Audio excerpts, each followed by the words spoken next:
You are now listening to the Sae Bae Cast, the #1 old school RuneScape podcast featuring guests from all across Galanor. To support this podcast, visit the Patreon link in the description. All right, welcome to the Sae Bae Cast, number 117 with Hey Jase. Jase, how are we doing this fine afternoon? Yeah, I'm doing good, thank you. Excited to be on my first podcast. Yeah, and it's really nice to hear. It's nice to talk to you one-on-one. It feels like we've already just been friends for so long. It feels like we've already talked and everything, but it's just us watching each other's streams. And you've probably never heard my voice without drums and bass in the background. Yeah, that's true. The first time. That is true. Yeah. Actually, I take that back because, wait, are your VODs muted actually? I don't actually watch VODs. No, the music is on the VODs. Oh, wow. So this is really special then for like everybody. Yeah.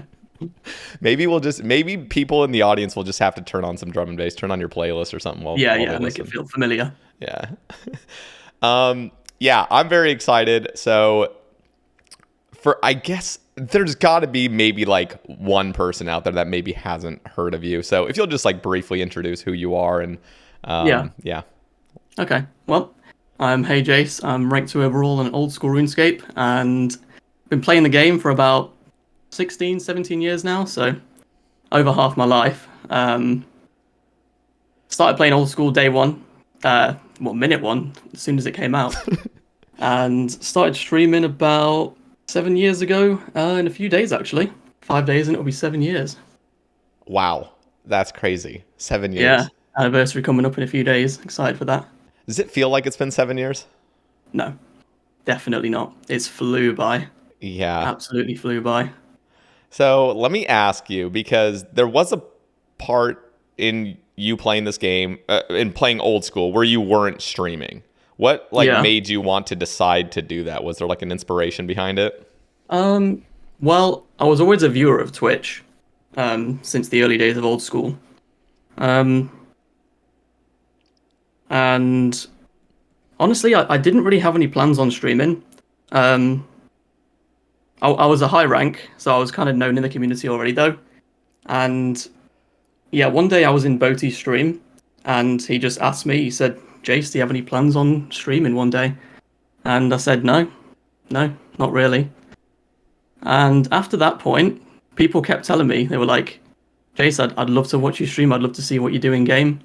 You know, I'm interested, so I got a lot of messages about that. And yeah, I ended up giving it a go and been doing it ever since. That's awesome. Okay, now I need to ask the big question. What inspired you to chase ranks or to just go for 200 mil all in the first place? Yeah, well, I wouldn't even say it was about the ranks, really. So I maxed in June 2014, and yeah, after that I didn't really know what to do. I did a couple of weeks of hard clues at Cave Horrors, did a bit of Slayer, and then I did some Pyramid Plunder with Sick Nerd. A lot of it with Sick Nerd, Duo Plunder. I really enjoyed that. That's awesome. Yeah. And yeah, so I really enjoyed thieving. And then, so obviously during this time, I kept on climbing ranks. And then I finished off thieving, went on to crafting, really enjoyed that. Cooking, really enjoyed that. Smithing, really enjoyed that. And yeah, I just kept on going, really. It wasn't ever the plan, but I just kept on going. So for the average player, they cannot understand going for a 200 mil. That just seems absurd because there's no more unlocks. There's no reason. I mean, I get that. I completely get that. It's not for everyone. In fact, it's barely for anyone. Yeah. So was it just, what was it for you that made you continue this? Like that made you continue to grind to 200 mil? Is that just who you are as a player? Just well, I'm definitely a completionist type player, as you probably know. Yeah, absolutely. But honestly, it was just I kept on enjoying it. Like I said, it was never the plan, but every skill I did, I just continued to enjoy it. So I just kept on going, and eventually I hit 200 mil all. But it was never the plan. So what were like the early high scores like? You said you were pyramid plundering with the Sick Nerd. Sick Nerd was probably rank 1 at the time, right? Or I was think he was Vestfold? approaching rank 1. Was it I think he might have Vestfold? been 2 or 3 at the time. Yeah, I think so. Around that point, yeah. It's just so crazy. So I started playing in 2015. I remembered like looking at the old school high scores, and when I first popped into Twitch, Randalicious was ranked 2, and he was actually the first first old school streamer I ever started watching. Yeah. Yeah, and it's just interesting seeing back on those high scores, and especially when I talked to like Sick Nerd and like anybody that was skilling back then, they said even though Link's Titan wasn't really on the top page for a while, it was very clear that his EHP was just skyrocketing and he was going to be ranked. We knew he was coming. We knew he was coming. So what was that like for you? Just understanding that there's just a demon out there that cannot be stopped. As well as me. Yeah. Yeah. The actual demon. Yeah. Well, for me, again, it was never really about the ranks, but it was cool to be up there, you know. I did hit rank 1 in 2015. I overtook Sick Nerd because I think he'd quit for a couple of months and he was playing an Iron Man at that point. And then I overtook him to get rank 1, and I had that for about 5 months during 2015. I think it was April to August 2015, and yeah, all that time I knew Lynx was coming up. But yeah, I mean, I was just happy to have got to experience that for at least a little while. I knew I wasn't going to keep it, but it was nice to say, you know, I've been rank 1 in the game in old school RuneScape. Yeah. I think that's really cool, even if I wasn't going to keep it. So you said from April to August. Yeah, that was literally your run of it stopped the month before I started playing. So I never. Okay. So you never saw me up there then? No, I never did. Damn, that's a shame. Yeah. So was that right when Link's Titan hit rank 1? Or yeah, August 2015, and then that was it. He kept it forever. No one ever overtook him after that point. Sheesh. So now let me ask, did that, and I know it wasn't all about necessarily the ranks, it was just about the completionist style of play, but did Link's Titan end up, is there any sort of like idea of him actually having helped you play more, or did he? Oh, no, I wouldn't say so, no. Okay. What were you about to say? Well, I just wonder, because sometimes if you're rank 1, it's like, why do you have to go faster in a way? But if there is somebody above you, it's like that urgency. Well, I feel like is there. I think both of us just played like for ourselves how much we enjoyed playing. And he obviously enjoyed playing more, a lot more. 18 hours a day, in fact, you know, for years on end, you know. Oh God, I can't even imagine that for a day. Never mind every day. Yeah. That just does not sound fun whatsoever. And Link's Titan was known as Forsberg in RS3. That's right. And he had already gotten 200 mil all, correct? Yeah. That's just nuts. That is so crazy to do it twice. I know, even thinking back now, it really is. So you played RS3 for a while. Were you kind of, like, I'm assuming you were excited for old school, but were you kind of sad to know that your previous account wasn't probably going to be played anymore? No. Well, I will just say I never played RS3 because RS3 came out, I think, a few months after old school came out. Oh, okay. So back then it was still RS2, I guess. Okay, I see. Just after EOC, I guess. Yeah. So, what was the question again? Was it kind of like hard? Was like played for old school? Yeah, and was it hard to quit your other account to play old school? I don't think so at all. No, I think one of the most appealing things about old school release was the level playing field. Everyone starting out fresh economy, you know. And God, I wish you would have experienced that. I've heard so many great stories on release. Yeah. I'm like, dude, that was literally the golden day. Like, yeah, I think we're going to get more into it later, but I've listened to so many of these podcasts, and I feel like there's like a gap, you know, when you didn't play, and I wish you could have experienced it. I know, there is a huge gap. Yeah. I know. If I would have just started on old school release, I mean, I would have, I don't know, that feels like the beginning of history where I just lost out on a few years. Before that, it doesn't really matter. I didn't really experience after 2007. So all of that, Yeah. but that all seems like the ancient days. But old school Yeah. release. I mean, those were great times as well. Mhm. I really enjoyed those times too. Yeah, it's interesting because, like for example, like next release. I mean, that was your favorite piece of content. I remember you saying. Yeah, that's right. Yeah. It's so crazy how like back then. I mean, we didn't vote in updates. It was just like they would just come in, and it was just, it's just. And I loved it. I know. We never knew what was coming. I know. I don't know. Do I prefer that, or do I prefer it these days? I mean, I will say we're missing, the mystery with updates now. Mm-hmm. We know pretty much every detail. I guess recently they've been trying to get a bit of that back.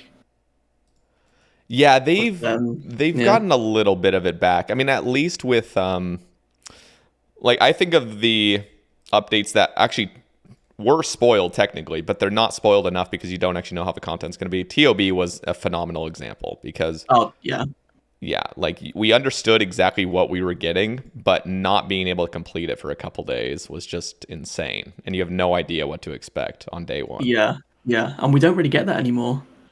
Yeah. In fact, I just want to ask like about TOA because TOA came out, and even though its accessibility is insane and it reaches all player types, there wasn't the same feeling of like raid level status of this piece of content. It just seemed like, oh, instantaneously people are completing it. Because you could customize it to be as easy or as hard as you want. Exactly. People were doing it within, the first hour. Yeah. So what would you want to see from Raids 4 if it came out? Do you like the invocation system, or would you prefer it to be like the classic TOB release? I mean, I'd prefer it to be more like TOB, but I completely get why they want to do an invocation system because it gets more people involved. Mm-hmm. It's obviously better for the game, from a business point of view as well. They can say like, look how popular this content is, sort of thing. There's this many people that are getting involved, but it's just a bit of a shame that the challenge isn't really there at the start. Mate, when TOB first came out, the streams, they were so fun. I know, you're just hopping around everywhere. Fun. Yeah, especially Inferno. Inferno was crazy. Oh, that was even better. That was for me peak old school Twitch. I'm sure we'll get onto that as well, but actually, let's just touch on it right now because you actually got an Infernal Cape very early on, and as a skiller, that just seems like why would you go for it in a way? At least that was like the overwhelming mindset. So what made you go for an Infernal Cape?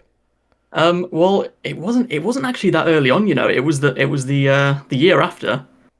That still was so early on. I'll be honest. I think so. Yeah, if you got it within like a year, I felt like that was. Yeah. The early days of getting it. I guess looking back now, it would be pretty early. I don't know though. I guess I wanted to challenge myself. It's like if you could do that, then you were good. Mm-hmm. Yeah. No, that's actually where I learned how to prayer flick in the Inferno, like one tick flick. I didn't even know how to do it before that. Yeah, that's really what at least for a lot of Iron Men. I was in these top level Iron Man clans at the time, and it was just coping. It was just high level skillers were like, it's not worth the time to go get a little bit of strength bonus, because that was back when you actually did do melee Slayer for a lot. Yeah, well, I'd already finished Slayer by that point, so it didn't even more impressive that you even did it. Yeah, that's nuts. Yeah, you know what? I might have done it on my ult first, actually. So did you just practice on there, like get good enough on your ult? Yeah, I think I must have done it on the ult first, and then that was it. And then I did it on the main in like 2 attempts, I think, because I already knew what I was doing. So I didn't actually use up that much time to get it on the main. Not that I would have cared anyway, because I didn't really care about a few hours or a day or two. Yeah. So when you first started streaming, we're obviously going for 200 mil all, but you also started Jase Demon, that account. Yeah. Was that just to have some better content to stream? Yeah. I mean, obviously I needed to make money on there as well for 200 mil all. So I was just thinking, like, what's going to be good for my channel and allow me to make money in game as well for the skills. And yeah, I started working on maxing that account in the background without telling anyone about it. I remember, I think that was pretty cool. Like no one knew what I was doing, on the side. Yeah. But I remember when I was doing my Hunter and Prayer streams, my cursor would occasionally go off of my main screen to the alt, and Did people start asking? no one ever saw it. Really? No one ever noticed. Yeah. I think I was doing herblore and crafting on there at the time, and yeah, no one ever noticed, and I was quite proud of that. Oh wow. Yeah. Yeah. Those are definitely like those. Those are just like such brutal grinds to stream. It's just like bank standing for several hundred hours. I think if I would have continued streaming skilling, then my channel wouldn't be where it is. If I just continued streaming Hunter and Prayer and Agility, with like PVM is just more interesting content. And I was still doing the skills, I did Agility in the corner, so you could still see it. You could still see like, progress and follow along with it. Oh my gosh, that was back when it was literally just arty for what, 3,000 hours? 3,600 hours. Oh my god. That's so nuts to think about, because we literally have Sepulchre that shaves that to 2,000 if you're like really good. You know what? I do think about that, because Sepulchre is amazing content. I just finished it recently, actually, quite early, which was a bit of a shame because I was just getting decent at it. I could feel the improvement, and it was definitely addictive. And I was just thinking to myself, like, if this was out when I was doing Two of Them All, would I have done this, or made money? Would I have continued at RD because I could stream the alt and stream interesting PVM content? And I don't know. I don't know what I would have done. Yeah, that's actually really tough, especially because, I mean, there was a certain amount you had to make as well with GP. And Sepulchre obviously would pay for stuff as well, but I think... Oh, it would, yeah. Just the amount of focus you need to be spending on there. Like, it's just... I don't know. I mean, you would have made probably a couple of bill from Sepulchre, but doing RD, obviously, it took so long. It took so many hours that I probably made about 10 bill on the alt just during Agility. Sheesh. Yeah. Yeah, that is nuts. Yeah, that was okay. So you did Slayer super early on, and you were a part of Slay Stars. Is that correct? The clan? I still am. I don't really join the clan chart or anything these days, but I'm still in the clan. Yeah. So what was Slayer like for you? Because it is so different nowadays. It's so fast. I loved it. It was by far my favorite skill to do. I loved, the old just melee cannon slayer. Yeah. There wasn't really too many ways that you could optimize it. I remember it used to be a good slayer if you could like lure the blood veil to the right cannon spot to get it to double hit. Yep. And the best task was there was one barrage task, which was smoke devils. Yeah. And that was it. It's changed so much now. I honestly glad that I'm not doing it now, because I don't think I'd enjoy it now. And you have to go everywhere around the world now. I mean, not... Yeah. I mean, I guess if you're doing Efficient Slayer, you're just selecting those few tasks. But back in the day, it was just Neve's Cave all the way. Yeah. I mean, it's good, by the way, that you got to go around the world. I prefer that. Yeah. To have, like monsters in their own environment sort of thing, instead of just having everything shoved into one cave, which makes no sense. Very private servery.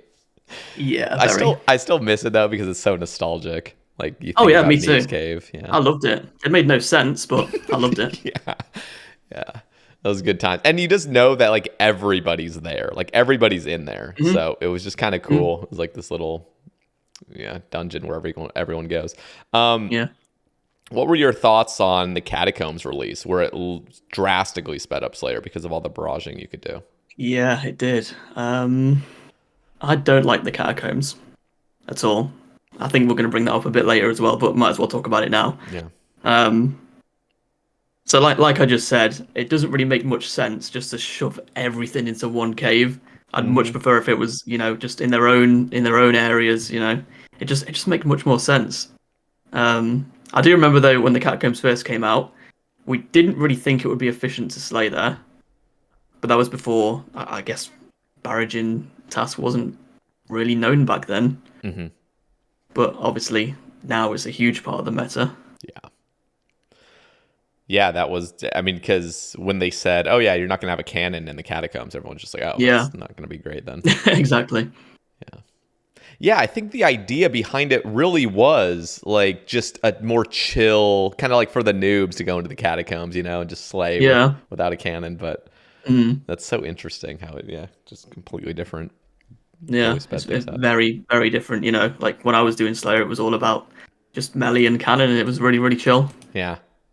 So, and back in the day, you didn't even make money from Slayer at all. Like you just lost a No, bunch of Slayer money. cost me money.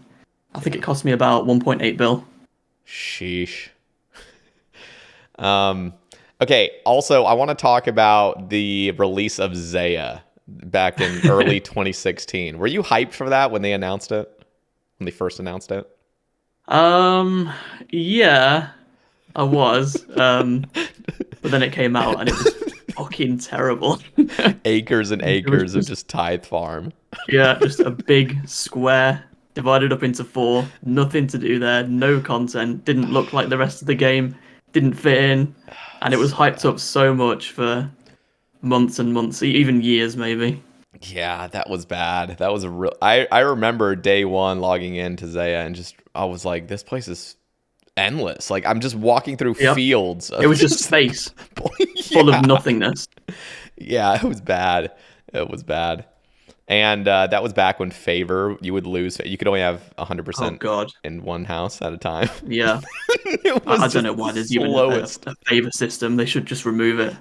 It's one of the worst like bits of content. And It's so boring. it has its own little tab too, which is so useless. Oh mate. Yeah, I hate that. Why is that still there? They should replace it with the minigame tab like it used to be. yeah. Oh my gosh. To this day, I'm still not used to it. I'm not Nope. used to teleporting with that minigame No, and then thing. people always ask in the French chat, it's like, well, where's the minigame tab now? Oh gosh. It doesn't make any sense where it is now. Yeah. You've got all the different coloured icons, like the quests and the achievement diaries and that, and then the minigame one, which looks the same, is in this separate tab. Mm-hmm. Like, why is it there? Yeah, it's bad. It's really Yeah. bad. That was a disaster of a release, and it's still we still have only updated 2 of the 5 places. I mean, Shazian and Hosidius are the only ones that actually look nice. There's still nothing to do there, really, but Yeah. It could use some more work, yeah. But there is a lot more content there now, to be fair, than there used to be. yeah. They have improved it a lot. Yeah. What were your thoughts on when they first were announcing chambers? I'm like going back in the past because I just want to hear what your thoughts were on these releases. You know what? It was so long ago, I can barely remember. I will say I didn't really do much chambers. Even to this day, I've barely done any. I've done like 30 CMs and yeah, I think I did do chambers for about 10 days on release though, on my main account. So I did take a little break from skilling. Didn't really make much money though. Yeah, Got did like you see any some drops? dragon claws. Yeah, some dragon claws, which was like trio 80 mil split, so it was decent. Yeah. But yeah, other than that, I've not really experienced chambers that much. Yeah, Chambers was crazy on release. Just the whole it seemed so daunting and overwhelming for me at the time. I was Yeah. very early on in my new Iron Man that I had made. And So did you do it then on release? I did like day 1 for like 2 hours, and I was like, I'm getting like we were just perma stuck at Tecton. Like I was just went in with like a newbie like 80 man. And Yeah. we had no idea what we were doing. So it was bad. And then that carried over to TOB because I was also very intimidated by TOB, even though I had my Infernal cape and Yeah. I felt way more confident. It still was like the feelings of raids on release is just so daunting for me. Yeah, definitely. So I mean, TOB release was so good. I kind of missed that. yeah, no, and it's amazing because it almost feels like it brings the community, at least on Twitch, together. It's like Definitely. everybody's just hopping around to different streams, Yep. having just a blast. That's one of the most fun things, just hopping around the stream, seeing who's the furthest, you know? Yep, it's Oh, it good. was so good. Yeah, they've been talking about this Blue Inferno or the Tizcall Trials or whatever it's called. Tactical trials, something like Trials. that. Yeah, that's it. Yeah. All right, would you want to see something that's more challenging than the Infernal Cape grind come out that has a I best don't in see a slot? problem with it. Yeah. That has a best in slot. Yeah. So what, like a cape? Yeah, maybe just an improved Infernal Cape, maybe with plus 12 strength. I mean, I thought these trials were going to be more about the loot. You I know, think you they go through are. these waves, and then you can choose whether you want to risk your loot and go to the next wave, sort of thing. I thought Yeah, that's what it was. yeah. That is what they're proposing. I guess what I mean Right. is like something like Inferno 2. Like, you know how they added in like an additional cutscene when you kill Zuck? He's like, is he dead or is he, or whatever it says on there, or like for now, or like you've killed him for now. Yeah. Well, Yeah, I'll say, I mean, having challenging content is good because it gives people something to work towards and something to aim for and strive for. And I feel like we don't really get enough of that these days. So, yeah, I'll probably like to see that. Yeah. So even with the best in slot that comes out, that would almost make you feel obligated to do it, or is that not good game design? Maybe not for a best in slot. Maybe some sort of cosmetic variant. Okay. That really is the way to go, it seems like. If you get, like, that's the Osmumten's Fang ornament kit. That thing, Yeah, that's what I was thinking of. Yeah. like, you have to get it, or else you just look like a peasant. You know what I mean? I don't have it, so I guess I'm a peasant. You know what? I did do a few attempts of it a few months ago, but it was just so boring. Like it didn't feel like a challenge. It was just one zick flicking for an hour. You Yeah, know, it's it was brutal. just so boring. There's a lot. It didn't feel challenging, so I just stopped because I couldn't be bothered. Yeah, it's also, it's just for a cosmetic, so you're getting no Exactly. additional So it's not boost. even going to help me. Exactly. If they were to come out with like Dark Torva or something from like a new Inferno, and not like that would be appropriate or anything, but just something where it's like you have to get this. Like it just looks so good, but it doesn't actually have any additional stats. That would be great, I think. Yeah. Yeah, we'll see what happens because Jagex definitely is leaning toward just making everything more accessible. It seems like. Definitely. What are your thoughts on That is the way that they're going. Yeah. Yeah, and I think they'll continue that. I think so as well. I think the days of really challenging content are over. I don't know if that's because I don't know if that's a business decision. It Because if they bring out a piece of content and only 50 people end up getting it done, it like from a business perspective, it's probably like this failed. Yeah, it really is. This failed. Even though it's great for the game and a great challenge and good for the community, good for the Twitch numbers, definitely. It probably brings in a lot of players through Twitch. They see the game high up on the directory and it might remind them that the game exists. I mean, you see, but here's what we have to look at. We have to look at the long term because, I mean, Inferno was literally impossible for 99.9% of the player base on release. It was just impossible. Like nobody was, not even Wooks was doing it day one. But you have to understand the long-term implications because now it's been like 6 years since then. And it's great content. It's amazing. It's like stood the test of time without even having like crazy rewards that have any price. It literally brings no GP into the game. It's just... it's perfect. So it really is. That's why I think it is fair and it is a good business decision in a way. It's not going to show on the short term with their statistics, which is probably what I think so as well. Yeah. But if they were to come out with something that truly only 50 people can do in the first week, you got to understand in 6 years from now, everyone's going to be doing it. Yeah. 100%. It's great to have content like that to strive for and to work towards. So I'd really like if they started considering that again. Yeah, for sure. But I really just think they've strayed away from it now. I can't see it happening anymore. I know. And it's a shame that we don't have Mod Kieran behind the scenes doing these dev, being a dev. Because he's not even a dev anymore, isn't he? Isn't he just No, I think he just sort of overlooks everything that goes on. Oh, that's so rough because he made the best content, man. Yeah, he did. I mean, I don't know. Does he still have any sort of say in what gets developed, or? He's gotta, but I just don't think he's like the mind behind designing this content anymore. He's allowing, the younger devs to, or not even maybe younger devs, but just, I don't know, less experience with, I don't even know. It's not Kieran's work, and Kieran's work seemed so, it was just fun. It's just the way it was all calculated and designed was just nice. I've honestly kind of given up trying to remember who does what because the team is so big now. Yeah, it is. Like It's 60 massive. people. It's massive, and they still include all the names at the end of the blog post. Just a They massive do. list. Just a whole paragraph. hmm So I wanted to talk a little bit about combat achievements because those came Okay. out without any best in slots necessarily, but they have updated it to make it pretty worthwhile to do, Yeah. especially at like elite tier at least. Yeah. I was going to say up to a certain point. Yeah. Yeah. Yeah, what are your thoughts? Did they do a good job with CAs? I don't think you've completed Grandmaster, but No, I've not even completed master. I'm like 200 points away, and I'm honestly probably not even going to go for that because there's not really any benefits from it. it's just like additional thrall timer, which is pretty Yeah, useless. like who cares about that? Yeah. You know, maybe it'll come in handy in one situation, but hmm I don't really care about it. I mean, the thing obviously that applies to me the most is the boosted clue scroll rates. Yeah. Same. Um, but yeah, but once I got that for elites, it's like, why am I going to bother going any further? Yeah. It's just like a massive list of chores, you know? And this is the worst part of it is it's never ending. So as soon as you get your Zuck helmet, you have to keep re-getting it. At least with Elite, you're good forever basically now. Yeah, Like, you never even have that's to right. deal with new stuff coming out. Yeah, Um, and obviously they recently changed it to a point system, yeah, yep.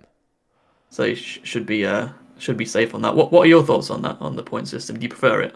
I mean, I'm pretty indifferent to it, mainly because I will say I was against it initially. I don't really care as soon as it comes out. It's just pointless to just still get kind of pissed off at it. But Yeah. it just felt so weird. Like imagine achievement diaries were like that. Just do a bunch of tasks and you'll get your Yeah, like I don't know. It just feels weird. It feels like you should complete everything to get your reward. But at the end of the day, it's made it a lot more nice for me because I still haven't reclaimed my Zuck helmet after all the TOA things came out. I've just been so Yeah. lazy with it, and knowing that I can at least get Master now just for free, I'm like, okay, yeah, you just always have it. yeah, yeah, I do think it was a good update for the player base in general. Like most people really like that. mm-hmm. Yeah, because they can It's just true. unlock medium or hard tier without even really knowing. Yeah. And that is something I kind of forget as well, just how many pointless tasks there are on easy and medium. That just oh my gosh, that the first 2 weeks of doing that. Like I got my elite helmet within like 5 days and it was just chores after chores after chores. Yep. And I was playing like, 15 hours a day trying to Yeah. get all this crap done. It was so daunting too. You see all the tasks, you're like, oh my gosh. Yeah, But yeah, it's probably fine to be honest. And it makes it nice because when stuff comes out, you're not like right then that day needing to do all those tasks just to get your, clue buff again. oh yeah, there's like a grace period, I guess. It's Yeah, like that's what it feels a like. month or two before some tasks come out. hmm Yeah. Yeah. So I think it's fine. Okay. Okay, so now I want to talk about Collection Log that came out years and years ago. It's been what, Right. almost 5 December years. 2018, I think it was. Yeah, so 4.5 years. Yeah, I think it was the same month that Lynx got to them all and quit. Oh, really? Yeah. Must have been very close together. Yeah. Okay. Wow. Yeah, that it's crazy because that update seems like yesterday in a certain way when I look at it, Mm. but it was really long ago. It's a shame that it took so long to come out because a lot of people are missing a lot of items. That is one thing that I'm sympathetic towards Iron Man with. You have the items. Why are they not in the log? How else would they be on your account? Yeah. I'm glad you say that because no other Yeah. main is advocating for Iron Man. But Well, that's like the one thing, Like, Yeah. how else are you going to even have the items? They should obviously be on the log. I know. Whereas if I had a bandage chestplate, but it wasn't in the log, I could have bought it. Yeah. But with you've obviously got it. Somebody did bring up a good point. There are a few items in there that actually would be weird to code. One of them would be a full totem. because Why is that? technically you have to get a full totem drop from Scotizo. Oh yeah. And if you just had it on your Iron Man, you could just say, "Oh, I have it here." Just put it on. Oh yeah. I didn't really think That's about like that. one of like I think there's like 3 different items that are just kind of But weird. is that really a reason to It's not a not reason. include any then? It's not a reason at all.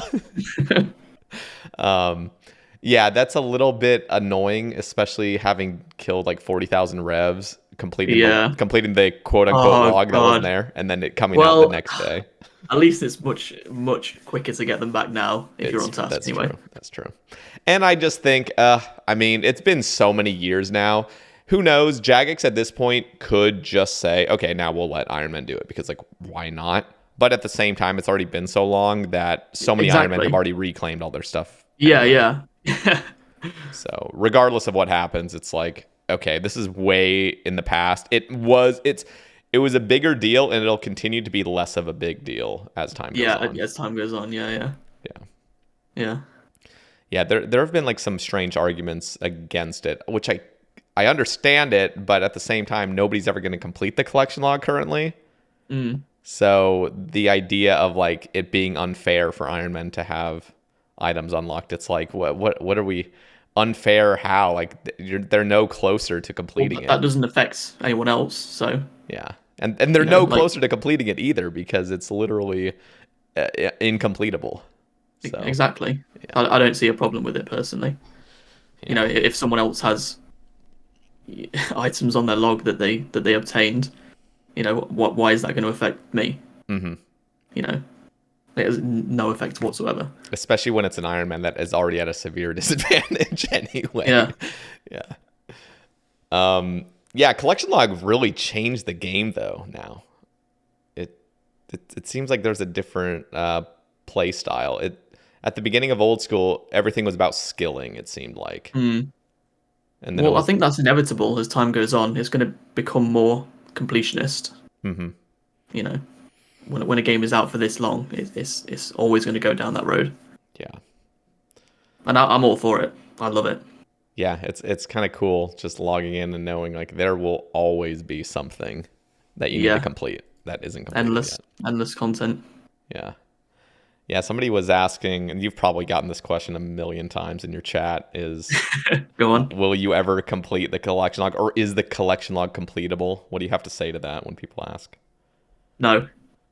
I won't do it, and no one ever will. And why is that? It's not realistic. Why is it not realistic for people wondering? Third age. That is the sole reason. And that's fine. It's not a completion log. It's a collection log, just to show what you've obtained, what you've collected. Mm-hmm. It's not something that was introduced to be completed. It was just to show what you've got. Yep. Yeah, isn't it like it's got to be like 100,000 masters or something for something like that? Yeah. 100,000. And then when people try and work out how long it's going to take, they just assume that you're going to be using dragon implings for all of them. So yeah. Which is just not. It's not doable. It's not viable. Yeah. You know, so even in the calculations, like, oh, it's going to take 45,000 hours. Like, no, it's not, because I'm not going to be using dragon implings, and no one will. They're so expensive. And in 45,000 hours, we're going to have 4 more pieces of third age that come out right as you're about to go for your last one, and then it's just you have to recomplete that whole 45,000 hours again. It's just always going to keep getting extended. Yeah. Like, you know, even if nothing ever came out from this point, it will still never be done. You made a tweet talking about adjusting elite clue rates. Yes. Do you think that... Well, I already know what you're... I guess I'm kind of speaking for the audience. Don't you think that would kind of be making the collection log easier? No. It just provides more variety and fun.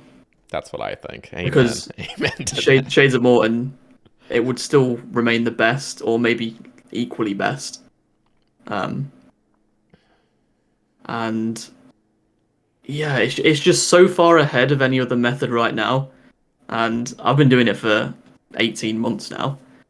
And it is not fun. It is not fun. It was at first, because I was like, damn, these elite clues are quite fast. Yeah, it's the quickness of it that makes it fun, but you can add that too. Yeah. Yeah, Yeah. but variety is great. You know, there should definitely be more of it, especially when it comes to obtaining, well, elites especially, but you know, clue scrolls in general.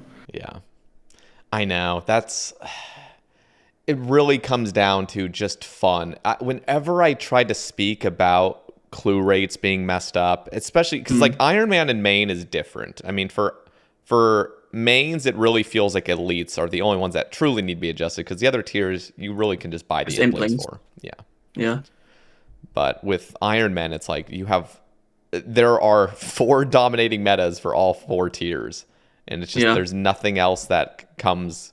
There's some things that come kind of close, but when there's just a overarching meta, it's just, okay, this is it. This is what you do for it. It's so Yeah. boring. Yeah, there's no problem with having more variety. Yeah. You know, you're obviously not just going to do you're not just going to do the same method, you know, for thousands and thousands of hours. You know, variety is good. So Yeah. yeah, I totally agree with that. I really hope they actually do something on that. You had made a list of things that would make appropriate hours for all these bosses. yeah. Then I definitely didn't get all of them spot on, Yeah, but you know, they should definitely be closer to those than they are right now. I agree. I mean, even hard clues, for the most part, like when you think of a hard clue, most mobs that are usually mid-level are like a 1 in 128 drop. And Yeah, it almost makes sense across the board. And then you just find the quickest NPC to actually kill, which makes sense. Yeah. And then that's what you kill. But with elites, it is scattered all over the place. Every single is. boss is completely different. Yeah. I mean, that's always been the case with elites since they were released. You know, like the way that the steps work. You know, the rates at which you obtain them. It's just so inconsistent. So yeah, the point of that post, it was more aimed towards the J mods, just to make them aware of it, really, because I don't think it was even in their minds. You know, I don't think they'd even think about it. They really don't. And nobody really thinks about it, to be honest. Like, there are such a small percentage of players that care about clue scrolls. Yeah. Such a small percentage. I mean, there was a lot of people who said to me like, "Wow, I didn't even know they were this rare." Yeah. You know, people aren't aware of it, and I don't think the J mods were aware of it really. Yeah, that's like spreading awareness is always good. Just Yeah, that was the point of it. yeah, that Just was to maybe, you know, put it in their minds, and hopefully they can think about it at least, and hopefully make some changes in future. yeah, that's at least what happened to third age raids for elites. You just spread awareness and it gets around. Well, I didn't know about that until the BC Guppy cast. Yeah. I had no idea, and I do clues. You know how much I do clues. Nobody does. And the rates when you see on the wiki are just so confusing unless you're going to pull out a calculator and start calculating these. It's just like 1 in 48, like 488,000. Like, I don't know. Maybe it's fine. Yeah. People always say like, oh, it's 1 in 313,000 or whatever. Like, no, it isn't. But that's what it's showing. So yeah, so it's just confusing unless you do all the math around it. Yeah. And BC Guppy is just a genius. He went super deep into that. Yeah, I had no idea. Yeah, that was a nice change. It still didn't do it the way it was polled, but yeah. So what happened with that? Were they like 1 in, what was it, 5,750 before from an elite clue? Yeah, it was 5750, and they wanted to change it to 2750. Yeah, which makes sense. And that's right what in the they middle of Hard and Master polled, and then it came out, and it was 1 in 2932. And that's such a weird number. Like I understand, because that fits when you just change roles. Like it would be very hard to plug it in, you know, with how they do drop rates. It's all going to be like these little fractions of things. And so I understand it would have been 2932, but don't say it's going to be 2750 and poll it as that. Did they say that? Yes, they polled it as this is going to be 1 in 2750. And right. there wasn't even like a little squiggly next to it saying around there. No, it's just 1 in 27. Yeah. And you know what was really annoying about that update is they also they doubled the drop chance of getting a Lava Dragon Mask and Ring of Nature, which selfishly I'm happy about. But if I had one of those items and they just randomly, without saying anything, just made those twice as common, I'd have been butthurt. I would have been so pissed. I'm like, what? Nobody was asking for this. Like, nobody. Yeah, I mean, again, people aren't even really aware of that, but it's huge. Yeah. It's huge for the completion time of elites. Yeah, it's crazy. They just do these things, and yeah, nothing that they had actually polled or said was what they actually said, and it just came out. I'm like, okay, well, whatever. Well, I mean, it's an improvement at least. Yeah, it's an Might not be improvement. spot on, but it's a massive improvement. It is. It's nice. I wish they had changed the mimic rate as well. I think the mimic rate would. I Could be a still. bit better.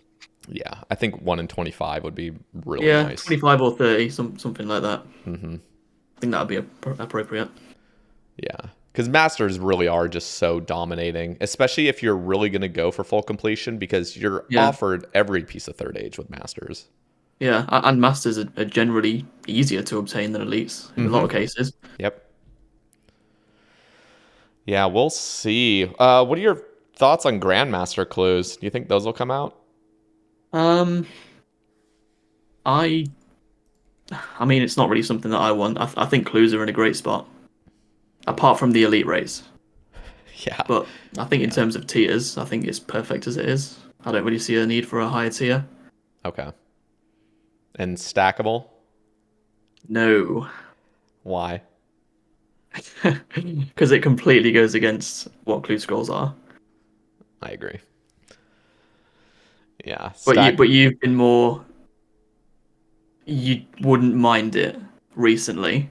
I know you were very against it, like me, a few years ago. This is the problem. I'm still against it, but I'm not going to die on that hill because it almost feels inevitable that it will come out. And that's only because the overwhelming majority of players want it. They're not even clue focused. They just want it to be easier. They want it to be less. They want it to be more convenient to just have a bunch of clues and then go do them all at once instead of having to gear up. Because most people, when they do a clue, they're trying to do a clue with their PVM setup because they're too lazy to just re-gear. You know? Yeah. But I think it's good to have to make that decision, you know, when you're on a Slayer task and you get a clue, like, should I go and do this clue and maybe get another one, or should I continue my task and just do it at the end? I think that's a good decision, a good, you know, gameplay decision that you should have to make. I agree. I think that's what clue scrolls are. Yeah. I think a big reason that people want them in the first place is because of leagues. Yeah. Because every time a league comes around and they're in that, people then want them in the main game. I don't mind what happens on leagues, but keep it over there. You know, we don't need to be bringing stuff from there into the main game. I don't really mind what happens on leagues, but keep it separate. Now, have you touched leagues at all? No, I haven't. Have you had any interest? It's not. No, not really. Even as a viewer, not really. I don't really enjoy when leagues come out. It's generally like one of the worst months of the year. But I do see the appeal though. It's the worst. It's the worst 3 weeks of the year because that's when all the hype is, and then it dies down. Yeah, that's true. That's true. But you know, I get the appeal. People want to experience that. You know, better drop rates. You know, all this fast XP. I get it. You don't feel any desire to do it simply because of completionist? Well, it doesn't really appeal to me anyway, regardless of what I'm doing. But I would rather just continue to progress, you know, one account. Yeah.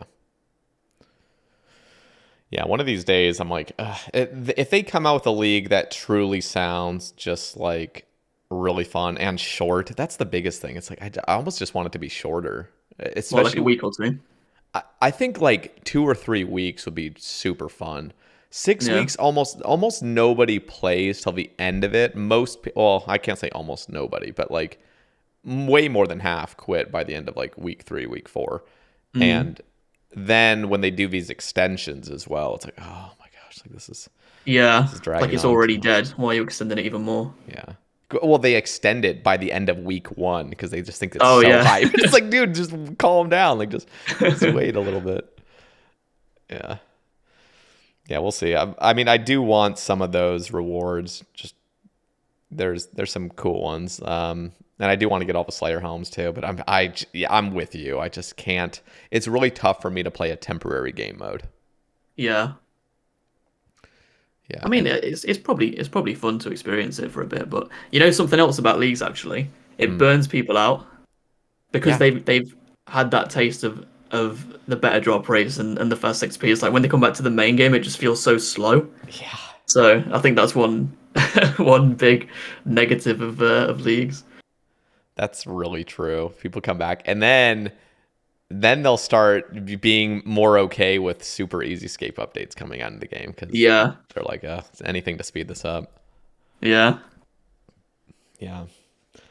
Interesting.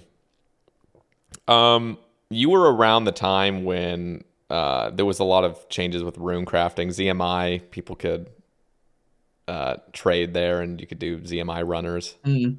And then that got nerfed. Which you should still be able to do, by the way. I know. And the way they got rid of it is you just can't trade down there for some unknown It's reason. so arbitrary. Why? Makes no sense. There's no actual reason for it. They just felt like it. I know. It's horrible. And then you have a method that's literally faster. Yeah, a lot faster. Yeah. Ugh. Yeah. I don't know. Like at this point, at this point, I just hate the arbitrariness.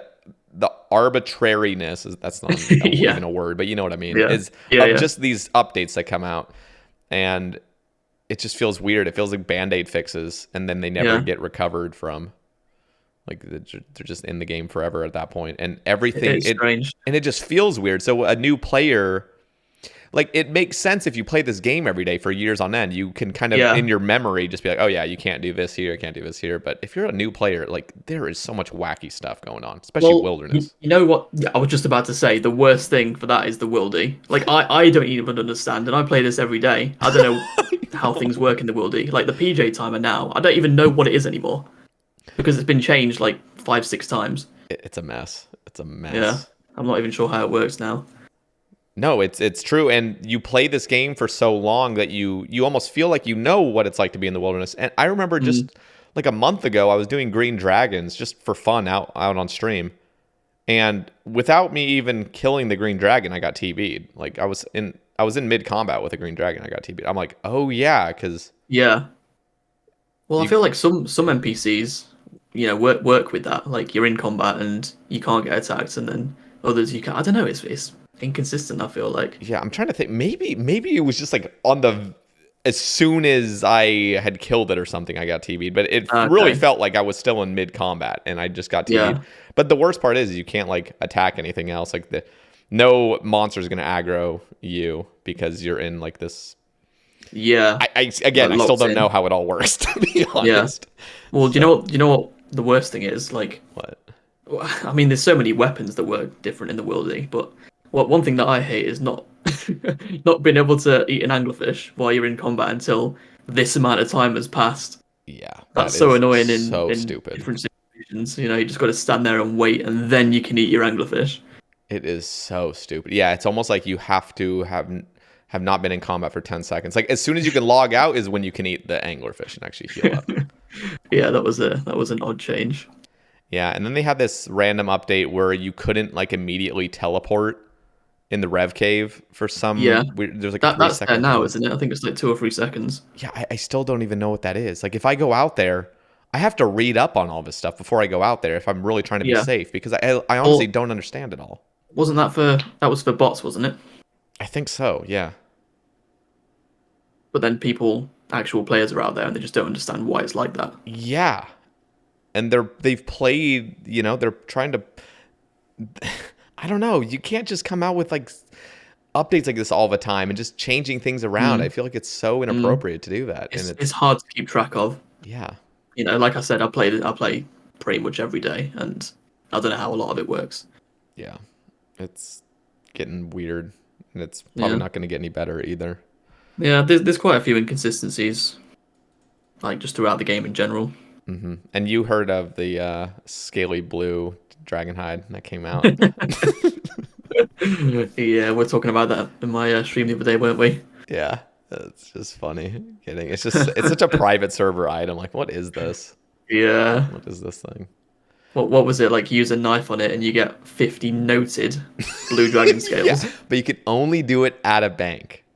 Right. Which is and so many banks have not been coded for it because I tried to open it at a bank and it wasn't working because it wasn't a coded bank, Really? Yeah, it was at the Myths Guild bank. I tried to open it there. Okay. You can't do it because it doesn't count as a bank there. That's funny. Yeah. I didn't know that.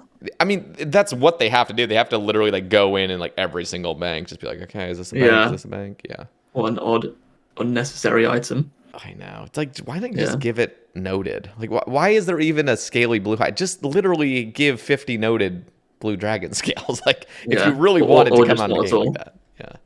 Yeah. Oh my gosh. It's I bad. mean, I think I voted yes to, like different sources of them from like baby blue dragons, for example. Yeah. But Yeah. not from Vorkath. Vorkath has too many things already. I I know. think especially for Iron Men, they do it for. Well, I mean, you would know, for so many different supplies already, Yeah. and then that as well.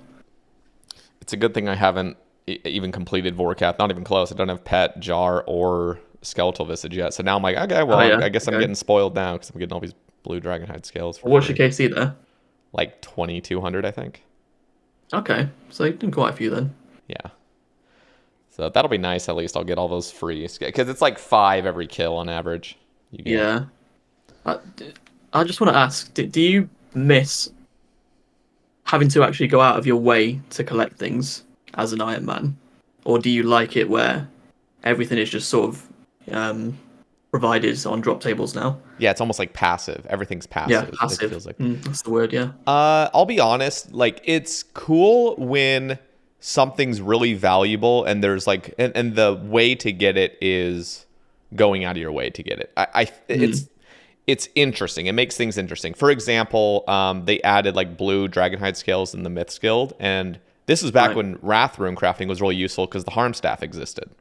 Yeah. Nowadays, Wrath Rune's like I don't care, but you would just run and pick up a few blue Dragonhide scales, which made the method a little bit more interesting. It's like okay, you can kind of do this in the background. I will say it's completely appropriate to give blue Dragonhide scales to dragons.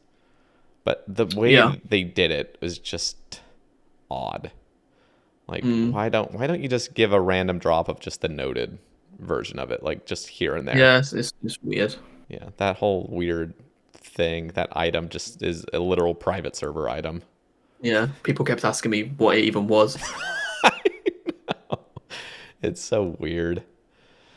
Yeah. But yeah, like going back, I mean, because there still are a few items that you need to get, and you need to just spend all your time exclusively doing that. Mortmire Fungus is one of those. You do get those from some places that are like worldy bosses. Yeah, I think Vedion's the only one that drops. Yeah. It's like 100 at a time, though. But you can get like, I think it's 2,400 an hour or something. Ridiculous. Oh, right. Okay. Yeah. But just doing I mean, normal when I think of items that you go out of your way for now, I just can't really think of many anymore. Yeah, most of them you can just get passively. Yeah, and I think, that's part of the reason why Iron Man was even created in the first place, to have to go out of your way to do things. Yeah, it's tough. I feel like it's kind of lost some of that over the years. A lot of it, actually. It has lost some of it. As an outsider looking in.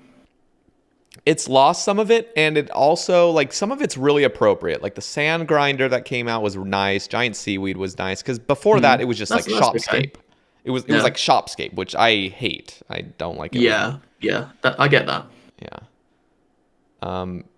But, yeah, Iron Man, nowadays, because I still have this argument that I always say, like, main man mode is literally the goated mode now. It used to be Iron Man, then it used to be hardcore Iron Man. And now it's back to mains. Like mains. What do you mean in terms of what's popular? Yeah, what's popular, what's the most fun, what's the most I don't know. Like I would encourage somebody to just make a main account at this point. I used to say all the time, make an Iron Man. That's surprising to hear. Yeah, and the reason I say it though is because Iron Man for a long time was fun because you had to get everything yourself. And everything that's on you, like that you got it. But now there's such thing as collection log, where you can be a main and you can still be like, I got this because it's on my collection log. And now there's a site for it. Who knows? Maybe there'll be high scores for it soon. So it kind of feels like that Iron Man. That was the fun about an Iron Man, is because you can flex to people like, I have gotten this. It's like, that a little bit of extra flex. So have you had any thoughts on playing a main account then, or are you just always going to continue with your Iron? Is it just because you've got so far on that account? Yeah, that's literally what it's the Is sunk it? cost fallacy. Really? No, it's not quite. Okay, so I was saying this on one of the Sae Bae casts is Yeah. I was watching Twitch and in the background for 4 hours I was thieving elves. Yeah. Just because I have to get crystal shards and it's just the fastest Mm. way to do it. So I'm literally sitting there clicking over and over and over and over and over, and people are just playing what they want to do. They're just doing what they want. They're doing clue scrolls. They get to use implants. Yeah. They get to do all this stuff. And so I'm sat here doing chores on my Iron Man, which Yeah. you think would end at some point. You think being a maxed Iron Man with 1.5 Yeah. LXP, you're not doing chores anymore. You're good. But it's never ending. There's constantly something that you need. Yeah. Or And like Zora scales, something like that. And they don't make these methods fun. Like a blood shard, it's not necessary, but it's so fun to use a blood shard at places. Yeah. But they make it just the worst content and so slow and obnoxious to get. And like, I don't know, if they had like more fun ways, and this goes back to like that passive getting stuff. Like if, for example, if you could spend hallowed marks, for example, to get a blood shard, or do TOB and get a blood shard if you, I don't know, like, and not saying that it needs to come from there, but that at least would thematically fit with the whole Dark Mayor thing. Yeah. I mean, I was going to say, do you not think that falls under, passive, not having to go out of your way for it? It does. But it eliminates those massive hour chores that you're continually having to do. Yeah. But that is what Iron Man is. I know, and that's what I signed up for, and Yeah. I think part of it is also my mindset toward the game has changed since I first started Iron Man. It's like I really do care more about just having fun in the game. Yeah. At this point, So you just want to remove those annoying grinds. yeah, it's not like I necessarily want to just completely remove them, but it feels like I'm more focused on how to make this game more fun. And instead of making it just like, how do we maintain the nostalgia and the purist ideology of this game and make it so nothing ever changes, and every time something changes, call it easy escape. It's like, what will be the most fun, but still keep the integrity of the game, but just be fun, because there's grinds you can do in this game that are just just horrible. Yeah, true. Like, have you completed mage training arena?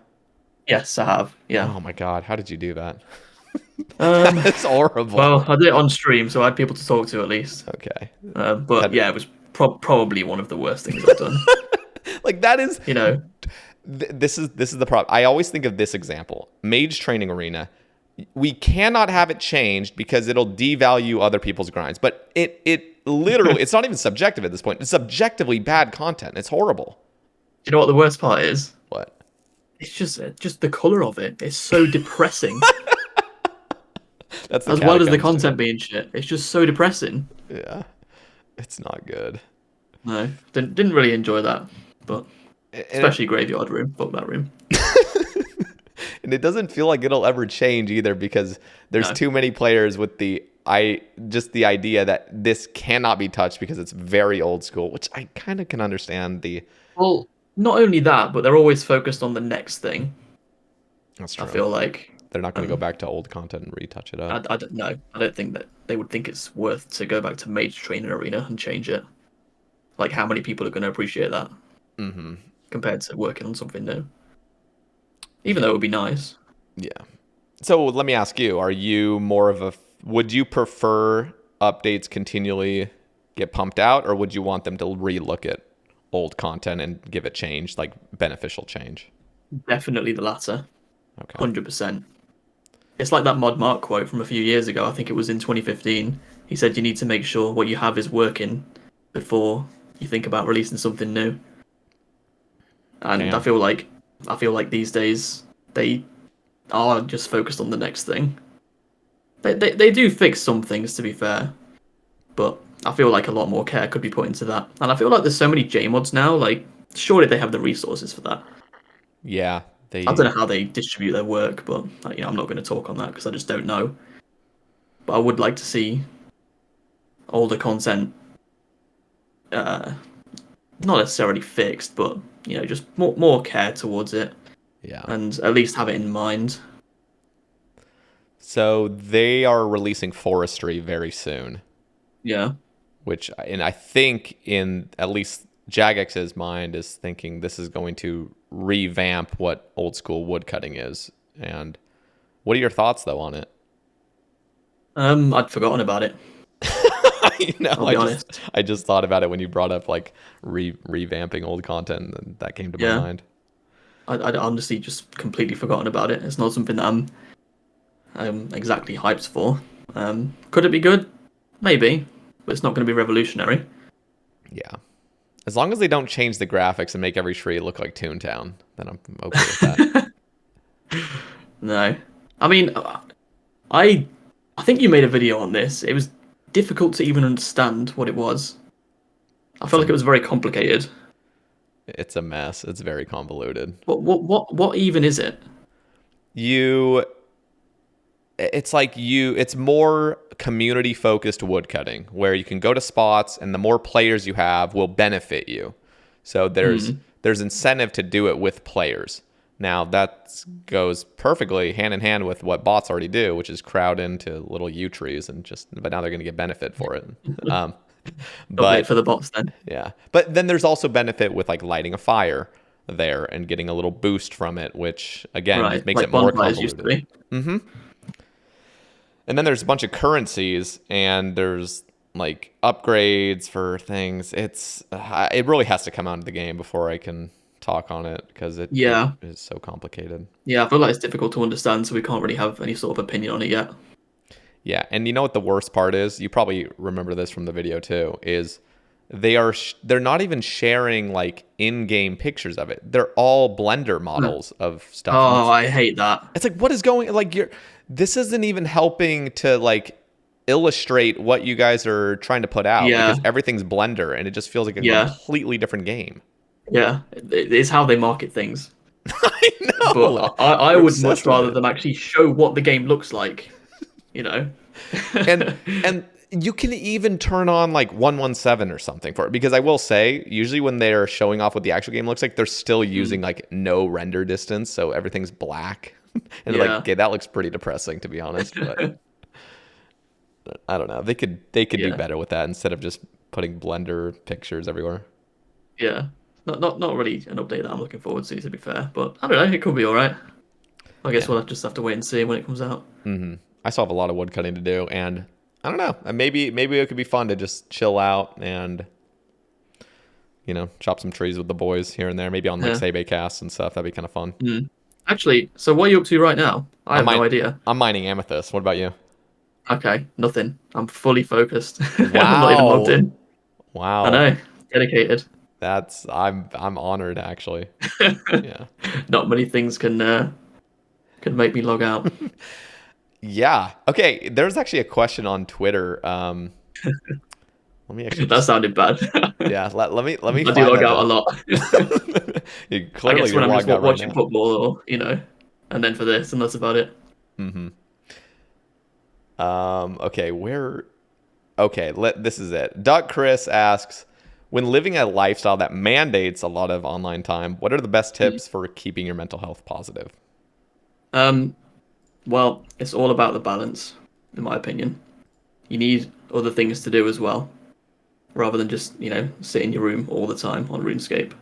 It's all about the balance, and something just as basic as just walking. Just go for a walk each day. I started doing that about a year and a half ago. I mean, I've always walked every day because I have a dog, so he got me out of the house. But I started going for my own walks, and I have loved that. I know you walk as well every day, and I really, really enjoy that. Usually stick on one of the podcasts and walk for about an hour a day. I'm honored that Sae Bae cast. It's Sae Bae cast, right?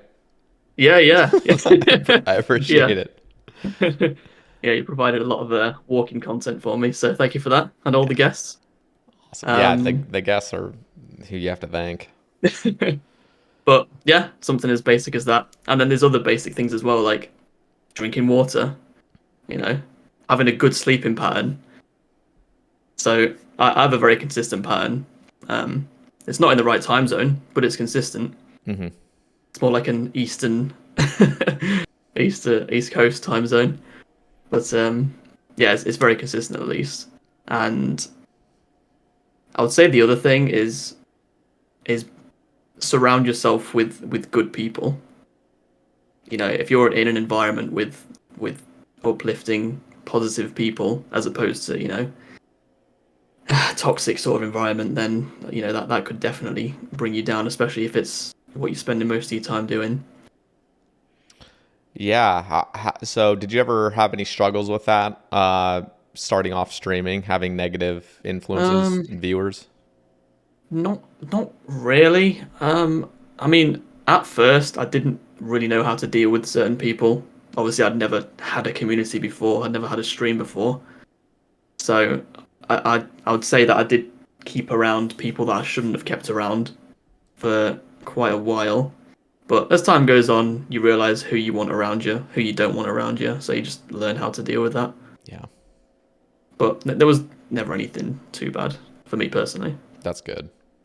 But I am aware that people are in that situation. Some people are in that situation, and it's difficult. It's difficult to look in and, you know, see what's going on when you just, you know, you want to help out and tell them, you know, you need to surround yourself with better people, but you can't.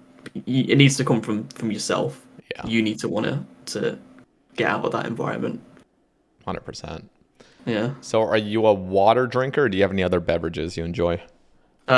Pretty much just water. I have a small glass of orange juice most days, and then in the winter, like just a cup of tea a day, and yeah, that's pretty much it. Just water.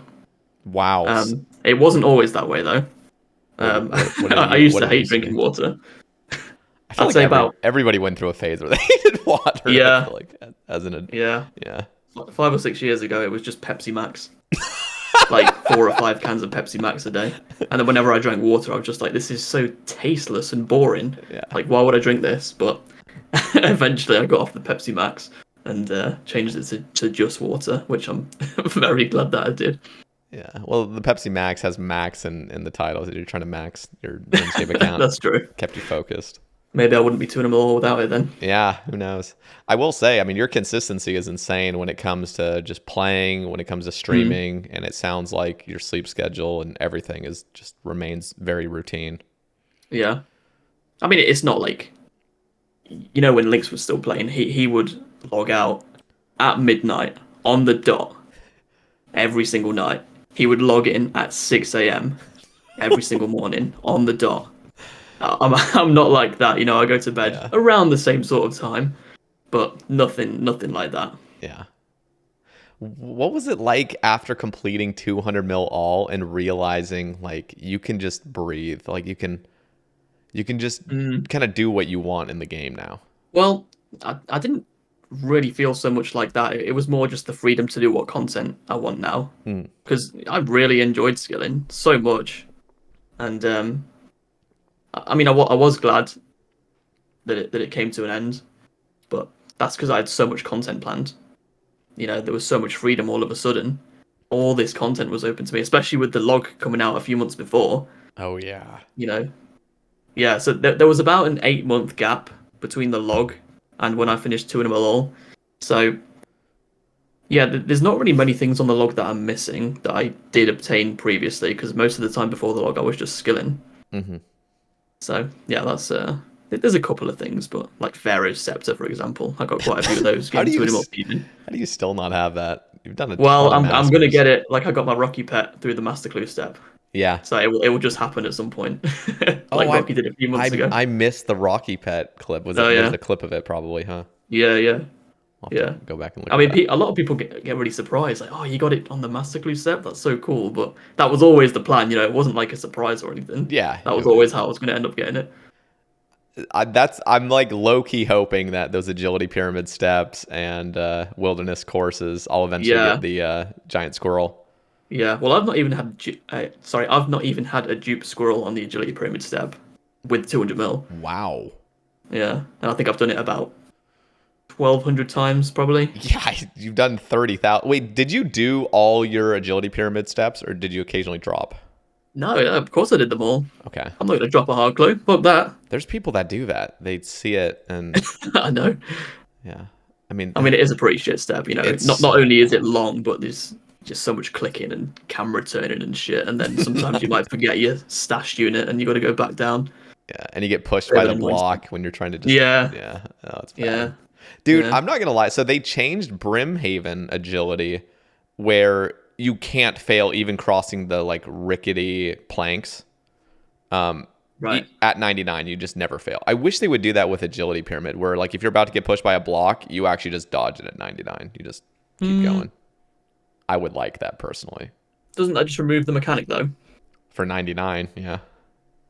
Yeah, but if it's something like crossing a plank, it makes sense. But if you're like stood on a tire and a block's coming towards you, it's not going to be like, wait, you're 99, and then stop. But you should be able to like jump up and hang on or something, and then let it like pull you back and then keep going. I think when you do those obstacles where you slide across now, like you don't even move your hands across. Your character just slides. Oh yeah, Have yeah, you seen that? yeah. I've seen that actually. Yeah, it looks ridiculous. They had I this. don't know. I don't know if that's a rune-like thing or what, but They even for a while like the agility pyramid like had some weird update where the block like moved, but the block stayed there as well. So it just looked like this extending block. Yeah, I remember that. That was odd. I miss hard clues. Not that step, but Yeah, you know it's sad because I mean you went so hard on them, and just to understand like you're gonna eventually not gatekeep yourself. That's not the right word, but you're eventually just gonna get to the point where it's pointless. It's just you need to do masters. yeah. But you need to obtain the masters. I know, and that's the other hard thing. It's like but what would suck is to have all the hard clue third age, and you're literally just hunting the master stuff. But you just have to continue. That's a long way away. It's true. I do have a lot of the hard third age, but it's still a long way away. When it comes to hunting a specific piece, it could take literally years, decades. So how many third age do you have, and how many of it's unique? I have 10 unique pieces and 3 dupes. Okay, wow, that's... I have a dupe, robe top, amulet, and kite shield. Okay, and there's a player named Marnie that has, I believe, 8 pieces or 9 pieces. I'm pretty sure that's all from Masters too. It's crazy. It is nuts. And absolutely crazy. And doesn't he have like 2 druidic bottoms or 2 druidic tops or something just nuts? Yeah, like it's ridiculous. So people ask, and I don't know if you have the answer for it, but is he technically closest to completing collection log? In terms of time, he's the closest because of his third age RNG. Yeah. And then I'm second time-wise, so... That's nuts. And in my opinion, that's the metric you should go by when you're talking about collection log progress. Yeah. Not the amount of items, because I don't think that's a good way of measuring log progress, the amount of items, because one item could be a Zora scale, or it could be a third age pickaxe. Mm-hmm. So someone with one item, if it's a third age item, could be ahead of someone with 400 items. In a way, I kind of like that sleeper game where you and Marnie are kind of playing the sleeper game where like you guys are up there, you're on the top, but people don't see it that way. So then eventually it's because of how the high scores is displayed. Yeah. But I don't even pay attention to that really. I'm not bothered about that. It's so long term. It's a marathon on steroids. So it's really just who can play the most consistently for the longest period of time. Yeah. Yeah. And then you have Basilogist and Casey.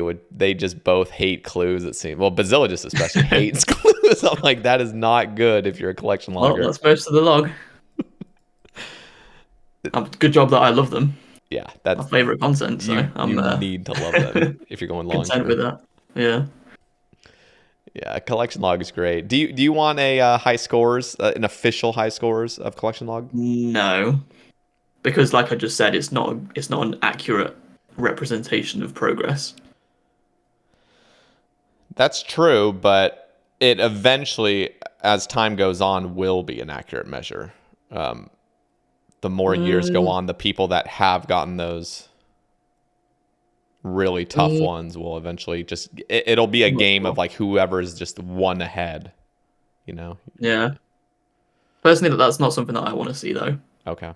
I think a lot of the time they make a mistake by making something official when it's fine, just being more of a community thing. Yeah. Like certain modes, for example. I'm glad they made the site at least. That's really fun to just explore. Yeah. I wish Flash Voyage, rank 1 mediums, Yeah. who has like nearly 200,000 mediums done. I know. God. He's not on the log website though. I wish he was. I know. I want to see his log. I know. That would be great. Yeah. So why doesn't he? Does he talk to anybody? I'm not sure. I've seen him in game a few times, and we have I might ask like Ranger boot count or whatever, but that's the extent of it really. Unfortunately though, I'm pretty sure they cap out at 250 on the log, and he's probably somewhere about 550. So wouldn't he be even higher than that? Because isn't it like a 1 in 250? 1 in 283.25. Is it still that even with all the new like updates that have come out? Because I thought it got like changed. Okay, so it's still 1 in 283. Yeah, well, not for me. It's about 1 in 400, but so he's probably on average. Geez, he's probably over 600 at this point then. Let me see. He's at 186,847 divided by 283.25. Oh my, yeah. So he should have 660 pairs of Ranger boots. Jesus. And that's really accurate too, because it just continues to balance out. Yeah, and that is 24.4 bill. Holy. Is that right? Holy. Yeah, that's about right. Yeah. 24 bill in Ranger boots. Yeah, he loves his mediums. I wish I could ask him though, like, what is his end goal with it? For real. Does he just continue forever? He's done a bunch of masters though. Let me look him up actually. He is rank 2 in masters. Wow. He's not far away from rank 1 actually. Yeah, and those are probably all from the mediums he's doing. Yeah. Wow. Yeah, they would be. That would be an amazing log to look at. It's crazy because you look at his like overall XP and it's just 576 mil. That's just what he spends his time doing. It's just mediums and masters. It's nuts because you would almost think his account has like 2 bill XP, just some beast. But his PVM isn't much. But yeah, when you spend how many hours is that, by the way? 186,000. Like, well, realistically, it's about 20 per hour. You can probably get about 25 per hour if you really try. But so what? 9,000 hours? Oh my god. Of mediums. Holy, that is crazy. I'm glad there's someone like that though. To be honest, I think that's really cool. Like someone who just does one thing in the game. I love it, and it's endless too. So it's like it's not like just going for a 200 mil. We're just capturing. Yeah. I think the cap used to be 100k clues on the highest scores, but they lifted it. Really? I think it was last year. Yeah, I think it capped out at 100,000, and then he hit that, and then they lifted it. Oh, that's amazing. There's what was that one guy's name that did like 120,000 Serb? You know who I'm talking about? He's rank 1 Serb. Was it Celery? Something like that? No, let me look it up. No. Let me just look at the high scores real quick. But that he would wear a black mask for it. Because I remember he would. Is he still? Oh, Jacobs. Yep, that's it. He's got 1, 2, 3, 4, 5, 8. Yeah, because the CAs came out and it ruined it. Had to ruin it. Yeah, it's really cool to see people with insane boss high scores too. I just think that's always really cool to see. Plus, that's task only as well. I know. It's not as if you can just kill Cerberus over and over. That's crazy. I wonder how he went about that. I wonder if he was doing Slayer and I wonder if he was ulting it. Yeah, I'm not sure. Because I've seen Coxie doing massive kills per hour with his like alts, giving him spec and stuff like that. Yeah. So I wonder if he ever did that with his alts. I wouldn't have thought so, especially over such a long time period like that. Yeah. I don't know. I'm not sure though. He could do. Yeah, it's crazy when you think like 9,000 hours. Because right now, I mean, Phrygian de-ironed and he's at 12,500 hards. Yeah, yeah, And I mean, for me, like if I want to, because I'm over 5,000 with the stacked caskets I have, but yeah. in order to reach that, it's only like 1,200 hours of jellies. Okay, Um, that's doable. yeah, it's doable, but it's still like, dude, 1,200 Still a hours shit of ton. efficient jellies is a lot. What? Yeah. What is it like? 5, 6 per hour there? Yeah, it's 6 if you're sweating nonstop. Well, I bet it's tempting these days just to use the Venator bow because it's so chill. It's, dude, it is literally the most broken item. I mean, I love it. I know it's really That's the best. good. I, The I, only I, good part of the Muspar release. they were originally planning that bow to be the Zarai bow from Nex, Mm, and then they changed it to the ZCB, and then mm, we got the Venator bow. But yeah. it's like I'm cheating. It's like I'm botting because I can go cook like dinner for 7 minutes, and my dude's still shooting. Just Well, what nonstop. about the upkeep cost of the bow? Is that It's not even you do? bad because Is it not? so you have to use arrows and you have to use those shards. Those shards you Yeah. get it's so easy to get. You just do like if you did 1,000 kills, it's gonna last you like a month.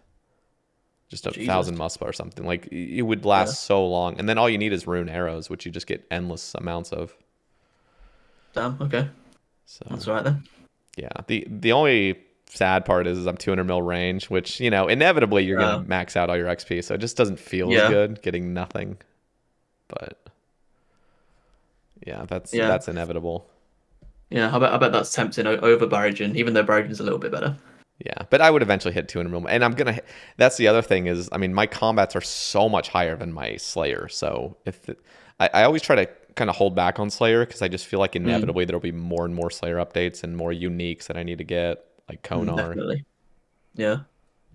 All right, Opon asks, mate, bank value. Exclamation mark bank. Next one. Do you enjoy streaming more now versus when you were still going for 4.6 bill, and what are the differences? So I think I would say I enjoy it more now just because of the variety. There's so much variation in the content now, and I have so much choice compared to back then. Um, Obviously, I still had some with making money on the alt and streaming it there, but yeah, I definitely prefer it now. But there is some differences. Like back then, obviously, I knew how long things were going to take. I knew if I was doing a certain skill, it's going to take this many hours, and that's it. Hmm. Whereas now, I don't know how long I'm going to be doing Corp for. I don't know how long Hydra's going to take. I mean, hopefully not long, because fuck Hydra. Fuck Hydra. Oh my I gosh. hate it. I'm already like 4.2k KC. Oh god. No pet. Hopefully that's done soon. I'm at like 1,000, and I'm just dreading that because I have everything except for Yeah. pet, and I'm like, this is gonna take so long. Like I just Yep, know. I it's can feel horrible. it. It is a bit better than it was with the animation. Yeah, It's a but bit more bearable. even that, it's so boring. Yeah. It's Yeah. something about the environment as well. It's just depressing. It's like just Mm. And it's just the constant counting, and then if you stop counting, if I'm like reading a comment or something, I'm gonna get hit. It's so annoying. yeah. Um, but yeah, Um, I guess something uh, I don't know where I was going there. yeah, I Go on. mean, you don't even get a break with skilling anymore. Like most people, if they get really tired of, the RNG is not there, it's just like I'm just going back to Hmm. skilling because it's something I know I'm going to get progress in. But now you don't have XP to gain. Yeah, people actually ask me quite a lot, like, do you miss skilling? And I've always said no. Like, I really enjoyed it, but I don't miss it. Hmm. Um, but in February and March, a few months ago, my RNG was so abysmal everywhere that that was the first time where I thought I actually do miss skilling. That's something that I was in control of. I've been putting in so many hours into different things. Whether it's mediums or necks or hydra or whatever it corp, and just getting absolutely nothing. And that's the only time where I actually thought I kind of miss skilling because at least I'm in control there. Jeez.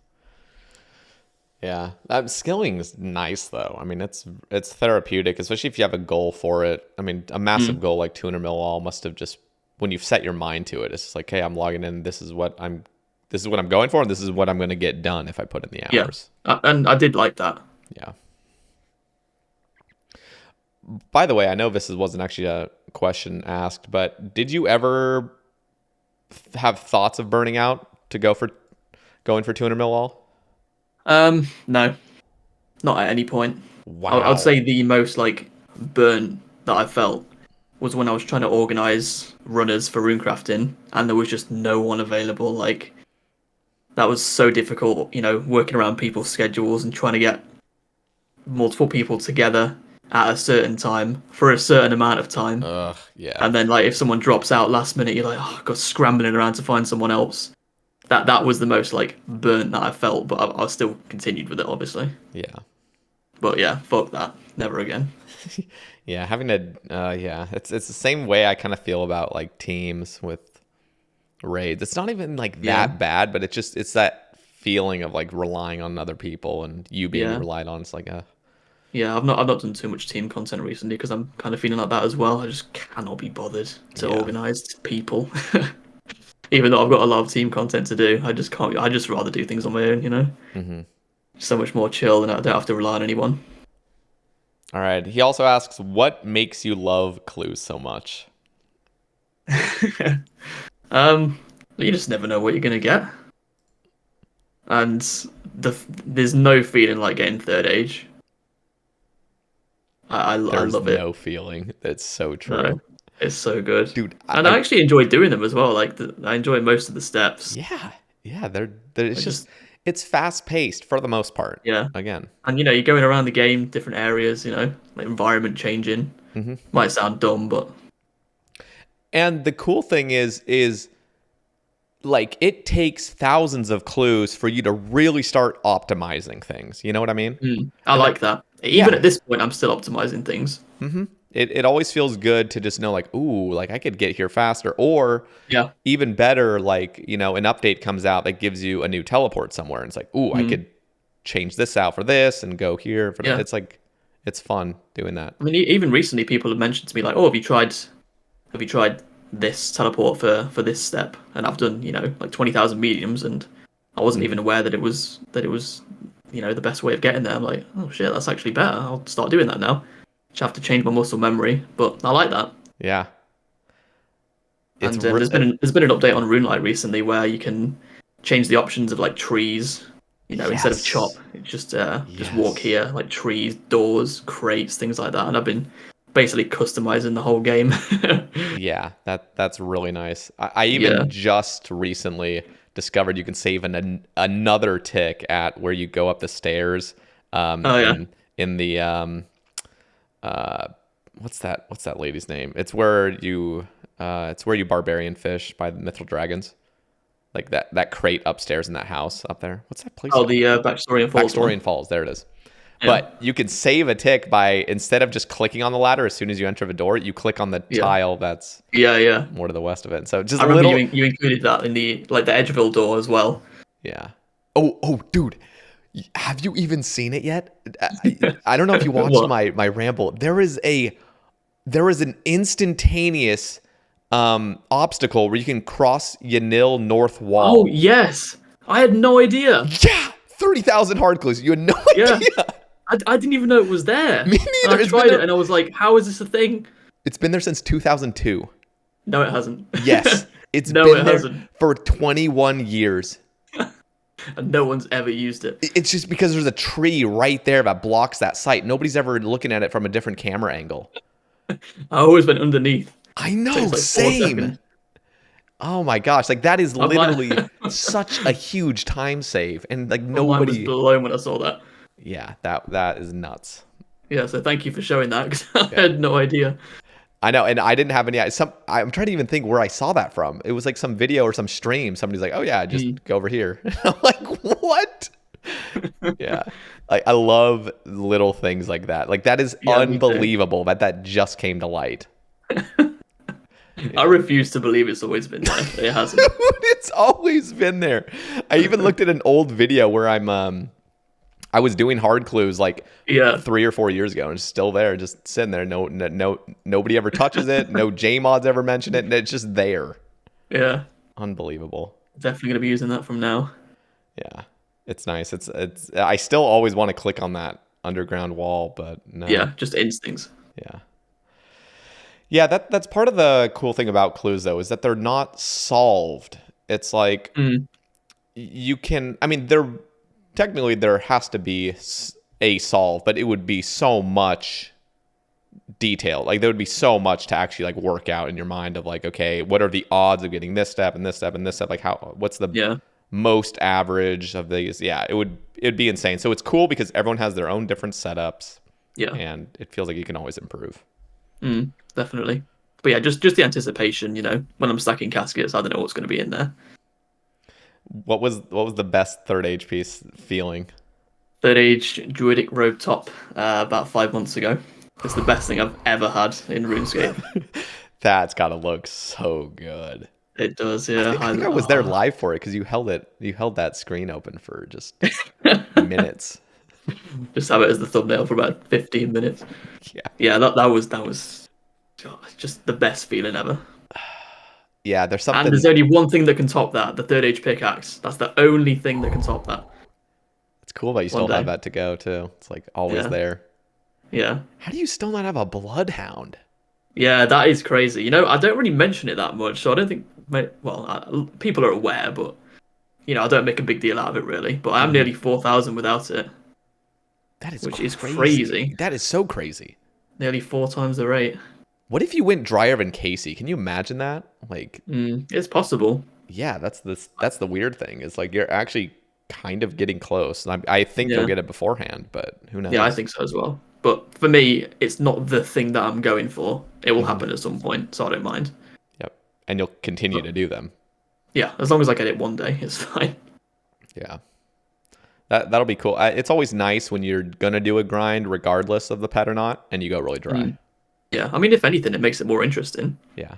The fact that I don't have it yet. Yeah, that's crazy. You still don't have it. What's your favorite tier of clues, by the way?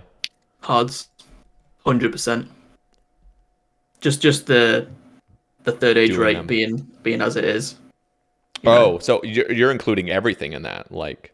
Yeah, they're my favorite tier to actually do. Like the steps are my favorite, and also the third age rate is just too good. Yeah, it's nice. It's cool because you still get those classic pieces of third age, all of them on there, and they're so fast to do. Yeah, that's kind of why I miss hards as well. Obviously, I've been doing 18 months of elites now. I've not had a single third age piece. I think on average with hards, I was getting one every few months at least. Yeah. Yeah, so there's a huge difference with that because you were able to do what, like 12 hards an hour or something? Yeah, 11 or 12, yeah. Yeah, that's nuts. And now it's 2 elites, maybe. Yeah, usually not even. Yeah, not even 2 because you have to actually include the time doing the clue too, not just getting it. Yeah. Yeah, that's crazy. And you did the majority, I believe, if not all, of your hards with profit made, right? Yep. Magpies were between 14k and 18k. These days they're 25, 26k. Yeah, you hit the jackpot with that. Oh yeah, I'm glad that I did so many when I did because they're a huge loss now. I think it's like 500 or 600k for one hard clue now. Ooh. And it's like average 190k loot per clue. So that's ridiculous. Yeah. Was it just third age that made it profitable for you, or was it just even the average? Or is the average loot including the third age? Yeah. Okay, so 190k is including the passive third age you get. Well, it's not so much the loot that has changed. I mean, some things have gone down, but it's more just the price of the implings. Oh yeah, and you get loot from the magpies as well, like opening them, obviously. Yeah. Okay. Yeah. Interesting. But I do miss those prices a lot. Yeah, that was good. Okay, DK Ho asks, do you think skilling is going in a good direction? And he also asks thoughts on sailing. So I don't really know how to answer this one because honestly I don't really keep up with the latest metas. So I'm not sure how to answer that one. I'd say, I'm okay with things evolving, but as long as there's a reason for it. I don't really like skills getting devalued for the sake of it. Yeah, I agree with that. I don't know if you have any thoughts on it to maybe spark something. Well, let me ask you this. Would you, let's just say, this obviously has to be a different reality because it's too hard of a question to ask right now because you've already done it. But if you hadn't completed 200 mil all, would you be as enticed to go for 200 mil all, even though top page is filled and, whatever? Would it be as enticing? I don't think so. No. There was just something about it back then. Skilling was just a lot more interesting. I feel like the interest around skilling these days isn't there as much, especially now the high scores is sort of filled up.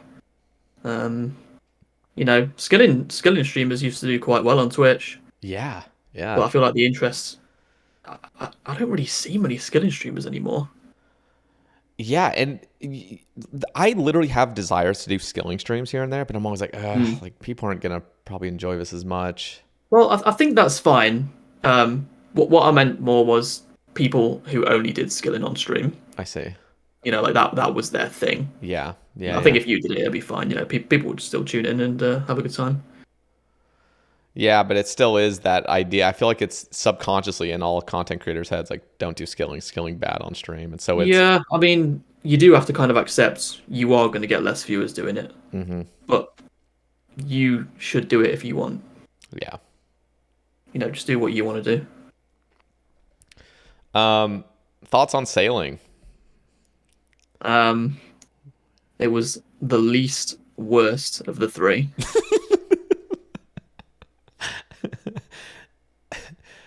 Okay, so I guess let's just dive right into it. Okay. What do you want a new skill in the game? No. Okay. Absolutely not. What are the reasons for that, by the way? So there's selfish and unselfish reasons. Obviously, selfish reasons being I don't want to lose my rank that I've spent years and years to obtain. That would suck a lot. Yeah, and if it comes out, it's gonna be a style of play that I despise. I am not a player to, I don't like putting in 18 hours a day. I'm a long-term marathon sort of player. It's my long-term consistency that got me to this point.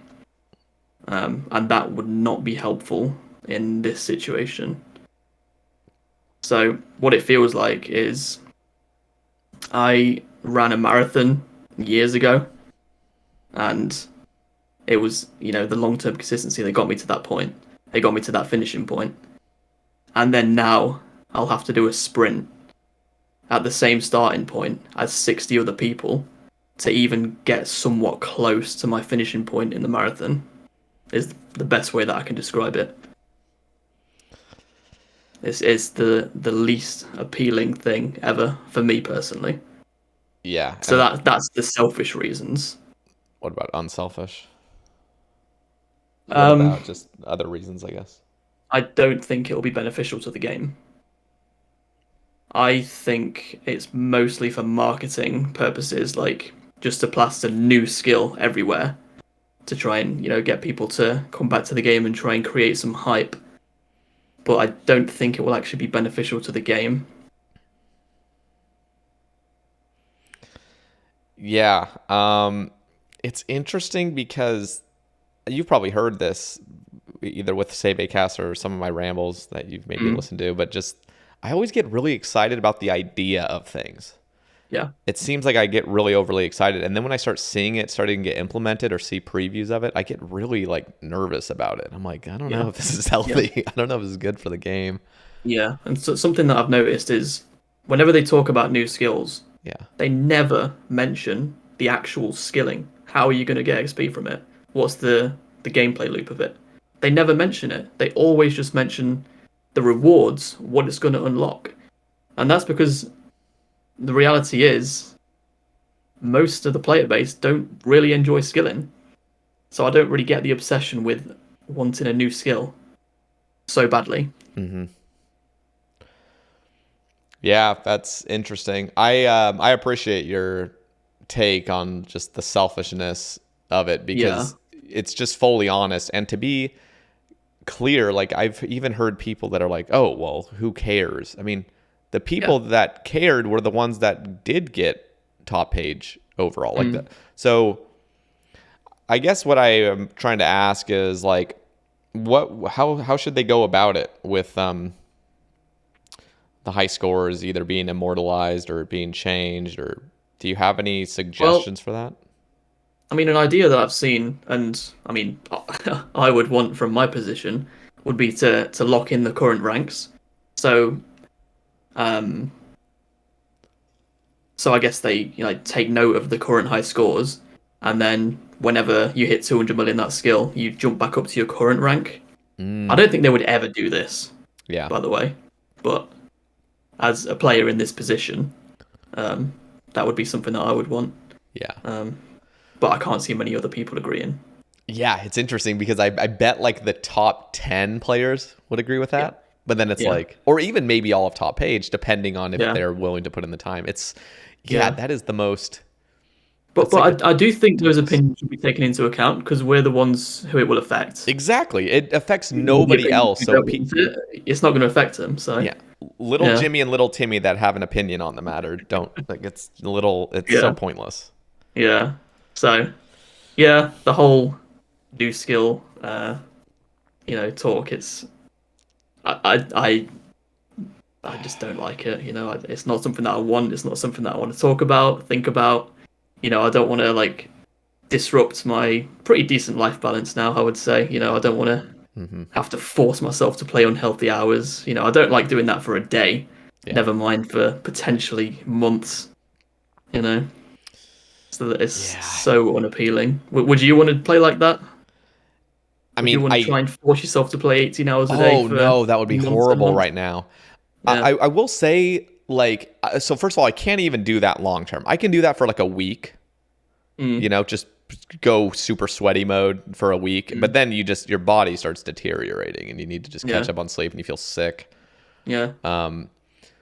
But yeah, I mean, I even think like right now, like, dude, the skill would have to be the most amazing thing ever for me to even enjoy it that much, to just go so hard endlessly on only that. Yeah. And I think it could be good content, but not as a skill. I feel like they could release Mm, sailing in the game anyway, and allow you to sail to places and explore new areas and new islands and stuff like that. But I think then they have to try and force think of ideas of how to actually train it and how are you going to get XP from it. yeah, that's I think it interesting. could be a good idea, but not as a skill. So That's a good yeah, point. I mean, really, you're not. Yeah, it almost in my head they haven't actually said what the core gameplay is, but it sounds no, they like you're just haven't. going to be doing like explorations, and that's the XP. But at that I mean, point, where is it actually going to come from? From yeah, like contracts or yeah, something like that? I that's don't so. know. I just don't know. They've not said anything about it. Yeah, we'll And see. yeah, that video they released the other day of like that ship sailing, I was like, how does this excite anyone? It's just I a ship know going forward. Like, that how is this interesting? that was the one. As soon as I see previews like that, I start questioning why I got so excited. That's like the sad thing, is the idea of Yeah. it in my head is incredible. And then I Mm, actually start seeing what's actually going to come out, and I'm like, oh no. And that's the same thing yeah. with ruinous powers. We haven't even Oh talked God, about that yet. no. Maybe we shouldn't. Don't give it any more exposure than it needs. You're against it though, correct? Oh, absolutely. I absolutely despise them. I think it would be terrible for the game. I think it would make every familiar situation feel unfamiliar. And yeah, I pray they scrap them. Same. I'm actually hoping they scrap it. Again, it's that same thing. Like, I try to be open-minded, but I can't Yeah. lie to myself and say I want Mm. this just to please somebody else. Like, I really just don't want it.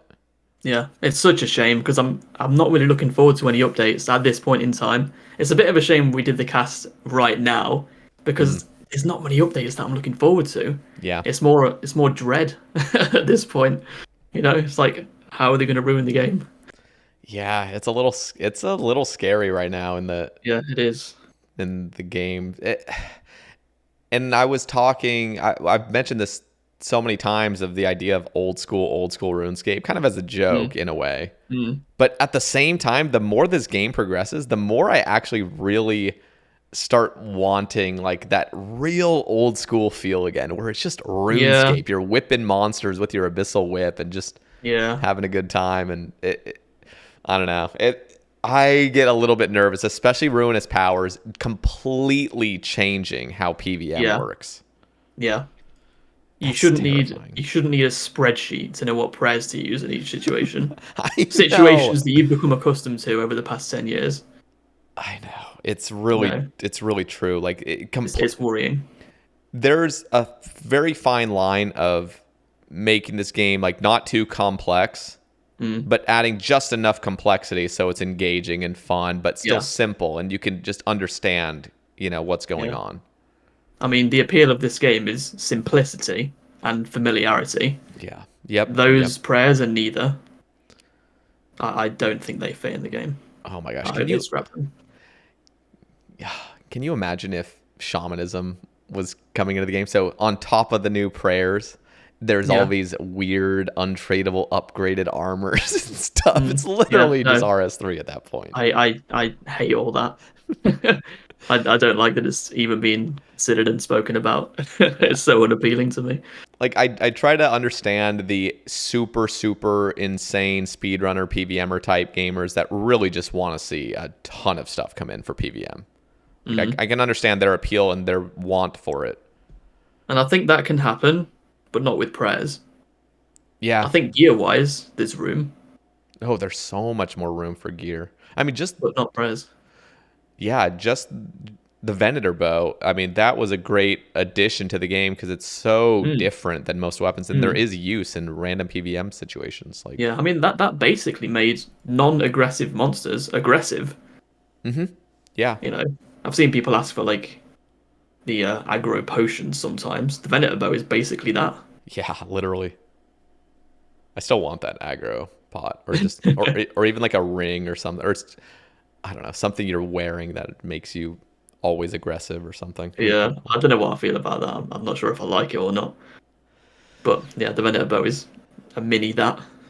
Maybe if it would only be to monsters that are already aggressive, so it's not gonna make. What? So when it runs out? Yeah, it's just so that aggressive monsters will never run out of their aggression if you're wearing this thing. But it wouldn't make passive creatures start aggroing to you. Yeah, I don't see a problem with that. Because at this point, the area and come back. that's all you're doing is running a little bit, running back. Yeah. Okay. Okay. Here. So let's continue with DKHO's topics. He has. What sort of clue devaluations would you like to see? None really. I'm very happy with clues. Well, elite rate, but I don't know if you consider that a devaluation. Yeah. That's not a devaluation. Yeah, exactly. Well, what about you? Do you want to see any? Yeah, there's a lot. Most of it comes to rates. It's just, and I see that as a devaluation because like currently it's like, oh, if you're really a clue doer, you'll just suck it up and do one method for 50,000 hours. But like, yeah, but you want to enjoy your time on the game, don't you? Yeah, you don't want to just do one thing. You want variety. You want to have fun. There's nothing wrong with that. I'm still so upset that Sepulchre had some proposed rates that were going to make it like 45 minutes for an elite. Was it? It was going to be that. They just randomly halved the rate just because people in the community were like, I don't know. There was like a few people on Twitter that were kind of like upset about it and saying like it's already good enough. It shouldn't be even better. And it's like, oh my God. Like I was actually so upset when they changed that because they were polling it as something and then they just completely got rid of that poll because it's just like, oh my God, I was really upset. Getting clues from Sepulchre would be so fun. It's such fun content. It's amazing. And it's already fun with the occasional clue, but it takes like 2 hours to get an elite if you're looting like 3, 4, and 5, which I do.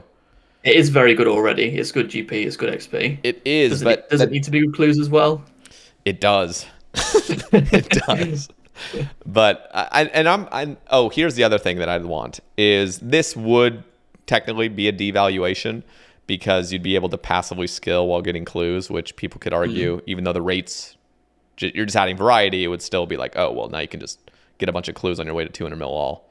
But I've always wanted to see skilling clues be so much better. I mean, most skilling methods, if you're just AFKing something, it's like 15 hours for an elite or longer.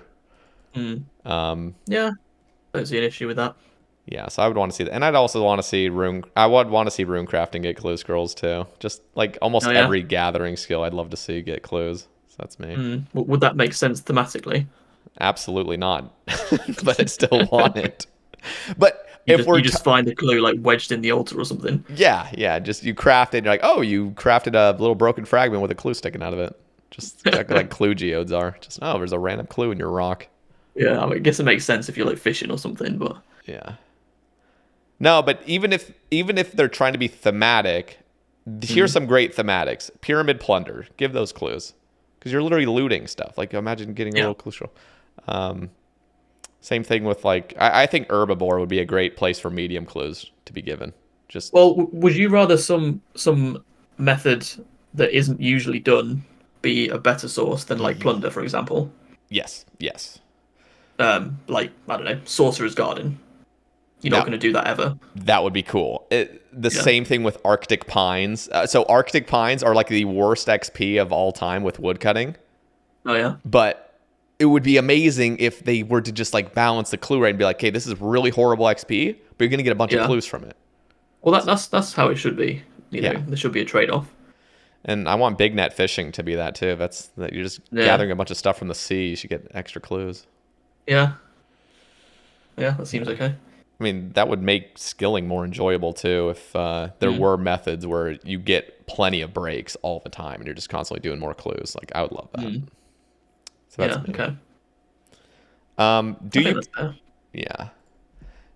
Do you prefer if Third Age was completable in the same time as 200 mil all? No. It's not that type of thing. It's not meant to be completed. And it should remain that way, in my opinion. Yeah. He just says at the end, the feeling of never being able to complete it puts me off. And it puts a lot of people off. They get intimidated by that. Which I get. But again, it's not meant to be completed. It's not a completion log. The collection log, so... Well, what do you think? Would you want Third Age to be much more common? Oh, no. It all comes down, I think we both agree on this, is just variety of clue sources. Just making them more consistent. So technically, like, you can just do more things around the game and you're getting more clues because you're just I don't know, that technically would sort of devalue clues in a sense, but it's still... Well, it wouldn't really, because it's just providing more variety. It's not making them any quicker. Yeah, but it's just the idea of, like, you having completed all bosses, you have done this many extra clues in all that time, where beforehand you really didn't. So that's the only sort of devaluation I'm getting from it. Okay. Okay, this is a pretty pointless question, but Ev Meister asks, what are your plans for the game after reaching 200 mil all and all future... sorry, what is your plan for the game after reaching 200 mil all and future skills plus completing collection log? There is no after the collection log. There is no. Simple as that. Until they come out with microtransactions, the game's going to start dying and they start into, oh my God, that would be just... Don't give them ideas. I know. They have continually said they will never do that. But they've also said a lot of things they'll never do, and then they do it. Yeah, I don't think they will, but it would kill the game completely. We're not children. We're all like grown adults that they can't just randomly put it out and just pretend we'll forget.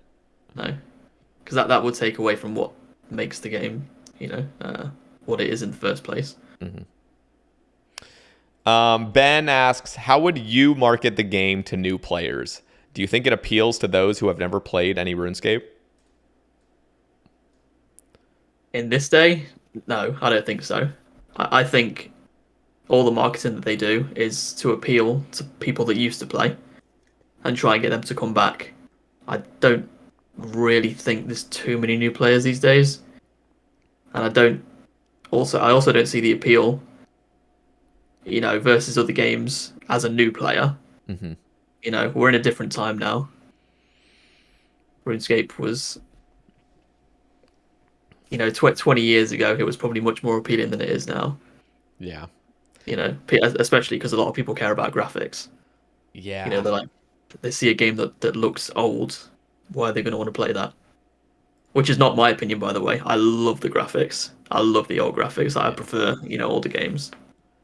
But yeah, as a new player, I don't know. I don't see the appeal. Yeah, so much of it is just nostalgia too. If you didn't play this game as a Mhm. kid, like it's Yeah, just not going to hit the exactly. same. No, like if you start playing it as a 30-year-old, Yeah, you're it's just yeah. You got not going none to of be the those same. glorious moments as a kid No, thinking about it. no, no. I do still see some streamers hopping on for the first time, and they're tired. It's like first time RuneScape player. So there is still a few, Hmm. but I can't see it being too many. Do you play with game music on ever? Uh, Not music, but the sounds. Yeah, Man, when you turn on that music here and there, because I'm the same with you. I just play with game sounds. yeah, Usually try to like tone it down too. I try to get yeah, rid of any of the annoying sounds. yeah. I did play with it on back in the day, by the way. The music? When it was just RuneScape, you Oh weren't watching yeah. YouTube or anything. Yeah, yeah. Yeah. That the music, oh my gosh, it hits so hard. Like it actually makes Yep. me sad because I just think Yeah. of like super old childhood memories. Yeah. I actually, I've been doing some aerial fishing just while on the toilet recently, Hmm. and I do put the game music on then because there's nothing else. It's just RuneScape on my phone, so I've been going through the tracks. Oh, that's awesome. Yeah, They really very need to update. nostalgic. Sorry, they need to update their rune or their music thing playlist thing. They need to make it so there's like shuffle and adding your own playlist of your best It will be tunes. nice if you can make a playlist. Yeah. I mean, just even adding a shuffle button would be enough right now. Yeah. It's like that would be a simple thing of just go through the tracks, Yeah. play I them. mean, there's a lot of tracks that I didn't even know the name of. Like I never would have found them, but very nostalgic. I've been Hmm. enjoying that. What is your favorite music track? Do you have one? Oh, I'm not sure. I think it's probably Newbie Melody. I think it has to be. Oh, that's so good. Yeah, I mean, there's a few from around that area, the Lumbridge area, or Yeah. like Fanfare from Falador. You know Yeah, what? You know what's a real classic? I think one of the most nostalgic is Scape Cave. It's just the typical mining theme song when you go down Tutorial Island mining area when you're yeah. learning how to smith and stuff. I can't think of it in my head. It's so dark. It starts off like doodling, or I'm gonna just embarrass myself trying to do it, but you just got to play it one time. Scape Yeah, Cave. yeah. Yeah, it's amazing. When I get down to S, I will. Perfect. Um, Connor or Conno number one or Conno Mhm. one asks, "Who are your favorite streamers to watch on Twitch?" He knows very well who they are, and he knows he's one of them. Cheeky So he bastard. wants you to shout him out. Basically, yeah. But yeah, so yeah, I'd say my favorite streamers are my close friends. So con number one being one of them, and Stinky Zedman. I met him through Riggs community. He's been streaming consistently over the past couple of years. It's mostly like retro games that I enjoy watching, like Mm. PS1 games, as opposed to RuneScape content. I really enjoy watching PS1 games, and Junes. I Yep. think he Yep. used to watch you. Yeah, Yeah. he was streaming for a while. Unfortunately, he's not streamed for about 5 or 6 months now. I miss him. Yeah. Yeah. I haven't seen him around as much either. Yeah, he's been busy. He's been moving. So So you were a PlayStation 1 person growing up? yes, yep, Same. yeah. What were your favorite games on there? Oddworld is my favorite one. Okay. I didn't Like play that, Abe's Exodus and unfortunately. Abe's Odyssey. Um, I mean, I can mention the more well-known ones, Spyro and Crash. Yep. What was your Um, favorite Crash game and Spyro? I think Crash 2 was my favorite. Okay. Um, did you play Crash Bash? Yes, and I always played it with Yeah, my brothers. yeah. Yeah, that was very good as well. Yeah, we wouldn't even play like the campaign. We just go instantly into the mini games and just play all those. Yeah. What was your favorite type? Because I always love the little polar where you're on the polar bears on the ice. It's tilting. Yeah, that was fun. I think the one where you like deflect the balls into other people's goals. Oh like yes. Yeah. Oh, that is so fun. Yeah, and also the pogo levels as well, where you have to like make squares and it fills in and you get that many points. That was stressful for me. I actually preferred the one where you're just in this little arena and you get to like throw TNT crates and blow up the floors and stuff. Yeah. Oh yeah. Just on foot. Yeah. Yeah, that was always kind of fun against NPCs. Yeah. But there was a lot more PS1 games that I liked as well. The Harry Potter PS1 games, I think they're really iconic. Oh yeah, very memeable as well. Yeah, I played the first one, Sorcerer's. We called it Sorcerer's Stone in America. Yeah, Philosopher's Stone, mate. Yeah. Yeah, there was only the first two was on PS1. Yeah. Did you ever play? Oh crap! What was this game called? It was was it called Wink, or it was like Winks or something like that? Like Winks Dreams or something like that. It was some weird No, I don't recognize it. Yeah, that was really iconic. Star Wars 1, The Phantom Menace, was amazing too, playing that. But yeah, Crash. I guess other ones would be like Tomba, Skull Monkeys, Toy Story 2. God, there's so many more. Yeah, Oddworld's my number one. I loved it. Absolute genius design. There's like thousands and that. It's like you move between screen to screen, and the backgrounds of each screen are just so detailed. Oh wow! It's one of the best. Probably hits so hard now too. Oh just yeah, the nostalgia from it. I basically live off nostalgia. Yeah. Playing old school RuneScape, watching PlayStation 1 games. Rayman as well, of course. Oh yeah. Yeah, Crash Bandicoot Warped number 3. That was the best one in my opinion, but that was the one I also grew up with because I didn't even own Crash 2 until years later. Okay. There was a lot more to do on Crash 3. You could do like time trials afterwards and stuff like that. Yeah, and the upgrades you get, like using a bazooka and stuff, was just amazing. Yeah. Crash Team Racing, Sewer Speedway. That was my absolute. I got so good at that. I could make that little jump up into the huge like vent system in Sewer Speedway. You know what I'm talking about? Like that huge thing. You had to like get like perfect air for it. I can't remember. Yeah, well, I would get obsessed with the time trials in there because you have to face Nitrous Oxide's ghost, and he's so fast. But I would beat him. Only on that level though. Yeah, great times though. Yeah, they were. Okay, Duck Chris again says, "Hey, big fan. Have you ever watched Game of Thrones? If not, you should." Well, he just extended it by another year.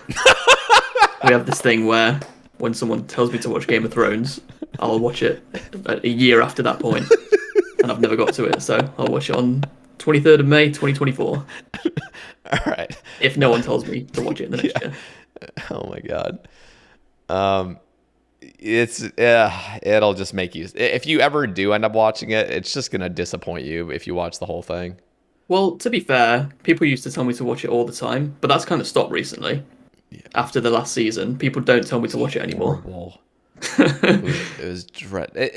And it's not even just the last season. It's the last season because you expect the story to change. But then when you actually finally see the last season, you realize the previous 2 seasons before that were also leading up to this. So it's just like, scrap all of those. Like the first 5 were incredible.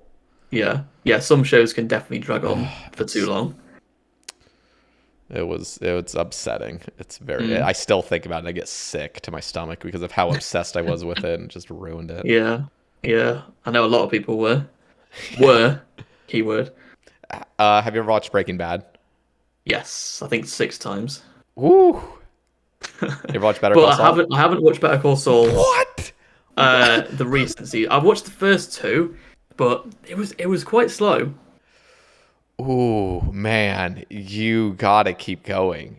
Yeah, that's what people tell me. Apparently, it picks up like massively.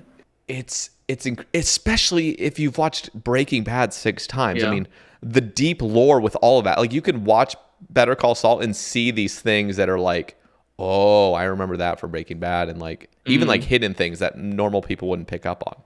Mm. Well, I Oh, mean, a lot of people actually say it's better than Breaking Bad, and I I think it don't see is. how that's possible.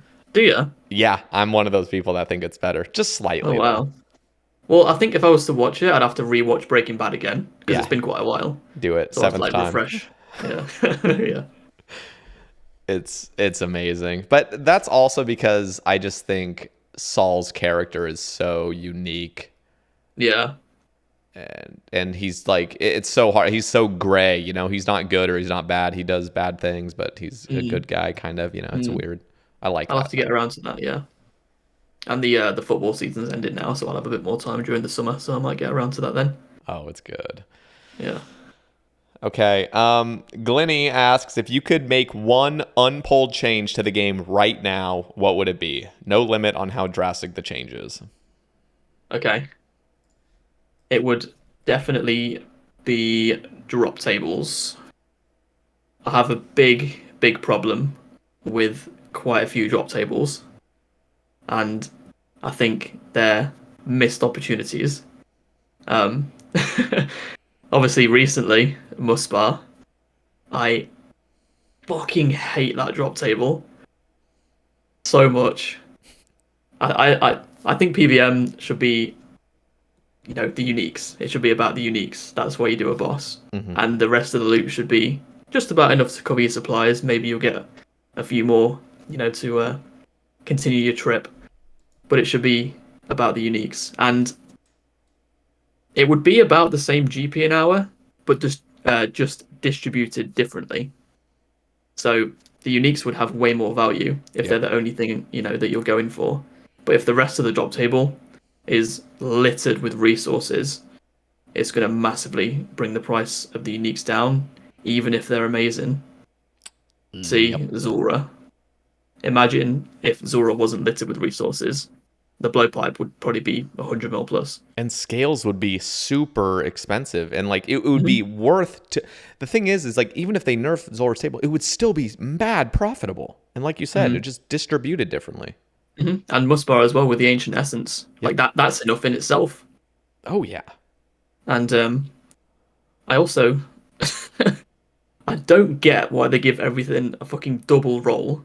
Why is there two rolls? You know what? Zora, Let's Warcath, Hydra, Muspar. Why? Why is that necessary? because they did a research and they said, "Oh, this hits the dopamine receptor a little bit harder. Let's Oh yeah, send it." it's so fun getting 300k every single kill. That's really fun, isn't it? Hey, let's just be grateful it hasn't turned into 3 rolls yet. Oh god. Think about that. Probably will at We some could have point. been at 4 rolls by this point, but they've slowed it down a little bit. They've Yeah, I think paused. for the new Desert Treasure 2 bosses, probably have 3 or 4.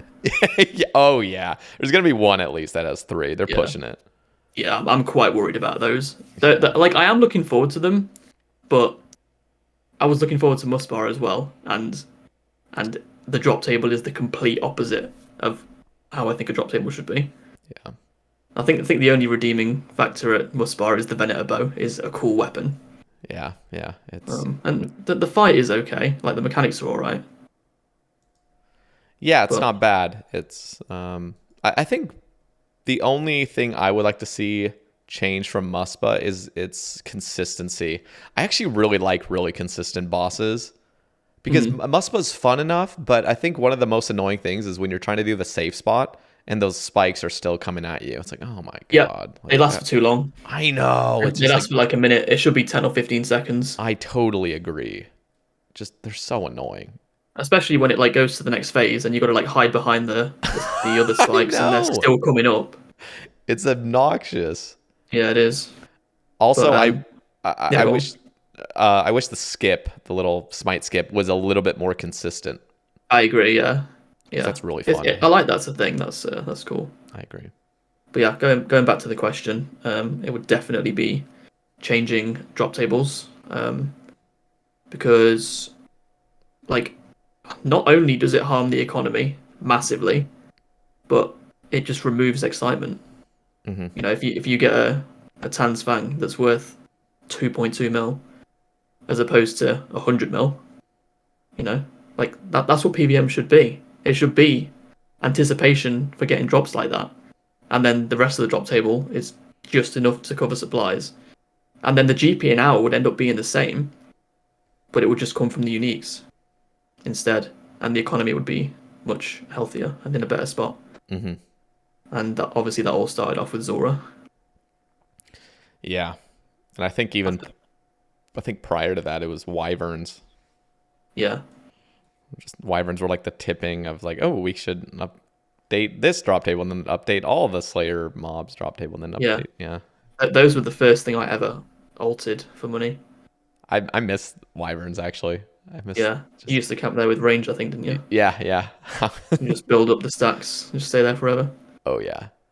Mm. But I was at least on the verge of becoming more efficient because I remember everyone was using broad bolts, and I was like, I'm gonna start using diamond E's, even though they were way more expensive. I just saw my kills were like so much faster, and then Wait, was this before you were an Iron Man? Yeah, this is on my main account. Okay. I actually made an alt for wyverns, and I would have my main and my alt killing wyverns at the same time on my laptop at school. And so I'd be in class and I'd just be running 2 wyvern alts, and I was always super pimped out, like just full armor, odium ward, ACB with diamond bolt E's. Like I was gaming. Yeah. So yeah, and people were like, "Why are you using diamond bolts? Like broad bolts are so much cheaper." And I'm like, "Yeah, keep using your shit ammo." I mean, they were probably more expensive back then. The diamond bolts, weren't they? They're quite cheap now. Oh yeah, they're so much cheaper now because there wasn't even dragon bolts or anything either. So it's like that was the like they were the best. Ammo. Yeah. Yeah, that was those were some good days. I miss just the just the simplicity of how I used to play back then. Just do like one grind for fun. There was no like super end long-term goal. Just build up a sizable bank doing something I like that I could AFK kind of. Yeah. Before you switch mode. Yeah, switching to I started playing hardcore on release, and my gosh, my entire view of this game completely changed. I became super addicted, and slowly just became more and more efficient. And like, it's crazy how that kind of worked. What was it for you? Because there had to have been a point where you realize I want to be very efficient instead of just doing things I just do for fun. Yeah. Well, I mean, I'd say my efficiency mainly just came from long-term consistency. I never did the most efficient methods, really. Some of them I did, but for example, like mining, I didn't do 3-tick granite. Maybe like 10 or 15 mil, but I did volcanic mine. So I probably played at like 75% efficiency, but it was the consistency that got me there. That's true. Yeah, that's how I wouldn't be able to do. As much as I enjoy tick manipulation methods, it is just too. It'll cause like problems physically if you do it for long enough. You need to mix it in with other things. Mm-hmm. Did you? I think Chris has another question about that in a bit. Oh, let's. Well, what were you about to say? Questions. Well, I was gonna ask, like, what do you think about just skilling, and I guess in particular using, I don't know. Did you hear that ramble that I was talking about with the gnome cube, where it makes tick manipulation like easier? You just do one click. Just like a one-click thing. Yeah. Like the Celestra Spark, but for 3-tick. Yeah, but it also can't break. You can't mess it up. You just click it and it starts a 3-tick action. Do I have a problem with that? I don't think so. At this point, maybe a few years ago I would have cared about that. But if you're going to remove a click, I don't really care. Yeah. You know. I guess part of it is like I'm like my mindset has been changing over time, and I just see it as like, dude, tick manipulation, like the rhythm of skilling is what is fun, not the wrist breaking. Yeah. Like if you could just maintain the addiction of, ooh, this is really flow, like you got a good flow going on, but it's not like, okay, my wrist is on fire now after 15 minutes. Like, oh my God. Because I mean, I don't know. Some tick manipulation is fine. Like 2-tick teaks. That's not wrist breaking. Yeah, and that's perfect. You get that flow, you get the rhythm. Yeah. And there's no wrist breaking to it. Yeah. That's yeah. I mean, talking of this, do you want to go to Chris's question? Yeah, let me find it because they're everywhere. Yeah, I think he had 3 different ones. Okay, here it is. I see it. What kind of skilling do you think is the most fun? Level of activity wise, high versus low actions per minute, variety versus repetition. Can give us an example if you like. Or can Okay. give an example if you like. Yeah. So I can appreciate all different types at different times, depending on what you're feeling, what method it is. But I would say my favorite is somewhere in the middle. And the example would be two tick teaks. I love two tick teaks. I really enjoyed them. It was one of my favorite skills probably. Mm-hmm. I really enjoyed like setting up the birds. I found that really easy once I'd learned how to do it from, I think it was from a auto manager video. And yeah, I love that method. It was somewhere in the middle. It wasn't risk breaking. Um, yeah, I loved it. Yeah, you get that rhythm. That's really Yeah. what, I mean, not everyone agrees with that, but that's most people that enjoy this game and can understand the tick system inevitably get to a point where they enjoy the rhythm of the game. Yeah. And you're right. Two tick teaks are just amazing. It's just you're in that rhythm, you're in the flow, nothing's hurting, you're just gaming. Yeah. I think for the most enjoyable like gameplay experience, you want a mixture of all of them. You know, like if you wanna do three tick granite for a while and then you have something to AFK a bit later. I think it's good to have that mixture, that balance. Yeah, that's true.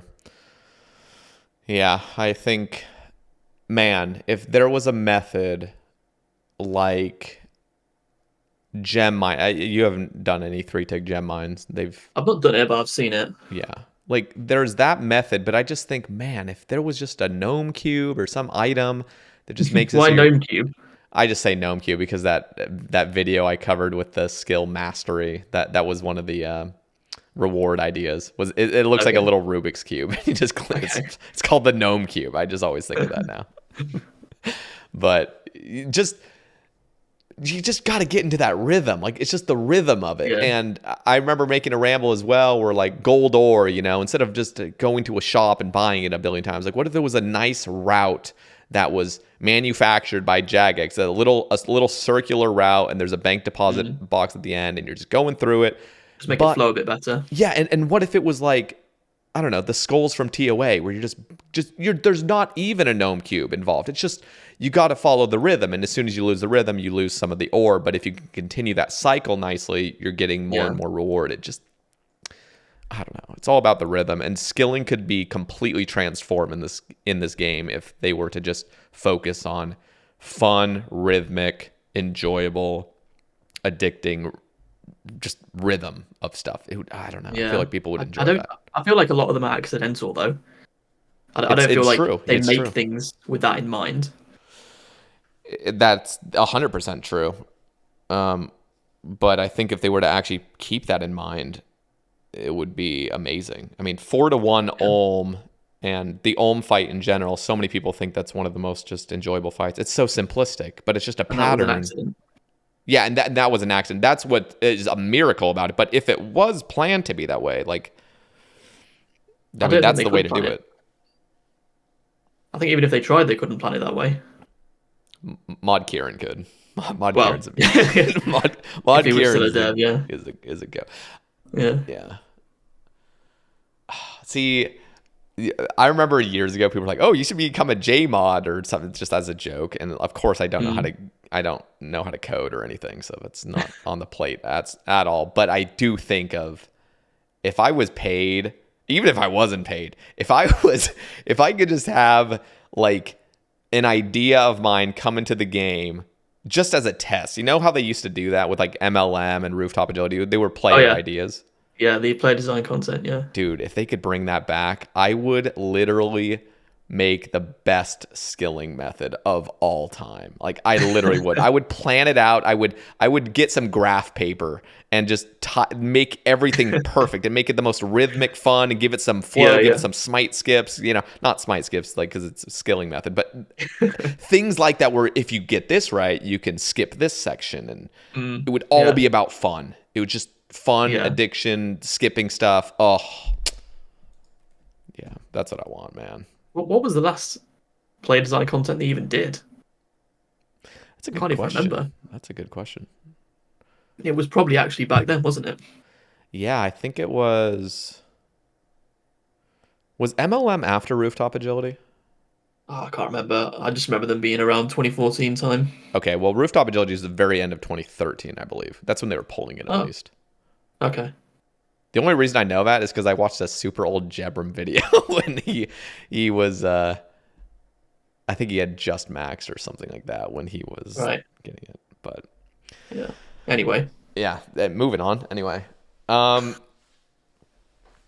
me think. So there was something else I wanted to say on that matter. About rhythm, creating methods. Yeah, it was something about. Yeah, I think it's just the player design. If we could have more of that, I know they don't really care to, but man, like, I mean, often I think the players can come up with better ideas. yeah. I Oh, mean, there's a lot more minds in the community, obviously. yeah. This is what I was gonna say. You know what's really nice about this game is when things don't take extra ticks to perform an Oh action. yeah, yeah, You know what I'm talking about? Like in the POH, where like if you go to yeah, yeah. a dig site pendant, you have to actually stand there first, wait a tick, and then the Yep. menu loads up. Like arbitrary delays. Yeah, and it's So like, like, well, I mean, would you count the delay after runecrafting as one of those, which yeah, they removed? that was our. I'm so glad they got rid of that. Yeah, that there is still quite a few of those Yeah, there's just a lot of around the game. Same thing with like sepulcher looting. It's Mm. like it's just if you could just Yeah, instant go, just go, keep the pace. or like Like, having to wait ages to push the coffin open. oh my god, yeah, and you get poisoned twice at 99 thieving. Like, what is going on Yeah, here? yeah, Yeah, just little yeah. things like that. There's a lot of things they could improve, Mm-hmm. but again, I just don't think they really think about these things. Yeah, I think they're just focused on the next thing. that's true. That's what's gonna make the next paycheck, like the next, give them the Yeah, money. unfortunately. Okay, Connor, I'll just call him Connor, asks another question. He asks favorite and least favorite era of the game. Do you think we should include not old school as well, like before old school? You know what? Let's just include old school for this. Okay. Well, favorite era is release 2013. Okay. It has to be, fresh economy, fresh high scores, level playing fields. There was no set prices on any of the items. It was so cool seeing some of the prices, like a rune skimmy being 100k, rune full armor 100k, rune boots 600k, granite malls 700k, whips 4.5 mil. And obviously back then, that might not sound like much, but back then, that was a lot. That was probably like 20 times more worth than these days. What was the best money making method back then? Ooh, I think it was double nats, right? double nats was up there. Yeah, it was probably double nats for quite a while because they used to be about 1.5 mil an hour. I did used to alt those for a while. By the way, have you seen the nature rune price now? Oh my god, it's probably so bad. What is it? It's depressing. They're like 85 GP. Oh my god. Yeah, it just says 94 here. Anything under what? Yeah, it is actually depressing. Like nature should be like 250 to 300. Yeah, that's brutal. I mean, I Yeah, haven't participated in the economy in years, half a decade at this yeah, point, so yeah. it's hard for me to. But yeah, 2013 was definitely the best era for me. It was so fun. I really wished you could have experienced it, Yeah. just so you can relate and have some memories from it, and talk about it on the casts with people I know. That's what instead of people talking at you about it. I know. Like I could still it's because I've seen a lot of content. Like I used to watch the old Hexus podcasts and I used to Yeah. watch like all this stuff. So I get an idea of what it was like. And I remember watching like old Autumnology videos where he's trying to like get into Hexus on his main account back then. And just like when you see the game and you hear the player base and people were getting upset about the GE coming into the game. What was your thoughts on the Grand Exchange coming in? Oh, well, I wasn't one of those. I mean, let me just say, like, it was really nice to experience the game without the G for a while.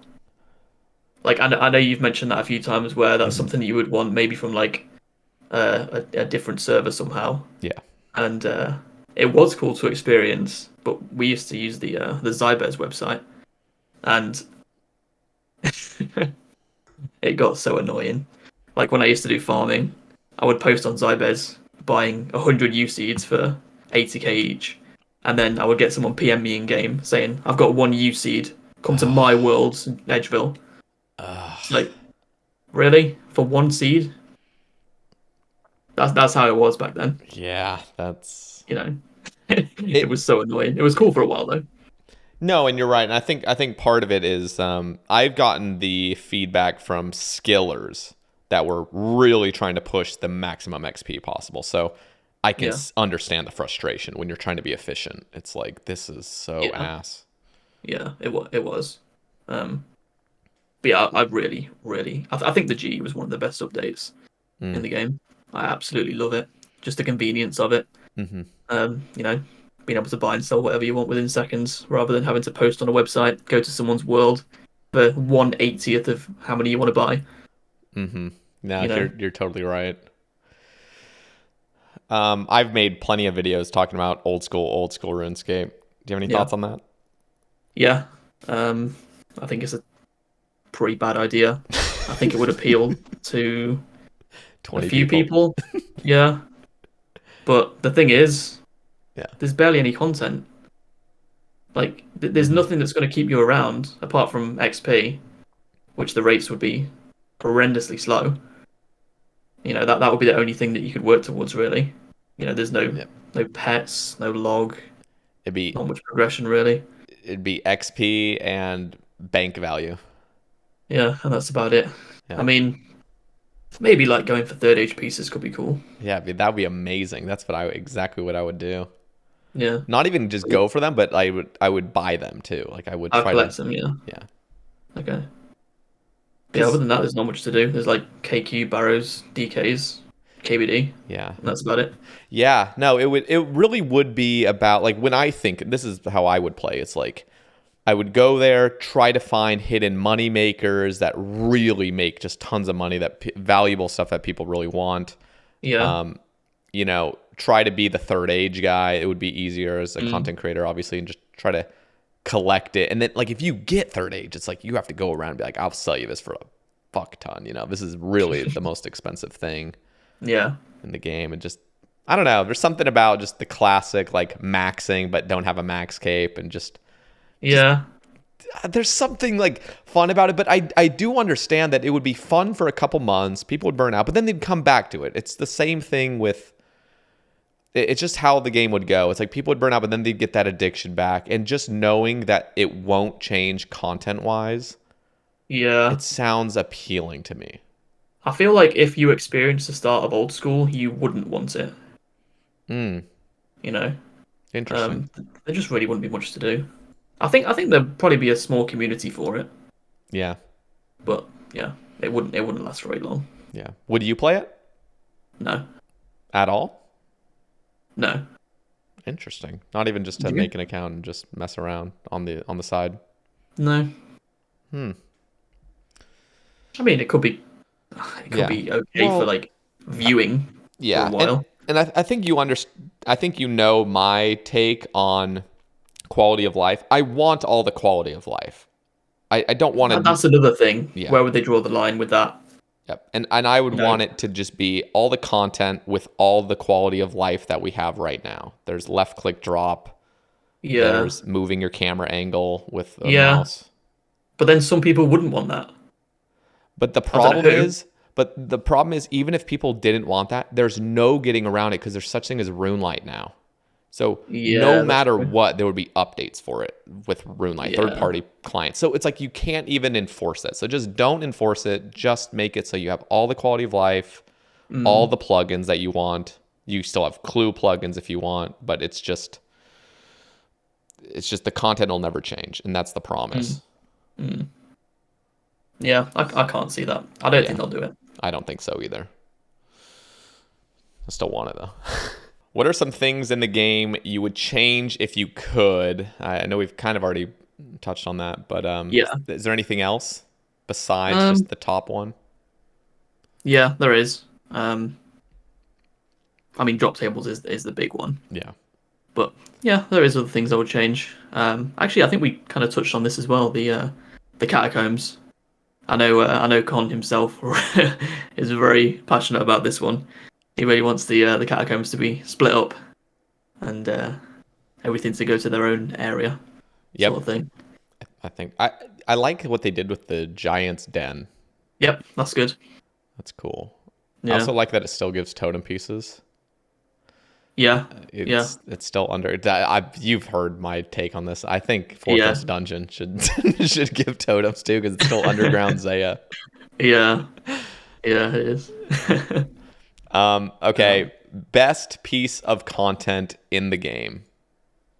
Um, it depends how you look at it. I mean, best for me would be clues because that's what I enjoy the most. But I think best objectively would probably be the Inferno. Yeah. It just has to be. It's just perfect. And even to this day, 6 years on, it's still, it's still a good challenge. It's still something for people to strive for and aim for. It's so good. And it's good for speedrunning as well. Yeah. Have you You seen can those do it over and people? over. Have you seen speedrunners? Like Yeah, going it's hard on it? crazy. It is nuts, out of this world. Yeah, that's something I could never do. I know, that's what I think. I'm like, this is just out of control. I mean, Yeah, like my brain is just not wired that way. I know. Oh my god, it's crazy. These Yeah, Zoomer clicks and everything. Just yeah, people are going crazy on it. yeah. I agree. Do you agree then? Do you think the Inferno is the best, or do you have a something else? I'd probably have to say that because when you look at it in its entirety, it's like so good. It's Yeah, the Infernal Cape is so iconic. It's like if you yeah, it's that piece of content brought one item into the game, an Infernal Cape, and it is yeah. so coveted and it's such a challenge. Everybody that does it, it's like a journey you take, and as soon as you get it, Oh you yeah, feel this immense just confidence. You're like, I'm a fucking baller. And the other, yeah. It's one of the best feelings. yeah, and it's like the whole way it's designed, it just progressively gets harder and harder, and then you have single Jad, triple Jad, Zuck, and Zuck is an amazing fight. As soon as you know the Yeah. safe spots and stuff, then it's really fun. But Plus, before he looks that, cool as fuck. I Like know it's so cool. beastly. Wait, do you have the Nibbler pet? Yes, I got it on 10kc. Oh, I'm Yeah, so I was gonna jealous. start. So I saved up my capes. I was gonna start gambling them at 10kc, but I got the pet at 10kc, so I That got to keep all is, the capes as well. It was oh, perfect. that is so nice. Yeah, That's amazing. That's the perfect way to get it too. Just yeah. right It before. really did work out perfectly. That's awesome. Yeah, I always struggle because I'm like, oh, that'd be kind of fun to have some extra capes in the bank, but I know for a Yeah. fact I'm just gonna be gambling every single one of them. So do you only have one? I have 13. Oh, Um, yeah, I've done well. I had to get 10 just for Grandmaster Helm, oh right, okay, but yeah. I think I have 13. What do I have? Yeah, I have 13 KC. Okay, So I had to get that, and then I had to complete some other challenges, and that took 13. But right.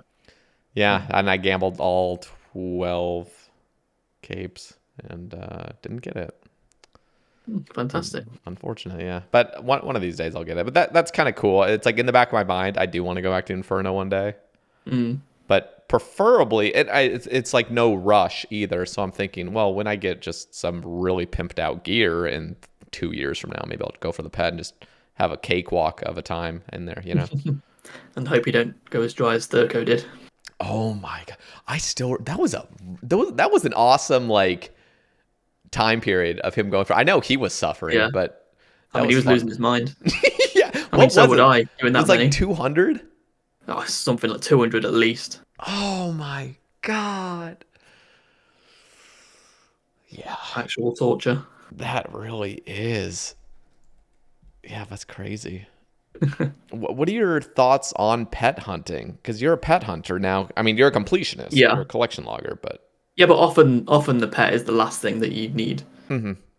Um, what do I think about it? Yeah. I Do you mean, enjoy pet obviously I hunting? enjoy it. Um, Except for Hydra. yeah, I was gonna mention that.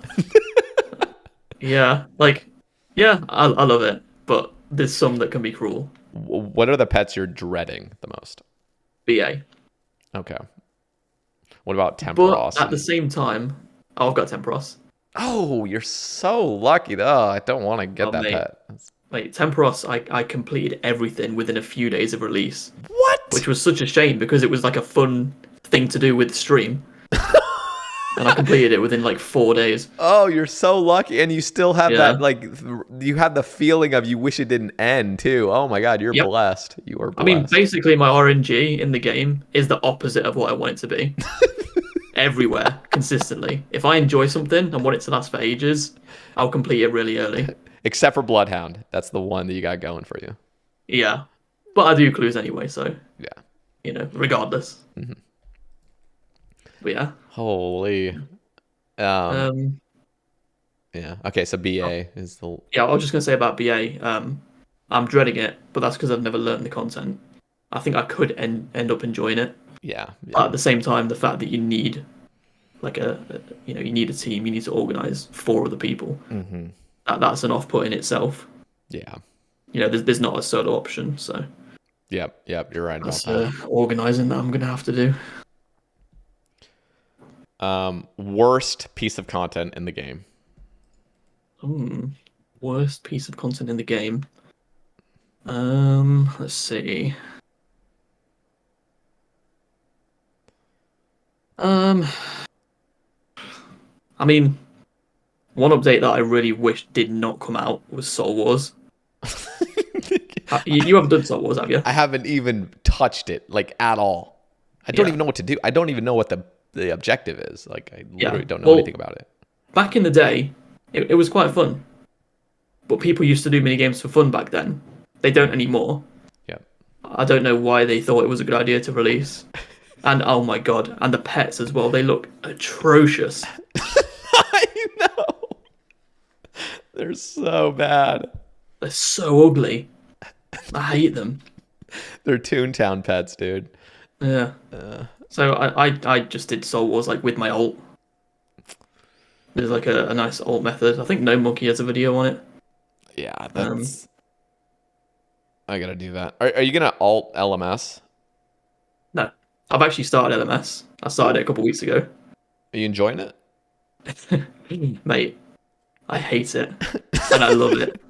And I'm addicted to it. Okay. And it makes me rage. And it's satisfying. And I fucking hate it and I fucking love it. Oh, that's good. See, that's exactly the experience you should have. That's great. That's great to hear.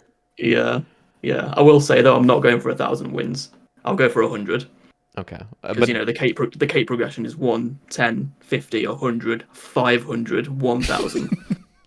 And I'm at 69 wins currently, so. Oh, hell yeah. Yeah. So it has been fun, but Yeah. I don't think I've ever raged this much on RuneScape before.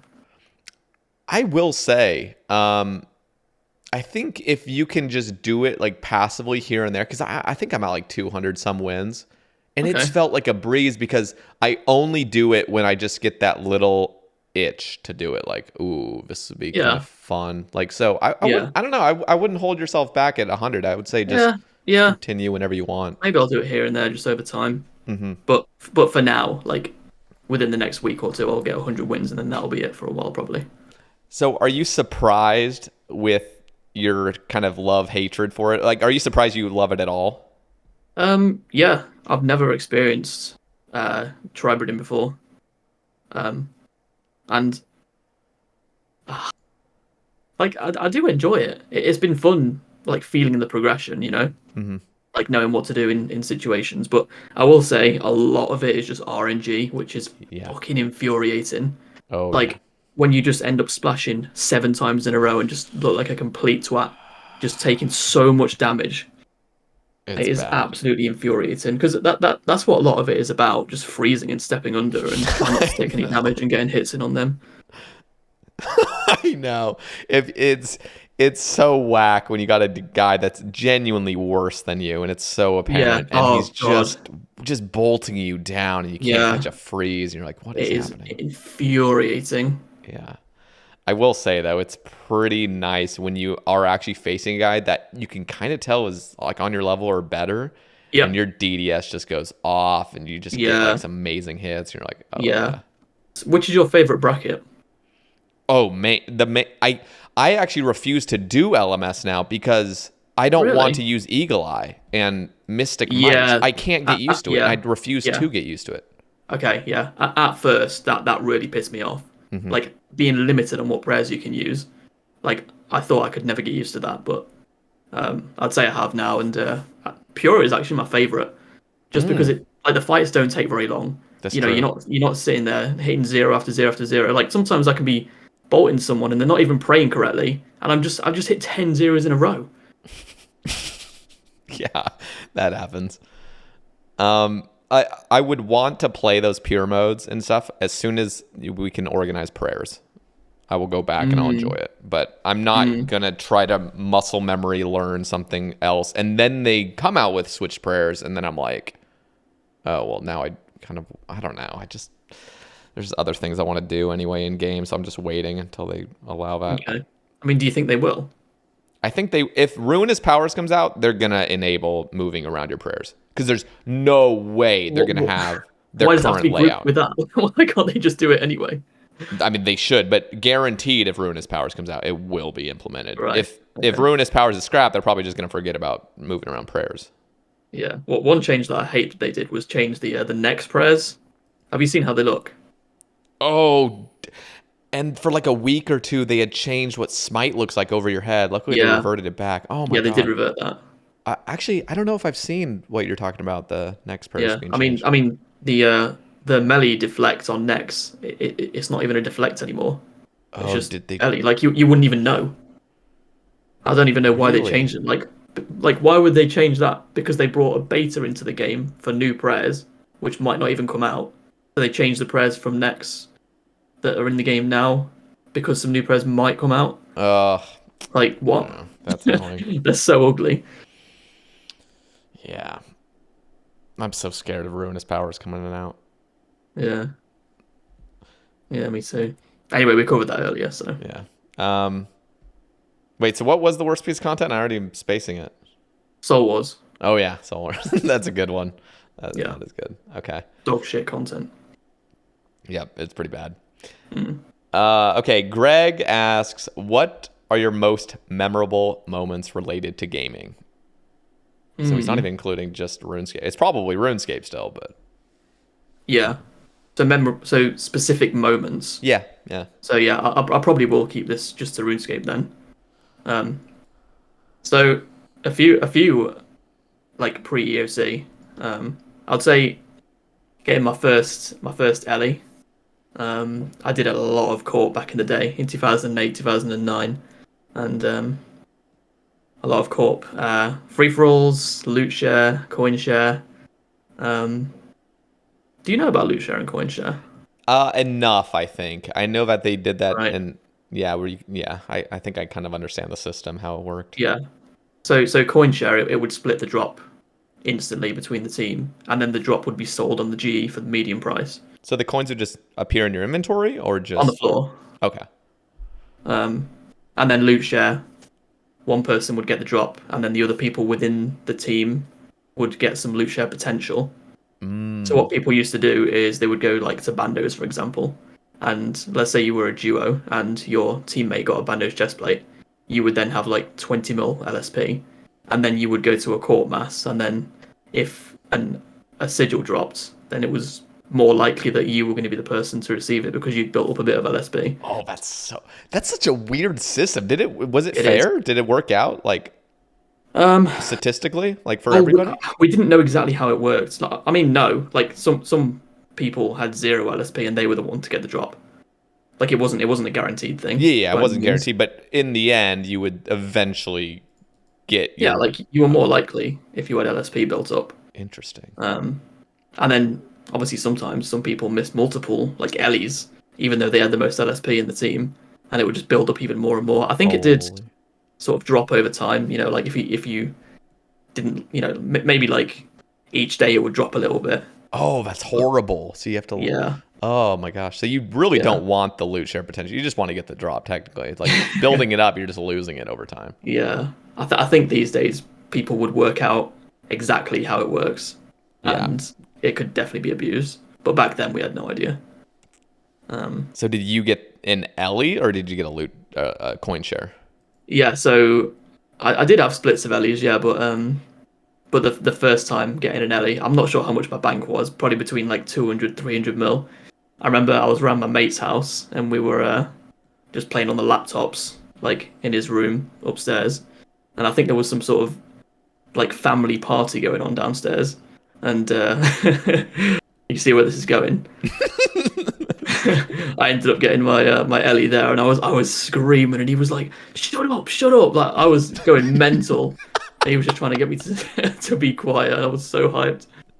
And I think it was about 500 mil at the time, so that was more than my whole bank. So, that has got to just hit so hard. Yeah, that was amazing. Probably back in 2008, I think, or 2009. Wow.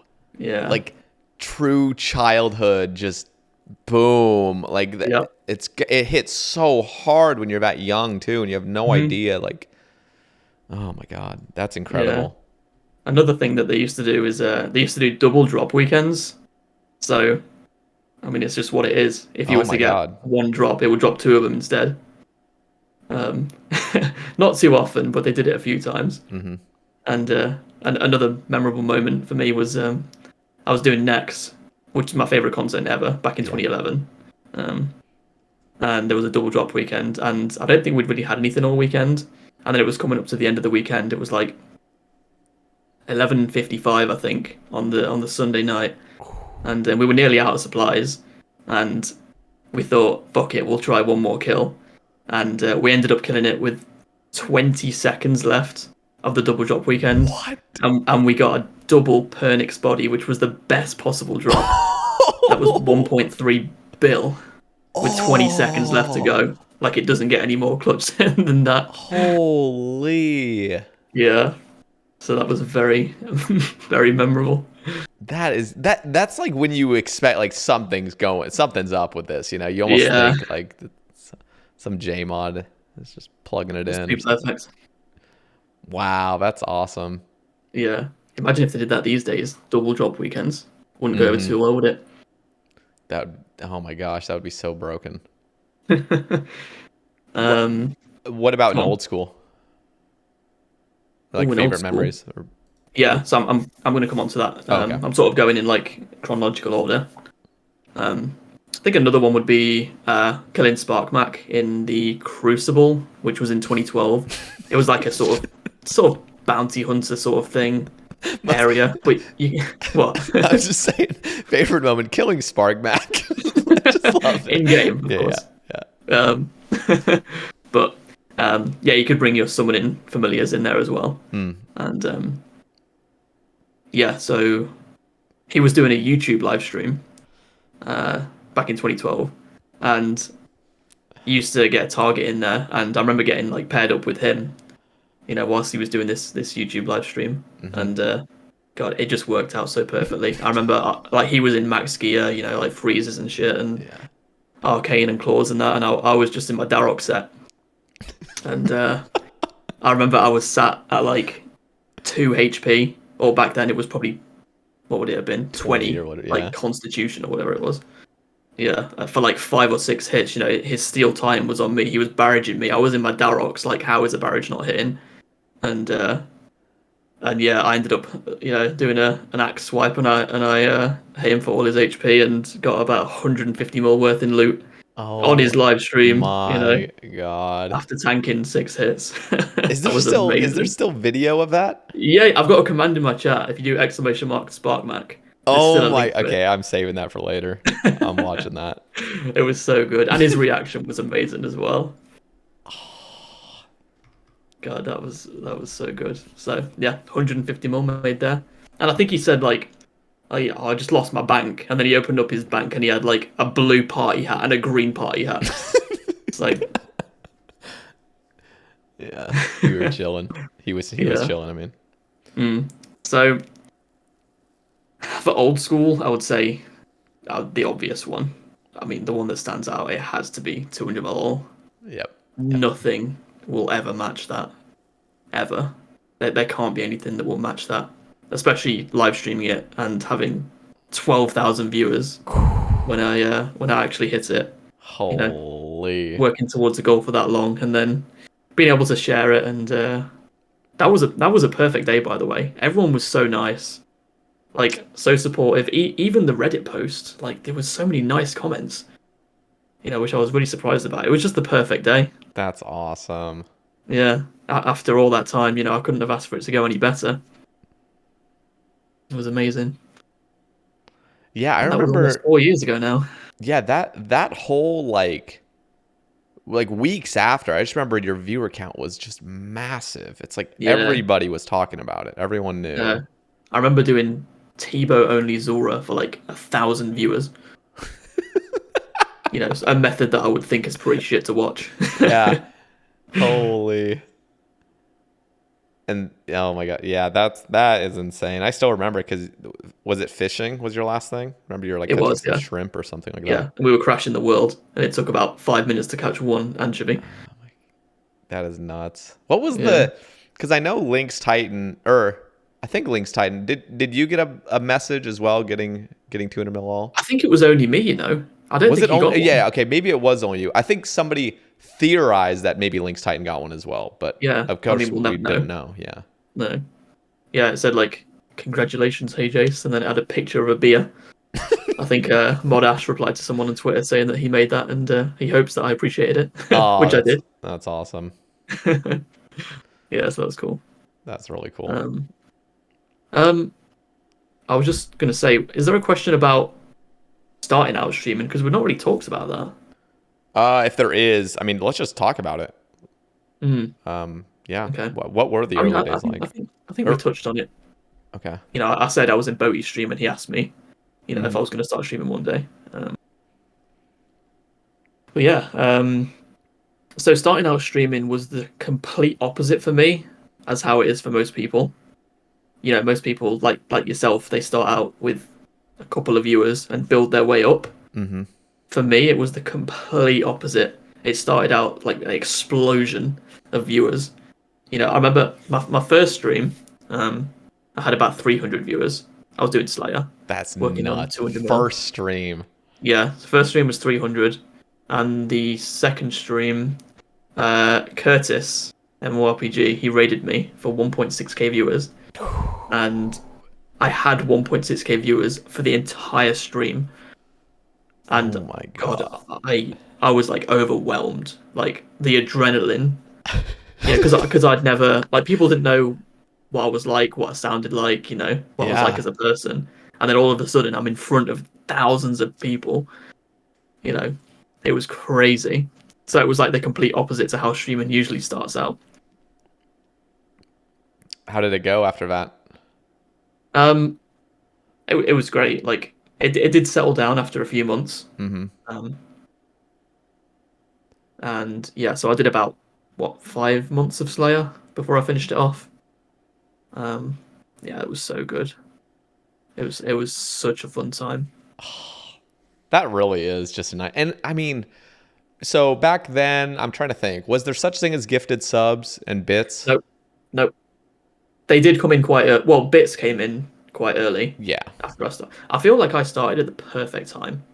Mm. Because after a couple of months, Prime came out. After a few more months, Bits came out, and then Gifts came out. But when Gifts came out, you could only gift individual people. There wasn't like gift 5, 10, whatever. Yeah, yeah, yeah. And yeah, So how go quickly on. were you partnered? Um, I applied after 2 weeks, and I got partner after 5 weeks. That is so fast. That is Yeah. nuts. Well, that's because it was like it blew up from the beginning rather than Yeah. having to build up. That's crazy. Yeah, and back then, partner had a lot of benefits Yep, over compared affiliate. to now. Yeah, Yeah. yeah. There was no affiliate. You know, Oh, it was right. either you were a partner and you could have subscribers, or you weren't and you couldn't. Oh man. There was no affiliate. Yeah, it was just like donate link, right? Like pretty much Yep. just like if you want. Yeah, wow. Yeah. I mean, when I first started streaming, I didn't have any of that, but people told me like I wanted to support you, so I added a donate button, and then people were donating saying they were like fake subscribers because I didn't have a sub button yet. So And how long did it yeah. take for you to realize this is your full-time gig?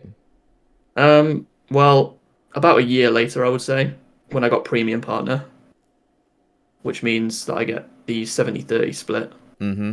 um, which I was very lucky with, by the way. I feel like that's difficult to get these days, if you can even get it at all. I don't think you can anymore. No, they've changed their stance on that so much. Yep. Wow. So I was very lucky with that that. was the moment where it was like, Yeah, like we're I can good. do this. Okay. You know, like I said, I can have this many subscribers, and I'll be all right. And luckily, it stayed like pretty far above that level. I've not like dropped to it. Mm-hmm. So yeah, doing pretty good. I really enjoy it Yeah, that's awesome. so much. So now let me ask, this might be personal, but like how do you live just in general? Like are you pretty frugal with just your Yeah. lifestyle in general? Yes. Yeah. If I don't need something, I'm not gonna buy it. Okay. Like I hate spending money. That's a really nice trait to Yeah. have. Not I'm, wanting to I'm spend money. basically yeah. I'm basically like Mr. Krabs. I like having money, but not spending it. That's cool. Do you have any cool like things that you're saving up for, or like any like how like I don't know if you own a house or anything. Like No, do you have plans? that's one thing that I am saving up for. Yeah, to move out at some point. That's cool. Are you still gonna plan on living where you live, like around there? Probably. I mean, obviously I like familiarity, so Mm-hmm. wouldn't want to be too far from where I am now. Wow. By the way, I don't think I've ever asked this. It's people probably know, but why is your name Hey Jase?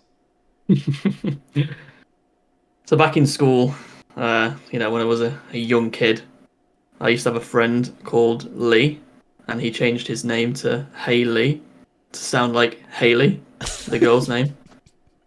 Okay. Why? I don't know. But then the rest of our friend group also changed our names to Hay, and then whatever our name is. So it was as simple as that. And that just stuck. What? Yeah. So when you were playing when you were playing RuneScape back in the early days, was your name Hey Jace as well? Yeah. I mean, it's not always been that. Okay. Do you? I can't tell you what it was before. Okay, that. so you don't share that. Yeah. No. That's awesome. Also, I want to know where did the demon meme come from? Yeah. So obviously, I started out my streams with Slayer, and I used to get a lot of Black Demon tasks, and they were like pretty boring tasks, and that kind of became a bit of a meme. And you may have heard of someone called It's Will. Mm-hmm. He used to be a viewer of mine, and one day he randomly sent me the Jase demon out of nowhere. I didn't ask for it or anything. He just sent me it, and I was like, "What the fuck is that?" And then it was so ridiculous. I just submitted it as an emote, and yeah, the people loved it. And then it just all stemmed from there. All the little demon And then faces. now there's about 25 variations of it. Which one's your favorite? Ooh, Current have you seen Jace Despair? Yes, and I use that actually. Oh yeah. Yeah, because there's been there's a lot of that's the good most application recent for it. Yeah. Did that come from your dry spell back a few months ago? Yes, that was actually just a selfie that I took and uploaded. That's what I was like in real life for the past few months. So is that your current favorite right now? Yeah, I'd say so, definitely. It seems to always be just the newest, hottest one. Recency bias, 100%. Yeah, 100%. Yeah, I agree. Yeah, there's something really nice about emotes. Just I don't know. There's just something really like just fun about the whole idea of emotes in a stream and just That's why some other platforms are shit compared to Twitch. Mm-hmm. I agree. They just don't have the emotes, and the emotes, they're so applicable Yep. to so many situations. There's like one for each different emotion, or like a point that you want to get across, or you're like praying for some RNG. You can use your prayer, Jase pray, or whatever, Mm-hmm. or whatever it is, or like dancing emotes. I love dancing emotes in the streams because it makes the stream feel much more alive. If you see people dancing away in the chat rather than just nothing happening, Yeah. it just makes it feel alive. Yeah. Do you remember the day? I don't know if you ever, you probably didn't experience as much, but when I first was on Twitch, not streaming, but just watching, I didn't understand what BTTV was. So people just typing feels good, man. And Oh yeah, just yeah, I was the same. Like when I first started watching Twitch, I always saw people type "sour please," and I was like, why are they typing "sour please" all the time? Like, why is this? I know. Oh my gosh. I just remember like, this is just the lingo, I guess. People say Yeah, that. Yeah. I used to think that. And the cutest thing is when you still see people in 2023 still not seeing that. So, and you can yeah, always tell when they don't see it because they type the emote without the uppercases and then they don't fix it. And you're like, oh, okay, yeah. Try to help them out a little bit. It's always like a yeah, process that you're like, okay, download this, get this. Like, ugh. yeah. Okay, here's a topic regarding streaming. Mm. Flomple asks, I always thought it was a bold idea to not have channel points enabled in your channel. Do you think Mm. other streamers rely on too many gimmicks like channel points, random number giveaways, etc.? Mm. Well, I'm not going to criticize how other people run their streams because they can do what they want. If they enjoy having channel points and little rewards and stuff, then go for it. But like for me, I think they're really annoying. Like shit popping up all the time, and like click here to get more points, and What? little sounds going off and stuff like that. Wait, you don't like the exclamation gamble all just repeatedly? Just you don't like that? But just the entire chat is just that. Not really, And it's no. like extra messages from Nightbot continually just Yeah, spamming. Yeah, holy shit. yeah. No, I'm not a fan. I don't want that stuff all popping up all the time. I just want to relax. Yeah, just a I, clean. I don't want to feel bad if I'm not clicking the extra points. Mm-hmm. Really annoying. But I think there was something else that I was going to say. Oh yeah, the giveaways. I never really think that's a good idea, to be honest. I think you attract the wrong kind of viewer. Yep, that's true. Because they just end up being there to try and win something rather than for you. Mm-hmm. And then they get pissed if like it doesn't go their way if you don't re-roll Yeah, because they're not actually yeah, there for you. They'll say whatever they want. Just yeah. give me the money. Mm. I do think channel points.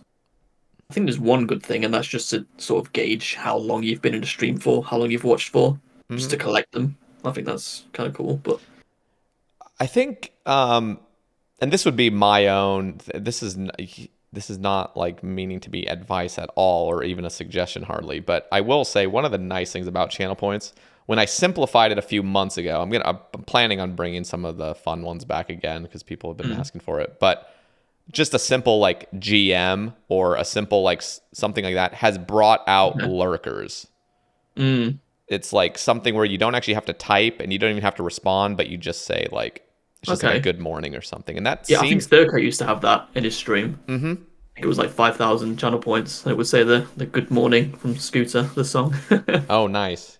Yeah. So Yeah, there's yeah, I something think nice that's about okay. there's something nice about that for like the lurkers that are just like Yeah. just to signal that you're there and watching, Yeah. but you don't actually have to engage.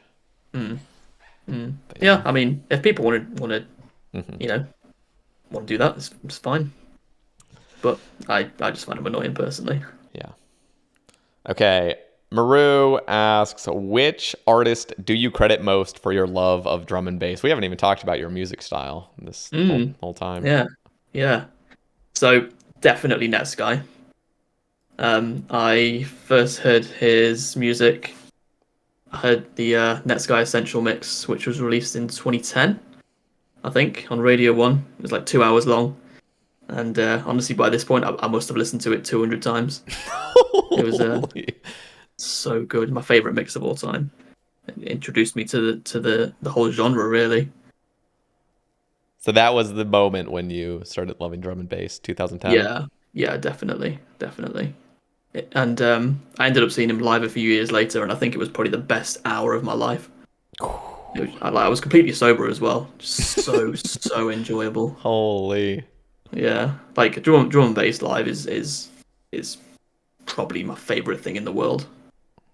It's just so hype. I That's love it. cool. That is Yeah, cool. It's yeah. it's real. So let me ask you, like beforehand, what did you listen to? And did you have were you as into music before you had listened to that? Um, I was into music. Yeah, I think before drum and bass, I used to listen to a lot of electro house mixes. Mm, Um, which I still like. I never listen to it anymore though. But yeah, drum and bass. When I found that, I was like, this is what I like. Like my ears love this. yeah. um, yeah. Unfortunately though, after I saw him live, he started becoming a bit more mainstream.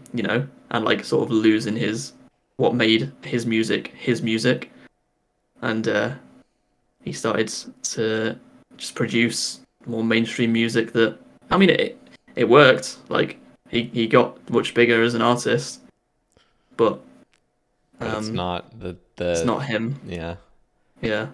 It's Um it's always hard because like actually I want to kind of push back on that because I actually don't think it's necessarily like it's not him. It's just like it's not what you wanted him to be almost. yeah, but it's not what It's not got what him he where he originated as. is. Yeah. Yeah, he kind of lost that sort of identity with his music. Like if you heard an early song from him, you would know this is Netsky. Okay. But then if I you see. heard one of his songs a few years later, you just wouldn't even know who it was because it was just Yeah. so generic.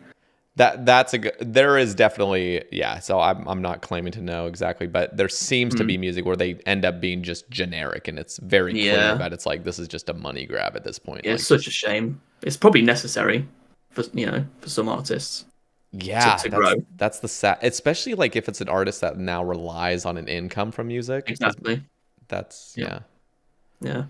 But then a few years later, he went back to his roots, as Timo Werner would say, and yeah, you could just tell like this is him. He is really passionate about Oh, this. that's You cool. know that he was having a great time. You could see it in his sets when he returned. Like this is him. This is what he loves. This is his passion. So yeah, I'm very very pleased about that. So now he sort of plays his old tunes a lot more again in sets rather than this mainstream shit. That's nice. That's cool. Yeah. Yeah, no, you're right though. Artists that have a particular sound and they kind of Mm, stray from that but come back. That, yeah, that's gonna be great. yeah. So, what are your thoughts on trance? I love trance. Trance is my second favorite genre. What kind of style of trance do you like the most? I know Ari I Slash can likes. appreciate. Yeah. I listened to your cast with Ari recently. Mm, Really enjoyed that, by the way. He is so well spoken. he Like is. It's fun. he, He's just he got has better energy. English than I do. And he can put his points across so well. And yeah, he's very well spoken. Yeah, I I love agree. Ari. Um, what was I going to say? What It's was the something question? about trance. Okay. Yeah. What were your Yeah. what's your favorite style of trance? I guess. Okay. I can appreciate most styles like uplifting or more progressive. Um, like what Rig plays. Yeah. Um, and early 2000s. Um, yeah, I really enjoy all of it, to be Yeah. honest. Yeah, I'm really into that classic. I always go back to it. I've been definitely exploring new music tastes, which Yeah. has been nice because I feel like I kind of pigeonholed myself because of streaming. It's Mm, do you let me ask you. I mean, you probably don't have this problem because it seems like you still are completely in love with drum and bass and trance, but yeah. have you ever had a different genre where it's almost like inappropriate to play on your stream, but you kind of would like Yeah. to try it? Maybe with some certain song requests, or I might be in a phase like I don't know about being like not appropriate for the stream, but Hmm. there's definitely other music phases that I go through. But drum and bass is always there. Like nothing will ever beat that. Yeah. But And it's have a you heard of the Midnight? yeah. I know you Yeah, yeah, had your phase of that. Oh, I still am. I Okay. love them. Like I had no idea I liked that sort of music until I discovered it recently. Sort of like 80s Yeah. sounding music, I, you I know. there is something really nice about that in small quantities. I love it in small quantities. Mm, But for example, if I'm in a Roidy stream because I feel like when I think of mm, Roidy, like classic Roidy, I think of like the mm. Midnight and other things. Yeah, yeah. Um, but it seems to be like I can't do it too much. I can't have Mm. too much of it, or else it all starts like sounding the same, and Yeah. I get a little sick of it. Okay. Yeah, I get that. Yeah, but it's But really nice here and there. yeah, yeah. So for me, those sort of songs, they give me nostalgia for a time that I wasn't alive for. Interesting. It's Explain that. crazy. What do you mean? Like, do you actually feel Well, something I like? don't know. It just like, and the music videos they use as well. They use like a lot of 80s movies, Yeah. and you just think like, wow, like those times they were great, and I didn't even live them. Yeah. Just like everything was great in the world. Dude, imagine living in that time where there was no internet. Yeah, so I do think about that sometimes. I think like even though my most of my existence is online, I often think, would I have actually preferred it if the internet didn't exist? Hmm. I mean, I'll never know. What do you lean on though? Like, what do you imagine? You I think you don't would? know. I don't know. I don't know how different I'd be as a person. Probably be more social I mean, with that's no internet. 100% me as well. I'd definitely be more Yeah, social. I sometimes I yeah. think like I just know that if I was born 30 years before I was born, like Mm, I feel like part of the benefit of growing up in the internet age is like just the vast amount of knowledge and the vast amount of mm, like stuff you can learn yeah. and just knowing stuff. I mean, back then Mm. it's like you really had to go out of your way to learn stuff. You had to go to a Yeah, but at the same library. time, I think that can work against you. I think it can be overwhelming. That's true. And it can even be Like just we have everything at our fingertips that we could ever want to know. Why am I going to research something in particular? yeah, no, that's a good point. I listen to a lot of audiobooks and especially in these past few months I've been spending a lot of time like I say reading, but it's listening. Yeah, yeah. But just reading a bunch of different books and it's just like fascinating how I don't know like I'm hearing like authors like I'm reading a book that was written in like the 1950s or something and I'm just like Mm. dude to write a book back then like you had to like go out and read and like just write down notes and stuff like there wasn't the internet there Yeah, wasn't a computer you just write like have a it's just like yeah, man you had to really go out of your way to learn stuff and yeah, I also feel like just your identity as a person if you grow up in a small town you almost think all life is like that and you'll hear oh yeah, stories of people of different countries you're like like is that actually like there's no video of it like there's no yeah. But with the internet, it's all connected, so you can instantly see things from anywhere. yeah it's nuts. Yeah, Yeah. yeah. It's interesting to think about. Do you? I know. I think I asked this on the previous cast with the cold one and whale, but I was asking Mm. about like simulation theory. Like, do you have any like Mm. thoughts on that? Like with AI coming out and all this crazy stuff. Yeah. Um. We're getting deep now. Yeah. Um. No, I don't think it's a simulation. No, Yeah. no, I don't think so. Do you I ever mean, I go? don't think we'll know. That's part of the problem with simulation theory. Is like even if it was like, what's the point? Like who it wouldn't change anything anyway because like you Yeah, would never no, know anyway. no. So I mean, I'm more of a believer that like everything is natural Hmm. and there's no like a higher being or anything like Interesting. that. So you don't think there's even like a higher power? Not to say like religious ideologies, but Mm, even something,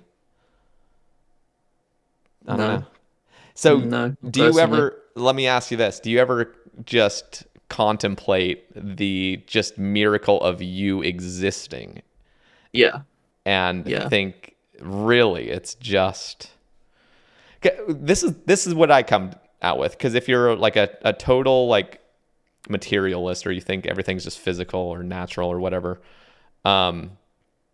you would have to end up with the result that you are the universe.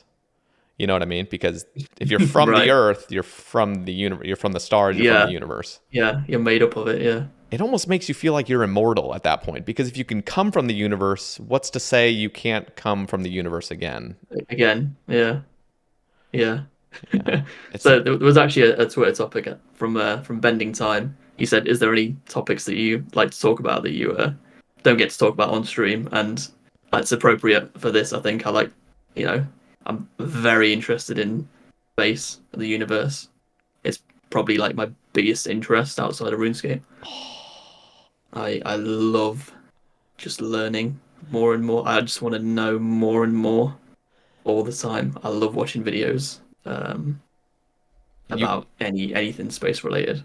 you probably have heard of Brian Cox then, right? Yeah, I yeah, yeah, love that guy. yeah. He's my probably my favorite. Oh yeah. Astrophysicist, I think.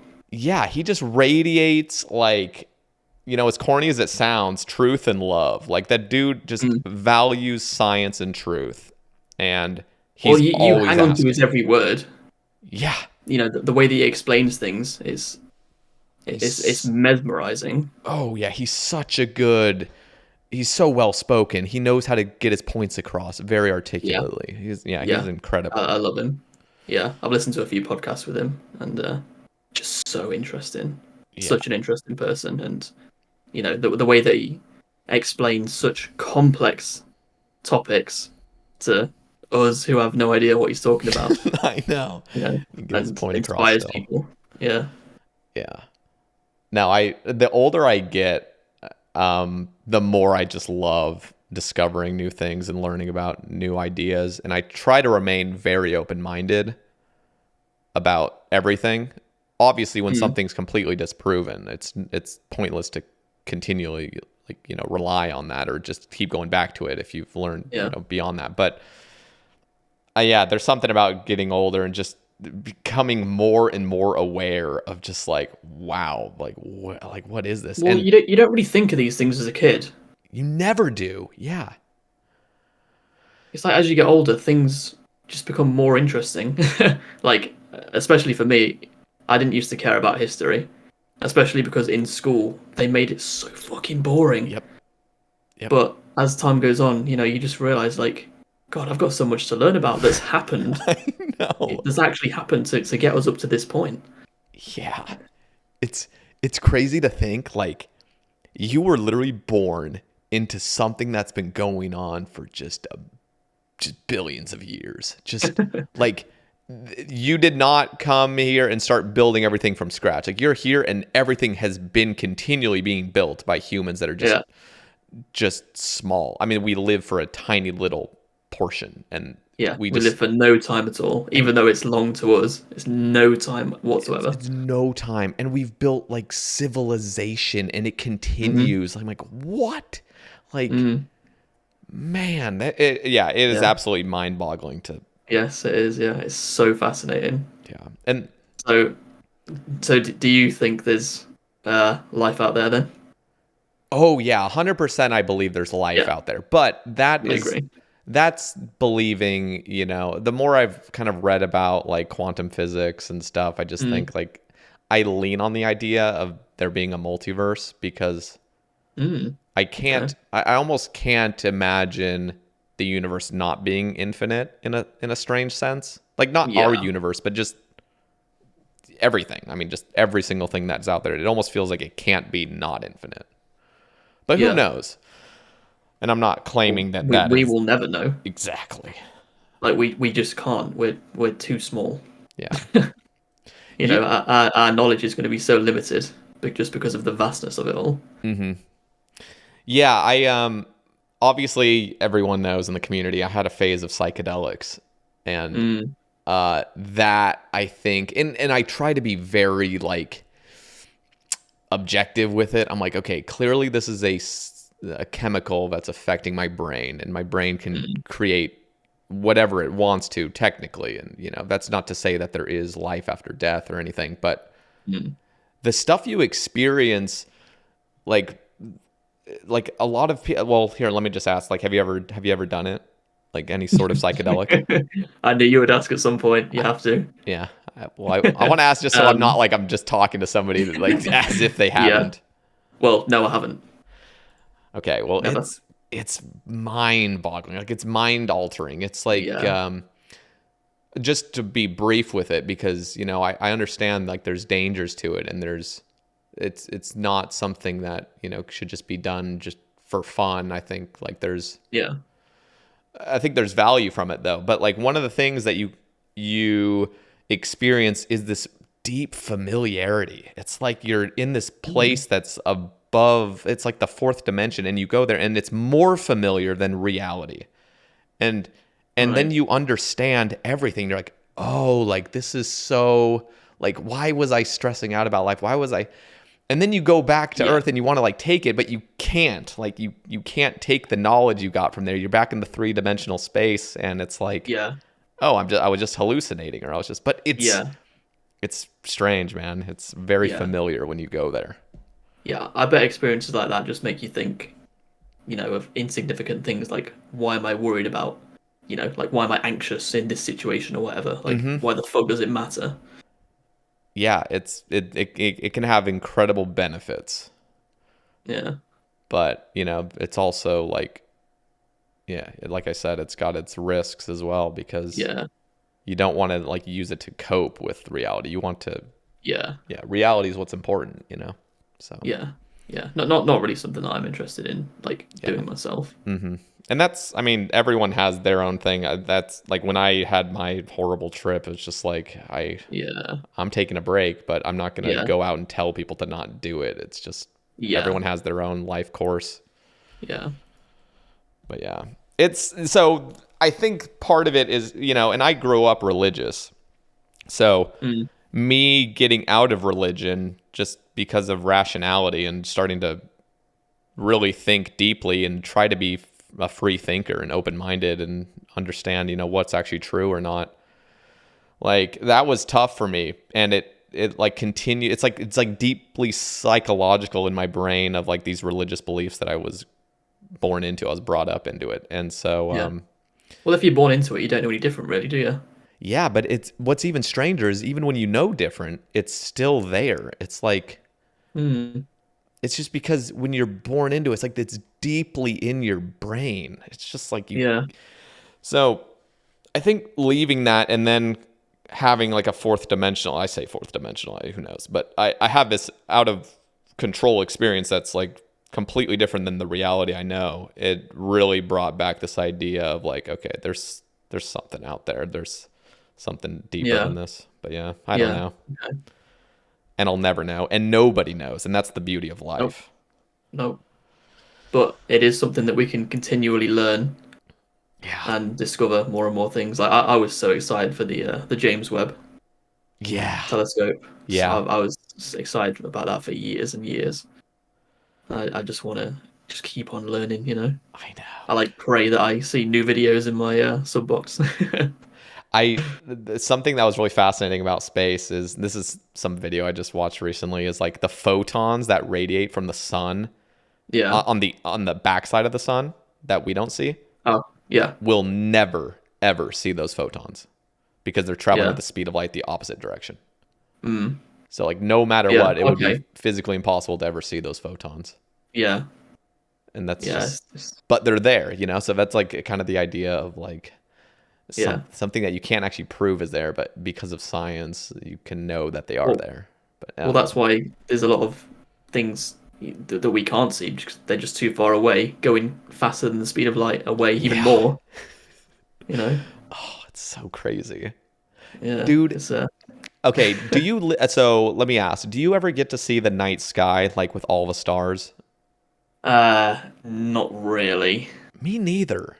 And I have had moments, like especially like when I was a kid and I used to go on campouts and stuff. Like I used to see the night sky commonly. I miss that, man. Yeah, you need to not live in a city for that. I know. I need to move to the country. I need to go on See it some every night. campouts and see that, because Yeah. that's really what puts you back in your place and starts giving you Yeah. just you're full of awe, just like, what is Yeah. this? Yeah. Get yourself a telescope and just look up. Yeah, yeah. That's Yeah. So I'm cool. I'm happy that you're fascinated in that stuff. That makes me Yeah. makes me happy. Yeah. So that's a topic that I don't really talk about on stream, but is one of my biggest interests. I'll just ask, I guess, because I know that was already asked. Like, what are some other topics that you're interested in? Is there anything else that you're passionate about? Any Um. hobbies? Well, that's the big thing, but uh, other things I'm passionate about, I talk about on stream. You know, Okay. like football or like old games or whatever. Mm-hmm. But yeah, that's something that I feel like with space, it's more of a deep topic, Yeah. and it's not really, it's not for the live stream. Yeah, I Really. agree. I guess I want to ask some other IRL topics. What do you eat? What do you like to eat? What are your favorite foods? My favorite foods. I mean, ironically, my favorite food is mushrooms. I love mushrooms, especially like breaded mushrooms and like a nice garlic and herb dip. And I love prawns as well. That's Mushrooms and prawns. are you a beans and toast kind of guy? Sorry, what? Beans And and toast? toast? Yeah. Beans On on toast. toast? On toast. Whatever it is. Are you a beans on toast kind of guy? Yes, I love beans on toast. Yeah, That's but I think a lot of Americans like haven't. I think your beans are different, aren't they? I'm pretty sure Oh they're yeah. quite different to the They've beans that we got to have be here. different, or else I don't understand why Yeah, you would enjoy beans yeah. on So toast. a lot of Americans like take the piss out of that. Yeah. You need to try it. It's lovely. Okay. But yeah, I usually have different foods each day. Um, yeah, I don't really have any like like set meals that I stick to or anything. It's usually something different each day. Okay. So what's your favorite like cuisine, I should say? Like you know what, one thing I've never had? I've never had an English breakfast. Oh, really? That's my Yeah. favorite meal. Yeah, I've never had that. That sounds nice, actually. Yeah, it's lovely. Just there's so many different components to it, Mm-hmm. You got your eggs and your hash browns and your mushrooms and your beans and bacon, sausages, Yeah, it looks toast and nice. butter or fried bread. And I follow Mod Matt K on Twitter, and I always see his Oh English yeah, you post breakfast. pictures, yeah. Yeah. I think he has like a little grill that does all of them at once. Oh, interesting. Yeah. But yeah, that's my favorite meal. Favorite like actually just last night I went to a Chinese buffet. Ooh, yeah. Yeah, and that's probably my favorite thing food wise. Yeah, just You know, everything just just greasy. yeah. It's Like when you order Chinese, you have to get something specific. yeah, But when you go to a buffet, you can have a bit of everything's everything. yep. I like Yeah. that. Yeah. I like the Chinese donuts at the end too. Just little sugar donuts. Okay. Yeah. Yeah, I'm a huge donut kind of person. Like whenever I see that, like I gotta take a couple. Yeah. Yeah. I like them as well. I just never really have them. Yeah. I don't really have too many like sweet or like dessert type things. Oh, so you're more savory. You like the Yeah. I savory mainly stuff. just have like meals. I don't really snack. Okay. Wow. So, but what about in your Pepsi Max days? Did you snack? No, not Oh, really. interesting. The Pepsi Max days. I don't know. When I have my soda days, like where I'm just chronically drinking soda, 2 Yeah. or 3 times a day, it always has to pair with some snacks. I gotta, Okay. yeah, To just make it even worse. yeah, 100%. You gotta, because if you're already going bad, you might as well just make it a little bit worse. Yeah. Yeah. That's a horrible thought process, but that's what I would do. Okay, Ace in the asks, how many Logitech B100s have you gone through so far in your time on the web? The best in slot mouse, by the way. Is Over it? the years, yeah, it definitely is. Okay. 100%. Cost like £7, £7. Woo. Probably Okay. about $10. Probably about maybe 8 or 9 over the past 10 years. Not too many, to be fair. Okay, that's not bad. Each with tens of thousands of clicks each. Yeah, it got it. Good use out of them. Yeah. Will you ever switch to a different mouse, or are you set now? Nah, I'm too used to this. Yeah. It's just so basic, I love it. It's so cheap as well. I love my Razer Mamba Elite. That's the mouse. That's my preferred mouse. Yeah. So the thing is for me, like I have the claw grip. So when there's mice with like loads of side buttons, like I can't use them. I see. Yeah, this one only has 2 little side buttons, but I don't know. But I'm glad that I found a mouse that I'm in love with, that I can just continually use, like you have found. It's nice. Yeah, it's nice just, being comfortable like that when you're spending so much time using it. Do you have a nice chair that you use? Yeah, so I recently bought a Herman Miller. Ooh, Aeron? I did, yeah. Nice. I did go through a few different chairs, like trying to find one that worked, but I just thought, fuck it. This is probably one of the best investments that you can make. If you just buy one chair and it lasts for the rest of your life. Exactly. I just thought, it's a worthy investment. So I finally just paid the money, and the best part about it is that it came already built. Yes. I didn't have to build it. Yes, it's so nice. It's a big box. Just roll it out. Yeah, I'm so bad at building things like that. Like I would actually pay like £100 to not have to build it. I know. No, it's pretty annoying. When I moved in this apartment, I got like all my furniture on Amazon, and I was like, oh my gosh. There was one weekend where I got like 5 boxes of things I had to set up. Like that took like an hour each. I'm like, this fucking sucks. Yeah. Not a huge fan of setting things up. So do you like the Aeron? Is it like everything you had hoped, hopefully? Yeah. It's not comfortable, but I don't have any back pain anymore. Okay. Like I don't sit in this chair and I'm like, oh, this is comfy. See, I actually find it back pain. I find it comfy. The one thing I have a problem with is the armrests. I wish they were more concave instead of like protruding. Yeah. I mean they're pretty like customizable. You can move them around and up and down and stuff, and forward and backwards. Yeah, I guess I just wish there was like a little valley in it so my arms would like rest in it instead of just okay. I see what you mean. Yeah. But I'm very happy with the chair, and I've had it for a couple years now. It's nice. Okay, let's see. I mean, like I'll cover this, but I almost can imagine what it is. But Ariadna asks, would you be willing to quickly describe a day in the life of a rank 2? Okay. Well, I wake up around midday usually, sometimes a little bit before. Have a shite, have a shower, make some breakfast, usually like bacon sandwich or like poached eggs on toast, or maybe some fruit like banana and grapes, something like that. And then I'll always go for a walk after breakfast for about half an hour. Usually stick on a podcast. And then I'll get back, usually play for a few hours, play RuneScape for a few hours. Usually doing clues, stacking caskets, for the casket opening streams. And then I'll have some dinner. I'll go for another walk. It's just so nice to go for a walk after you eat. Oh, yeah. I don't like to be sat in my chair, like, hunched over, like after I've just had a meal. Yep. It's just nice to go for a walk. And then I'll get back and I'll stream for 5 hours usually until 1 a.m. And then I'll end the stream. I'll get some food, maybe like some oats or like a sandwich or something. And then I'll play for a few more hours, maybe do some Konar Slayer or stack some caskets.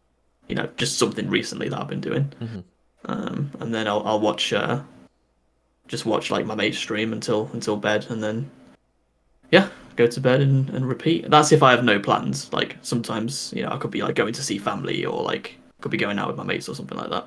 Okay. But that's just like a standard day. Yeah. So let me ask because we already kind of brought this up a little bit. Do you like, is that enough for your mental health to just have a consistency and to have your occasional hanging out with friends and family, or do you feel like Yeah. you would want more? Yeah. Well, as I'm getting older, Mm-hmm. I'm realizing, what I enjoy doing, how I enjoy spending my time. And I'm not someone that wants to do a lot of things. It's nice to have plans to look forward to, Mm-hmm. but not something every weekend. Yeah, I You agree know, with that. I'm with you. yeah, maybe like once a month or so. um, do you ever date? I'm curious. Nah, not really. I don't really think it suits my lifestyle, to be honest. It's Interesting. not something that I'm after or something that I like desire. Mm, I'm quite independent and just interesting. sort of do my own thing. So yeah, maybe one day, but it doesn't really interest me at the moment. Okay. Yeah, the more I'm talking to you, the more I'm understanding. You're very similar to me right now. I'm gonna be honest. Yeah, yeah. Well, I think a lot of us are, especially content creators. Yeah, It's probably a big reason why we start this sort of thing. it's so true. So I went over to Tennessee with the based crew, and Yes, I saw that. like almost all of them there are streamers, Yeah. and it's really fascinating how like even though we all have completely different personalities, like there's Mm. something that like roots us all. It's like Yeah. the simple fact that you started live streaming means that you Yeah. are kind of similar, you know? Well, it just makes it so easy to get on with people, and you've always got something to say, and Yeah. you know, It's you can just connect so easily. Yep. Yep. So I heard you've been to a RuneFest before, or maybe a couple. Yeah. Yeah. How was Just that? the most recent one in 2019, How was and that that? was probably the best experience of my whole life. Oh, that's It was awesome. incredible. Like That is awesome. it was a big thing for me because obviously I've never like shown my face or anything like that. Yeah. Um, but I must have met 200 to 250 different people, and God, it was amazing. Like everyone was so nice. It was so easy to get along with people. I didn't feel awkward at any point. That's Like amazing. no anxiety. Like I'm a pretty anxious person, Yeah. but I didn't have any sort of anxiety there or anything like that. And I'm the type of person to like overthink every situation. Same. And yeah, but God, it was such a good experience, mate. They need to do another one. It's I been too long. know. I haven't ever gone. I want to go to a Yeah, RuneFest. yeah. They've not got the whole pandemic excuse anymore. Yeah, I They know. should they should fucking do one. It's been too long. I know, for real. They could have had one last year I and was this just year. yeah, I was thinking like this year especially, but like Yeah. let's Well, I think was it Mod Pips, the sort of main guy at Jagex. He spoke about it a few months ago, and the way that he reacted to the question, it was like, "Oh, you guys want a RuneFest? Oh, yeah, we could probably do one next year then." Like we've not been asking for it for the past 4 years. It was like he was surprised that we want a RuneFest. you guys don't actually want this, right? Yeah, it was just a strange reaction. So maybe next year, but I still wouldn't get my hopes up. Yeah. It It bothers was me because annoying. of how many things they used to do, like on top of I RuneFest. know, I know, yeah. Like loads of dead mad mode events Yeah. and all these like streamer houses and stuff like that. Yeah, There's they'd just none of that fly out anymore. creators to test stuff all the time. Like fly I Yeah, know they still get creators locally to come over, but of like playtesting and stuff like yeah. that. Yeah. I mean, Yeah, I but know like they flew out like they were I remember talking to Randalicious and he was going to be flown out, but then of course COVID had hit. But like okay, Lucid Dream came out there to test raids and like yeah, other like that just sounds awesome to just yeah, they seem to do that a yeah. lot I more. feel I feel like they don't really do any events anymore. They don't. I feel like since they all started working from home, all that sort of stopped, which is a shame because it just brings the community together. Hmm. I know RuneFest probably costs them money, but Yeah. like from a community building aspect, I think it's pretty important, Yeah. and it will 100%. benefit you in the long run. Absolutely. Yeah. It's the same thing with their little gift boxes that they give to their creators. Yeah. It's like Oh yeah, yeah. I've had those before. Those are pretty cool. yeah, it's such a small like it literally costs you nothing and it's just a great Yeah. gesture of like Mm, thanks, you know. yeah. Like I remember, just like having a delivery, and I'm like, what? Like I've not ordered anything. Yeah. Yeah. Just this whole package of goodies, so cool. Yeah, very cool. Yeah, just a nice gesture. Okay, going back to old school, Alfie has a couple questions, if you don't mind. Mm. Have you taken any influences from other content creators, like content, music, atmosphere, etc.? Well, probably subconsciously. Probably without even realizing. Like some of the time you'll watch streams and you'll end up saying certain things that they say. 100%. I know what you're talking about. And then you start saying it, and then your viewers start saying it, and then it just spreads like that. Yep. Inspiration wise, I mean, it has to be Bodhi. He was the one that asked me if I was going to start streaming. Mm-hmm. So I probably owe a lot to him. And then obviously when I did start streaming, he's helped me and many others out just so much. He didn't need to. He didn't need to do all that, but he goes out of his way to help people. He's the perfect person to have like at the head of the community. Yeah. And you know what? Like meeting him in person at the cabins in Tennessee, you met him. He's just lovely, man. Like, yeah, he's so genuine. He has time for everyone. Yeah, and he comes over and he just puts his hand on your shoulder or whatever, and just like, how you doing? Like, how we doing? Yeah. I'm like, oh man. Yeah. He's literally. You know what? Yeah, go. Your podcast with him was one of the best ones. He killed it. I mean, there's just the fact that I could ask him to come on to my little podcast, and he was just so willing. Yeah. And then to talk for 5+ hours. Yeah, 5 or 6 hours, yeah. But it was even better because no one had really heard much from him in about 5 months. Yeah.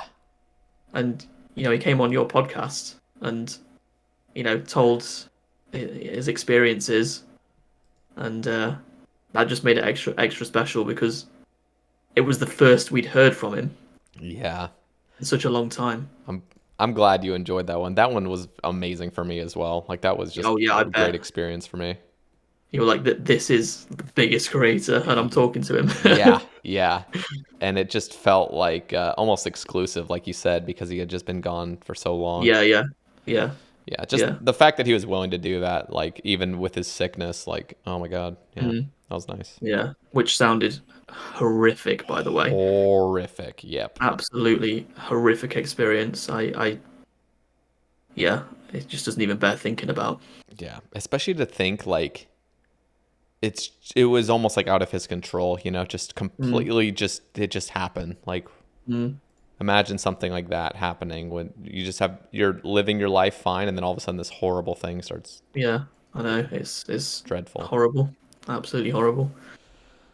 Yeah, big shout out to Bodhi. He's great. And I will also mention Marisol, as he was back then. Yep. And Rig, because we obviously all started streaming around the same sort of time, and we sort of influenced each other, I think. And we always like raided each other and stuff like that. And we were all like very close and connected back then, so we probably influenced each other then. Mm-hmm. Yeah, you three spawned at the same time. It felt like it was cool. Yeah. That felt like the start of a new generation of streamers. Like you guys were a different generation than the previous, Yeah. Very That's great. What are the top 3 RuneLite plugins you couldn't live without? Ooh.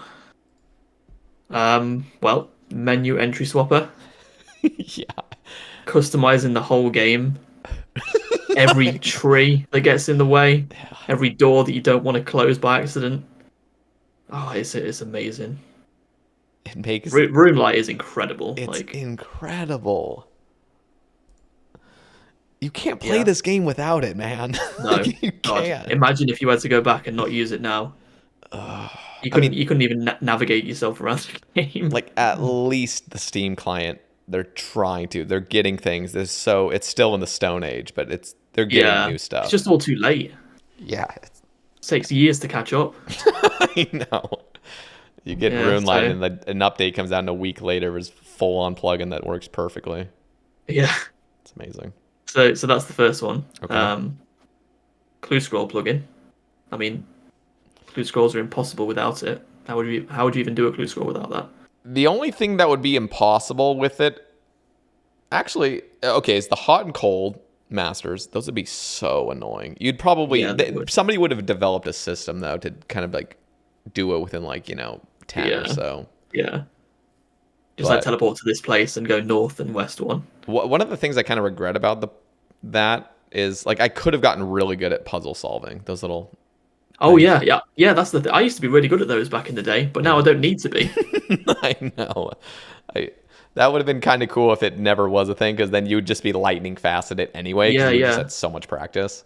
Yeah. Well, Bowie likes doing that, doesn't he? Yeah, he does. Like not having the plugin on and just challenging himself. Yeah, I remember Curtis used to do that a lot too. He was really fast at it. Yeah. Okay, what's the third? Bank tags. Oh yeah. Just being able to open up your bank and have a gear setup ready to just click through and then off you go. That was a good update. Like whoever made that and designed it and came up with the idea, like that's just brilliant. Yeah. And bank tag layout as well. Yep. Like an extra thing on that. Just put everything where you want. Yeah, that's amazing. Incredible. Game changer. Update. Yeah. It's actually odd to see people not using that. Yeah. Nowadays. Yeah. It's like, oh. It is. Yeah. But I'm very thankful for RuneLite. It's the amount that you can customize the game. And totally free. Oh, yep. Like how? It really I would be willing to pay $15 a month for this. Literally, I would. Thank God I don't, but I would be willing. Yeah. Yeah. Amazing. So thank you, RuneLite devs. Most and least favorite thing about streaming. Most favorite thing. I mean, just the community. Building up a community of just such nice people. I would say. There's so many lovely people online, and it's cool to have them enjoy your content. Yeah. Such nice and supportive people, and just being able to share progress as well. Oh yeah, that's fun. Just have people this game's all the journey with you. Progress, yeah. I mean, I still really enjoyed it before streaming, but I guess I still had Twitter before then, so I could still sort of share things. Mm-hmm. But yeah, I mean, streaming's different. You can really, really build connections with people and get to know people. Yeah. And another thing is not having a boss. Oh, it's amazing. And just be in control of it yourself. You choose whatever hours you do. Stream for however long you want. If you're not feeling up to it that day, you don't have to. Did you work before streaming? Yeah, and I didn't enjoy it whatsoever. Yep. Streaming's perfect for me. Yeah, that's great. Least favorite thing? There's a few things. I'd say like having to like justify everything you're doing or not doing. Like if you're doing a certain method, you're going to get asked why you're doing it, or why you're not doing something else, or why do you have this item, or why you're not using this item. And it's kind of relentless. Just let me play the game. For real. Like if you want to watch, just watch. I don't need to be hounded about every single item that I've got on me. Yeah, that's the era of RuneScape we're living in. Efficiency scape. Yeah. So that's annoying. And being asked the same questions over and over again. Yep. Especially if it's something that I don't want to talk about or think about. You're totally right. You know what? Like, it's sort of unfortunate. Like, sometimes I see streamers that are so big and to the point where they just do their thing. They're not even responding to chat. Oh, which, yeah. Sounds like, but I mean, that would be hard to even. First of all, it's hard to get to that point where you're having so many viewers where it's just impossible to respond. They can just pick what messages they want to read. Yeah, but picking those, and on top of that, just the audience expecting to not be responded to. But as soon as it's like the Yeah. expectations there, it's like, I don't want to talk about this, but it's like, what am I supposed to do? Just ignore the message or say like, stop Yeah. talking about that. And then it ruins the vibe because it's like, why are you even responding to something you don't want to, it's Yeah. that whole thing. Yeah. The thing is, though, I don't blame people for asking. Mm-hmm. Like, it's my 10,000th time answering the question, but it's their first time asking it. Yep. They've not heard me respond to it before. Exactly. So, like, whilst it is repetitive for me, I don't blame them for it. Yeah. It's just like you just yeah. and I was in your stream the other day as well. Just you just want to have a good time. Like that's why you're streaming. Like you want to have people to talk to, good conversations, and just jam out to music. Yeah. And like just create a nice positive atmosphere that people want to be involved in. Yeah. And what sucks is like that idea of how a really nice stream could go, and then it's not going that way because of people that are not providing that environment. Yeah, or maybe like the topics aren't what you want to be talking about. Yeah. Or whatever. There is another thing I would say is I mean I try not to get too caught up in these, but fluctuating numbers. You know, some months I might have 400 viewers and it's going great.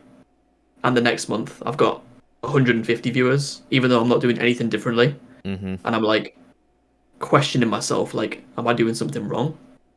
What could I be doing better? You know, like has something changed? But in reality, it's just it's Twitch RNG. Yeah. It's just random. You know, you aren't necessarily in control of it. It's so and true. It can make you worry, you know. And like I said, just start questioning yourself. And every decision that you make and everything you're saying, like, is this interesting enough? Like, what's happened in the last month or whatever, you know? Yeah, it's brutal. But it's ups and downs as the years, you know, as the years go by. You know, it's always going to fluctuate. Yeah. But yeah, no, that. I'm glad you're honest about that because like that's what I mean. Most creators, including myself, struggle with is just that whole idea of things that are out of your control completely affecting your mentality, especially when it's your livelihood. It's like it's like you know you're putting your heart and soul into this career path basically, and when you have these expectations kind of that subconsciously come up because it's not like you can't just not have expectations or those not being met almost and things that are out of your control. It's really tough to like deal with occasionally, especially for smaller creators as well, like who are just about getting by. You know, like what if one month isn't going very well, and you know, it's just difficult. It's very difficult. Yeah. And that's the pros and cons of streaming. It's like you got to be consistent. You got to constantly, you know, not necessarily innovate as like every stream needs to be done, but you need to be entertaining. Like you're an entertainer at that point. And like it's more than just going live and playing a video game. There's so much that goes onto it. There's so much to it. Yeah. But on the other hand, it's amazing. Exactly. You know, that's the we upside cannot complain of it. about it. Exactly. You know, it's so flexible and just an incredible experience. And I love it. Okay. Purity asks, has there ever been an update you were skeptical of that came out better than you anticipated? I'm just going to read the rest. As well, has there ever been an update you thought would be great for the game that ended up being worse than you anticipated? Big up Black Demon Army. Big up Black Demon Army. I just want to say, Purity is one of the nicest people that I've ever met online. He is lovely. He is an amazing soul. Yeah. Like, yeah. He's one of those people where you're like, just like, how are you even... How are you on Twitch? Like you are like amazing. Like you're an amazing person, and you're so kind to just strangers online that you've never met. Like he's amazing. So genuine, so supportive as well. Yep. Incredibly supportive. Yeah, I love him. Yeah, he's amazing. And just one more thing is he will always read the vibe of the stream. He's never trying to make it about himself. He's never trying to like make. It's all about like loving the streamer and being supportive. Like that's all it's all about. It's amazing. We need more purities Literally. in the world. As far as his questions go,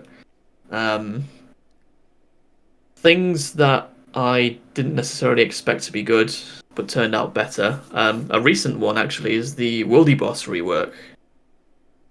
I don't think you've done any yet, have you? Not one yet. Nope. No. That was some of the most fun that I've had in the game. It really was. Just the fact that anti-PKing is now viable. It's so much fun. And you actually have a chance, against PKers. I made about 150 mil from anti-PK in there. That's awesome. Especially using the Void Waker. God, so fun. That thing just seems almost like a roulette. Just like, all right, let's put out our Void Wakers and see who kills each other.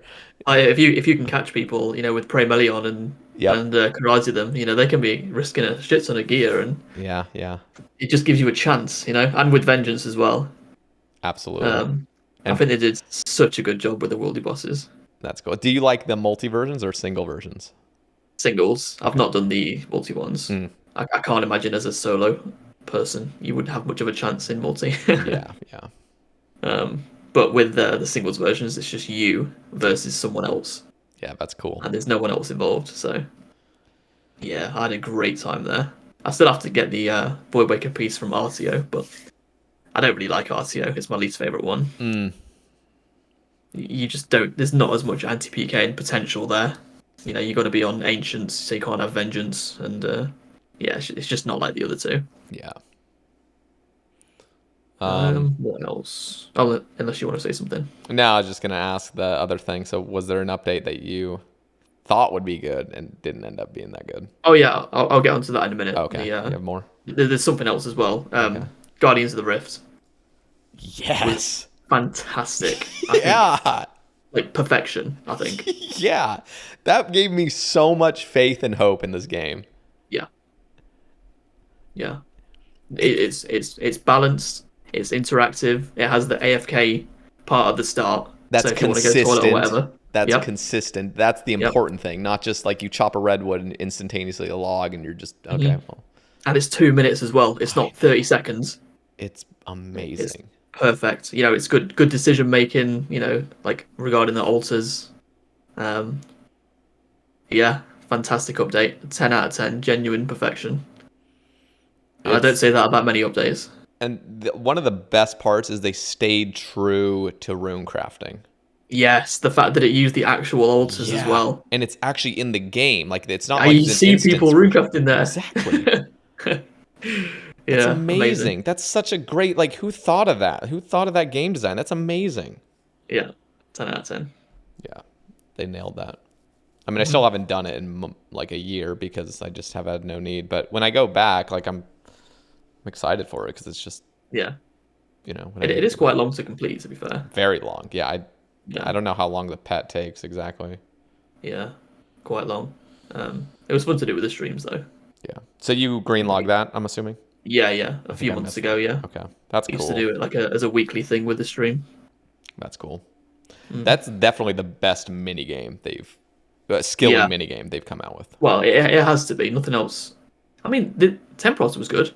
Yeah, I like Temporos solos, and I think the reason I like that is the consistency of it. I don't like Temporos masses because there's inconsistency, and it's just like right.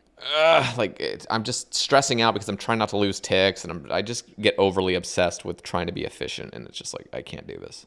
Okay, I never got to do solo because I was finished with it so quickly. Yeah, solos are nice because you just get a bunch of rolls. Like it's really good for rolls. Yeah. And that's okay. fun. And you're just burning fires for like the last quarter of it. Just dousing fires, I mean. Yeah.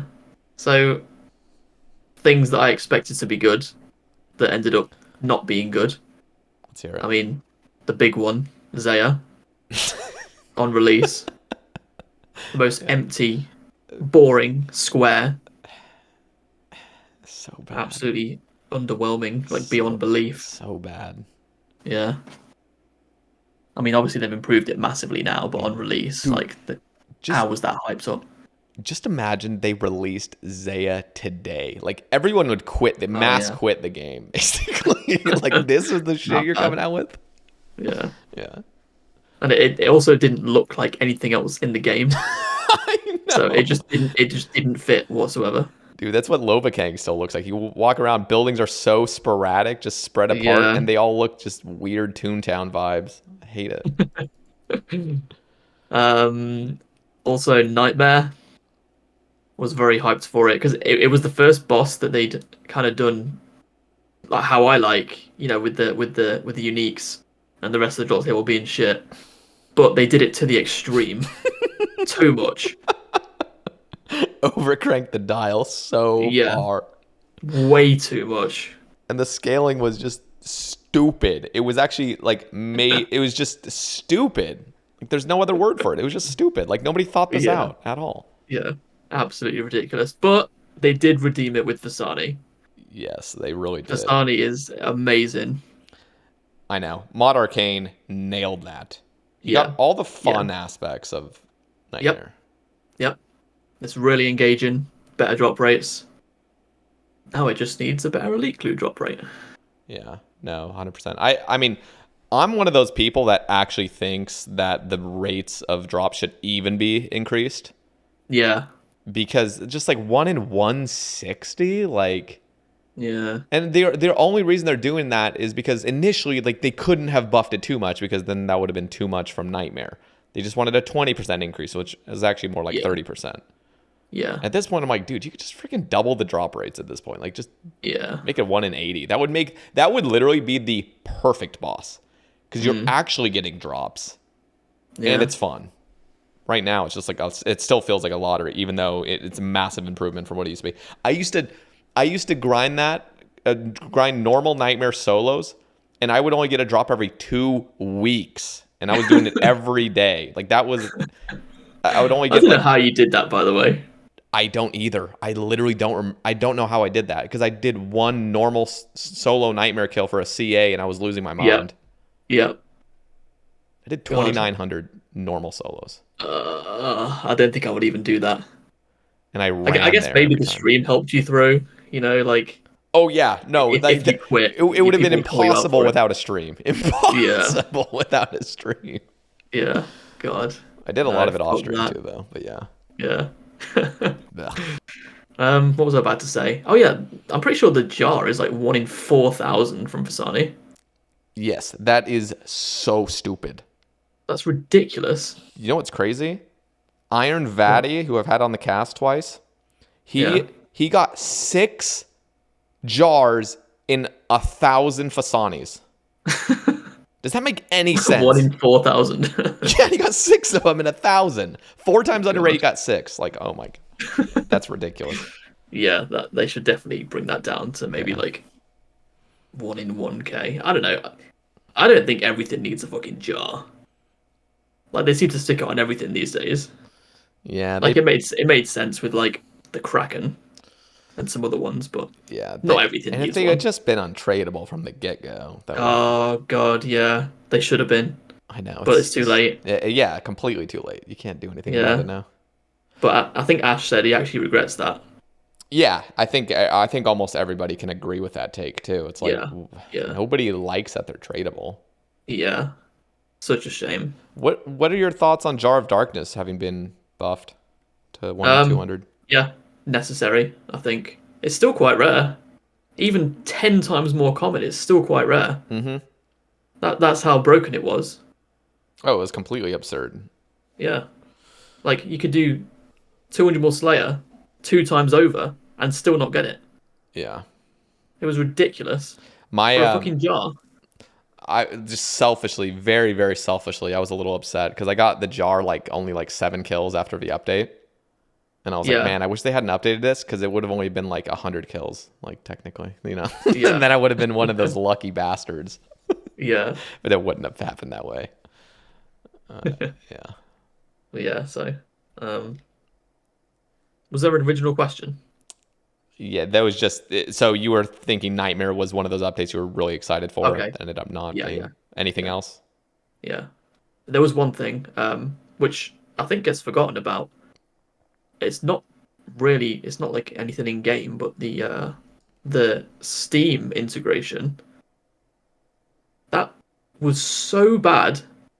Like they don't let you use RuneLight on it. That could have been huge, I think, for the exposure of the game. Yeah. If they let you use RuneLight on it, it could have been up there and in front of a lot of people's eyes. It's true. But instead, there was probably like 1,000 people online. You're totally right about that. That was such a missed opportunity. Yeah, they made that though when they were like still contemplating like banning third-party clients and all this crap, and like I don't know if they were actually contemplating that, but it seemed like they were trying to get rid of the presence of third-party clients and making their own. It's just a shame. Yeah, You're right. It was a good opportunity to get the game out there a bit more. Mm-hmm. And maybe to an audience that actually recognized it as well. Yep. All right. Black Suns asks, Jase, if you could bring one update to the game, big, small, or massive, what would it be and why? I would bring loot broadcasts for friends chats. Ooh. Friends chats don't currently have them. It's only clan chats. So the exact one's from clan chat, but for friends chat. For friends chats. Yeah, that sounds totally appropriate.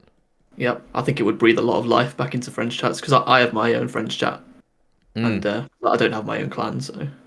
Oh, interesting. I think that would be amazing. Yeah, that would be really nice. I'm surprised that just like that's something that just seems so simple that they should have. Yeah, exactly. And they can do it.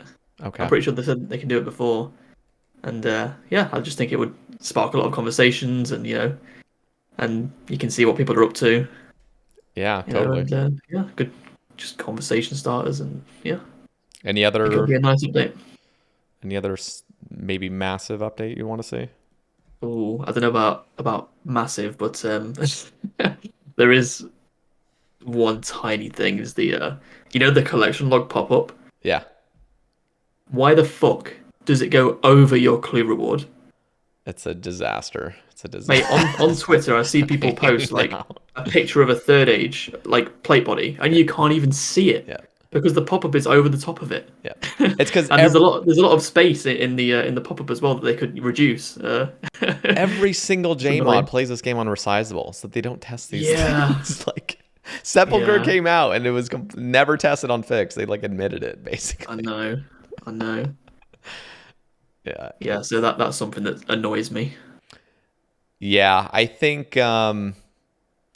really what they could do is just there's a lot of things they could do, obviously, but with keeping the nostalgia of how the clue looks, because I would hate for them to just lower the loot in the clue thing. Yeah. Because that would look horrible. But we'll just have it not appear over the clue. That's true. Or just reduce the space, in the box. That's what they got to do. They got to reduce the space. Yeah. Or I don't know. Well, I don't know. Maybe like, what if RuneLight could just even move the collection log thing, so you could just move it to somewhere else? Yeah, perhaps. I don't know, but yeah, you're right. Yeah. I don't know.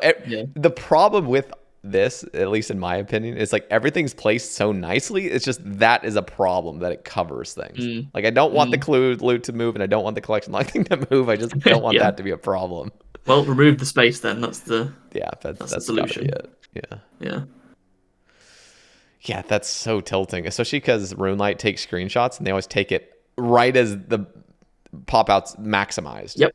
So whenever I see a third age piece on Twitter, I don't even see it. Yeah, it's pretty bad. It's a reason that I don't use it. Yeah, that's a good reason.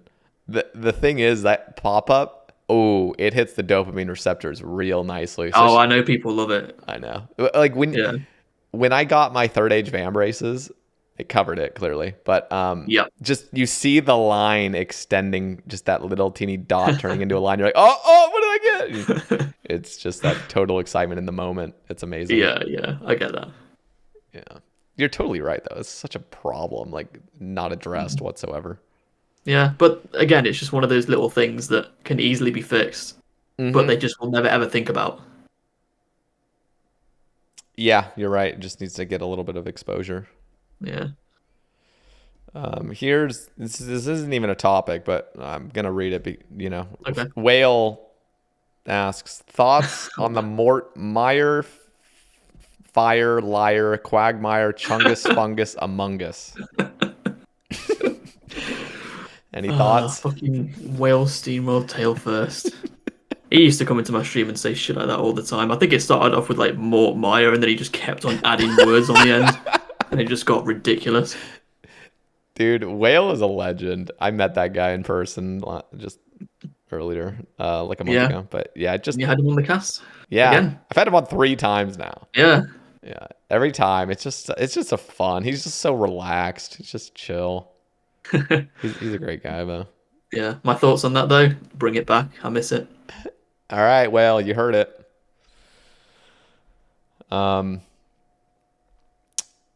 Okay, so did you see any topics that you want to cover? Let's see. So many of these are just like repeats almost, but yeah, go. See something. There was one from Stinky. He asked tips for new streamers. Ooh, okay. Water streamers. What do you have to propose? Yeah. So the most important thing is consistency. If you stream every day or most days and people know that you're going to be there, people will come back and watch you. Like I can't stress enough how important consistency is with streaming. That's the biggest tip that I can give. Yeah, and it doesn't even matter how long you stream. It's no, it can be 2 hours, 6 hours, whatever you want, as long as you're consistent with it. Yep. Yeah, and another big thing is do content that you want to do, and you can really tell if someone is actually passionate about what they're doing. If the streamer's having a good time, the viewers will have a good time. Yep. If you're forcing yourself to do something that you don't want to do, which may, get you more viewers, it's not going to work out long term, especially if you're hating it. Yeah. So, that's not do things that you're sustainable. passionate about. No. And one more thing that I can say is don't be afraid to get rid of toxic people or someone that's having a detrimental effect on your stream, because if you keep people like that around, like especially as a smaller streamer, you might think that losing a viewer is it's going to harm your channel, but in reality it's going to make more people want to be involved in your community and stream if there's not some toxic dickhead there. Yeah, that's So literally the best advice. Yeah. That's Don't be afraid to get rid of people like that. Mm-hmm. Yeah, the consistency thing is definitely the biggest thing, because you see all the grandfathers of the category. What's all the same thing is they have been consistent for years and years and years. Mm-hmm. Yeah, it's the most important by far. Yep. In my opinion. I actually did see one. iLink asks. Wait, not iLink. Sorry, LV2. They both have sailing in it. What happened to Lynx, and will he come back for sailing? I don't know, and I don't know. Like, just because I'm the rank below him doesn't mean that I know him. Yeah, you're not best friends with the guy right above you, ranked? Surprisingly not, actually. But, I mean, I would like to know, because people ask me all the time. Yeah. I don't know why people think I know, but... yeah. I did have one of his friends come in the stream, I think a few months ago, and said that he was doing well. Whether it was actually true or not, whether they were actually his friend, I mean, who knows? But I don't see a reason for them to lie. Yeah, so. and you didn't get any like weird vibe from the dude that was no, seemed all right. Huh, that's cool. So, yeah, I mean, it's good to hear. Yeah, and it wouldn't be like terribly surprising that he goes to your stream rank 2. Like it, it's not like we would have any other place to go and say that he's doing well. You know what I mean? So yeah. So I mean, I believe it. Yeah, that's good to hear. Yeah. Anything else that kind of caught your attention? Because I don't see anything else on my end. I think we've pretty much covered, or at least touched on most things. Yeah. Okay. Well, I need to ask you, Jase, for 3 Yeah. shoutouts. Yeah. Okay. You know the drill. I actually managed to think of 3 as well. I know you Ooh. do this after every cast, so Yeah, I almost actually thought every. of them in Yeah. advance. Yeah. So first one I'm gonna say con number 1. He asked a couple of questions. Mm-hmm. Um, he's been around in the community for a long time. He used to be the emote guy about 7 years ago or so. He was the person that everyone went to for emotes, and yeah, I've got to know him over the years, and we've become really, really close friends now. He's helped me with streaming a lot. He's made like half of my emotes. He's pointed out things, like OBS settings for me that I would have even thought about. And then I changed them in my stream. I'm like, how did people even watch me before? It looked so bad, like quality wise, Yeah. just things that I wouldn't even think about. So, and yeah, he streams weekly as well, which I really enjoy. The old PS1 content and some more modern games, but my PS1 ones are my favorite. So yeah, first one goes to him. Second one, I'm gonna say Rig, just because it's been so nice, like following along his journey, seeing him go from that really dark place to where he is now. He seems like free. He's in his new apartment. He's just loving life now, and yeah, that's been really cool to see, Yeah. especially from where he came from. Yeah. Crazy shift as well. You can just tell by his stream vibes. He's still good old Yeah, Rig, but yeah, new and improved. yeah. Love Rig, and Yeah. he he was on your podcast relatively recently, and I really appreciate how like open and like vulnerable, he was on that podcast. Mm-hmm. You know, he just told us all about his experiences, and it just makes you realize like you don't really know like where people have come from, what they're going through, Yeah. and it's very cool to see where he's at now. Yeah, I'm really happy for him. And the third one, I'm gonna go for a J mod, and I'm gonna say Mod Rock, because he's not afraid to speak his mind, even if it goes against what his colleagues think. When I'm watching Q&As sometimes, you know, they might bring up an idea and then they're all saying like, "Oh yeah, that sounds cool, like we should do that." And I'm just sat there thinking like, "No, it doesn't. That sounds awful." And then Rock will chime in and he'll oppose it and give reasons why. And I love that about him, Yep. because there's none of that usually. I think that breeds much better ideas if there's some opposition. You know, And reasoning. yeah, because if they're just like bigging each other up all the time, they're going to be putting shit in the game, which is not good. Because Yeah. if they're all just saying, like, "Oh yeah, that's so cool," and whatever, but the fact that Rock is there to jump in and say, "Well, actually, it's not because of this, and it will affect this." I love that about him. It's great to have someone like that, and I really appreciate him on the streams. That's an amazing shout out. I like that one. Mm, yeah, Um, that's all 3.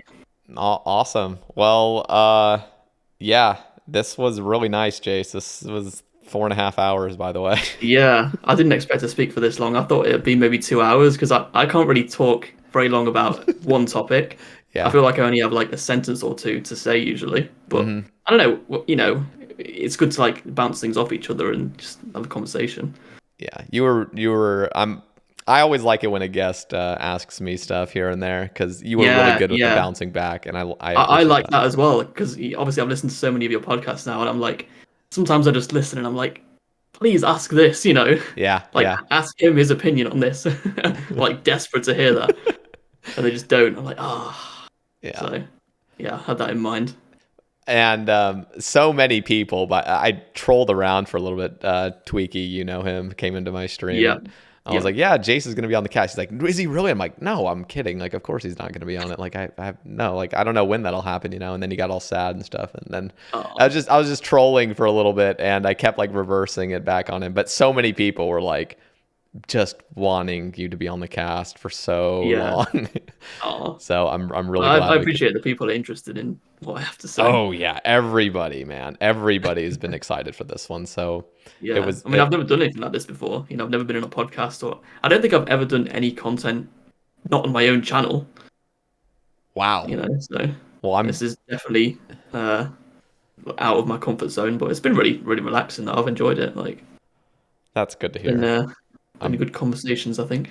Yeah, I'm honored as well. I've been a big fan of yours for years, and so it's been. You. And I gotta just say as well, just your love and just consistency with this game and what you've done for the game as well as like a content creator and as like a, you know, I hate to use the word influencer, but you do have influence in the game and how the community stands and what you stand for as just a good person and wanting to create like positive environments. Like you've made a huge impact in this game, and it's great to see that you've continued to do what you love, and yeah, just keep it up. It's really cool to see what you've done with this passion of yours. So yeah, it's just I really enjoy it, and hopefully it continues for a long time.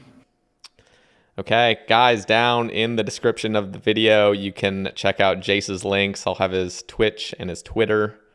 Is there anything else you'd like linked? No, that's it. Okay, awesome. You stream. What are your hours for streaming? 8 p.m. to 1 a.m. UK time most days. Okay, perfect. So, guys, go check him out if you haven't. And yeah, if you guys want to support the cast, there's a Patreon link down there as well. And later this week, I can't even say next week, but at the end of this week, we're having Zulu on the Sae Bae cast. Ooh. So yeah, I'm looking forward to that. So you can also follow me on Twitter if you guys would like to offer topics. And yeah, Jase, thank you once again for coming on. That's all right. Thank you for everyone for listening. Thank you for all the topics. Okay. And yeah, really enjoyed it. Awesome. Thank you, Jase, once again. And guys, we will catch you in the next one. Peace. Bye.